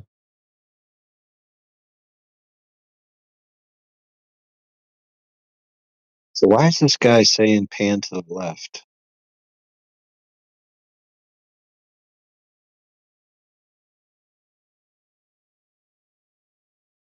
All right, let me see what the replies are to him. Nope, none.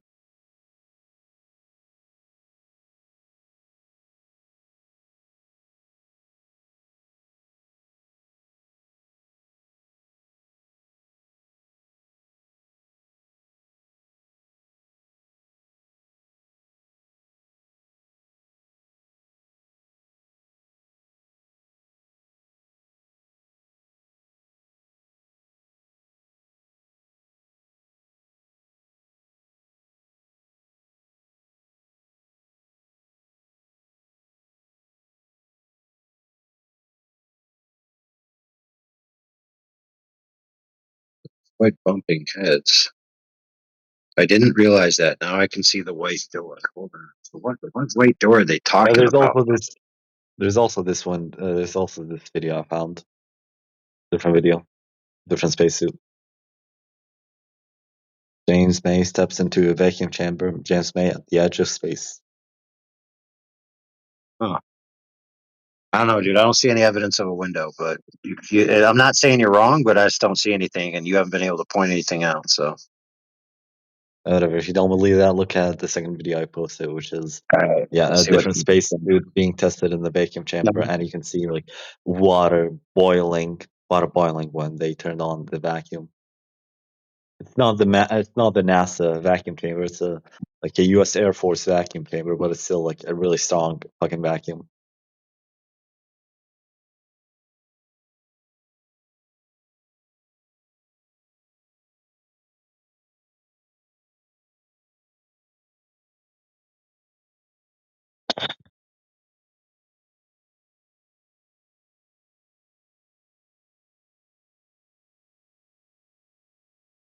All right. So what time frame is the crucial time where it proves that he's in a vacuum? The water boiling.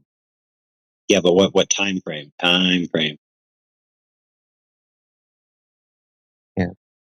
Just watch the fucking video. It's at I don't know the like exact time. 140, I think. 140. All right, let's see.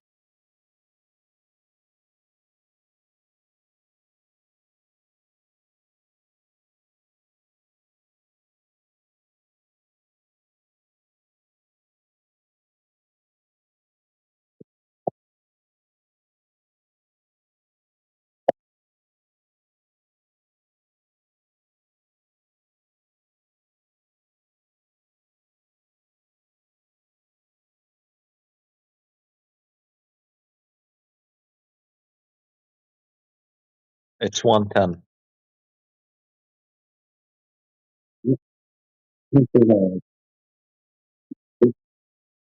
Your voice is muffled. Let me double check. I saw his face. You can also see the water boiling and the balloon expanding because It's of at decreased pressure. then if you go to 139, like right That's before they turn it on, and then watch it, you can see the water boil and literally like the atmosphere go into the chamber. I don't know, dude. But at the 141 mark, it gets foggy in the room. That's all Yeah. I see. Well, yeah, that's because that's the And then water. the glove itself doesn't instantly expand. So why wouldn't the glove have instantly expanded if the water boiled? What do you mean? It The takes the time. glove It moves. takes a few seconds. Yeah, what's the problem? So the water instantly boils, but it takes a few seconds for the glove to expand. The Yeah. glove's not gonna So the glove's not gonna fully expand like that. But the What water, are you yeah, because talking about, dude? You the know, there's water's people open. that did tests of them putting their hands in a vacuum chamber with a glove, and it immediately expanded, dude. Yeah, okay, because there's air connected to it. We don't know if that glove is sealed off and has its own compartment of air in there. We don't know.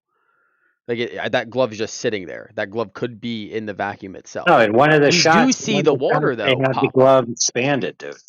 Yeah, because at that specific shot, we know that it has it tied off. Wait. Like at a minute, you see it. You see it. Well, if it's boiling, wouldn't it automatically produce steam even before that? Once it gets to a certain heating point, even before it's boiling, it should start producing steam. it's not boiling. It's not boiling. Not It's just it's called boiling, but it's not no, it's being called heated up. what is it called? Sublimation. Sublimation. Yeah, it's not boiling. It's literally turning directly into air molecules. I don't know. I didn't watch the It's video. boiling, but it's not boiling because it's heated. I didn't Technically, see. it's I didn't boiling, see but no water not heated. boiling. Sorry, because it's You not. don't Yeah, see because the it's fucking not water gonna boiling. You boil. can see it bubbling. You can see it fucking bubbling. If you just watch it from 50 up, you could just I watch it. don't know. When you watch the say whole video. It's 4 boiling, minutes. Just watch the full that automatically Watch the full thing. isn't the word boiling have like the definition of boiling have heat in it? Hold on. No, It's not boiling. It's not boiling. It's called sublimation. Yeah, boiling. The definition of boiling: the rapid phase transfer of liquid vapor of gas, which is heated into a point of its boiling point. Yeah, you said boiling when you said it, so that's why I got confused. You see how I can get confused? Because when you say boiling, it's literally in the definition heating. It's heated. So I assume Who are you heat. talking to? Are you arguing with yourself right now? No, I'm arguing with you. Okay. Yeah, it was You sublimation. said Sublimation boiling. is solid. Sublimation. Hold on. Okay, brother, Sublimation listen. is solid do I instantly have turning to? into fucking gas. Boiling is just liquid turning into gas, so it can be heated, can be You can reduce the Yeah, pressure, but it's technically both are pressure boiling. change will do it. Yeah. The point is it's turning from one phase of matter to another phase of matter. That's the point in the video that he showed. That's the whole point. Yeah, it's just boiling. Technically, Oh, you showed a video. I was confused. I don't know. I don't click the links from random strangers and random discords. Yeah, well, it's in the side chat. So if you want to join the conversation, then join the I'm gonna conversation. have to leave Otherwise, you mute yourself, with the effects of what's the that? claim now that you have a drop in pressure and the water leaves from its one state to another. Yet you live on a giant water ball in the very same pressure differential. The creator We have an atmosphere. Don't forget. claim, dude. Yeah, that's the claim. But I can't state a part Yes, that I was. atmosphere I and gotta- gravity. Claim is we have an atmosphere.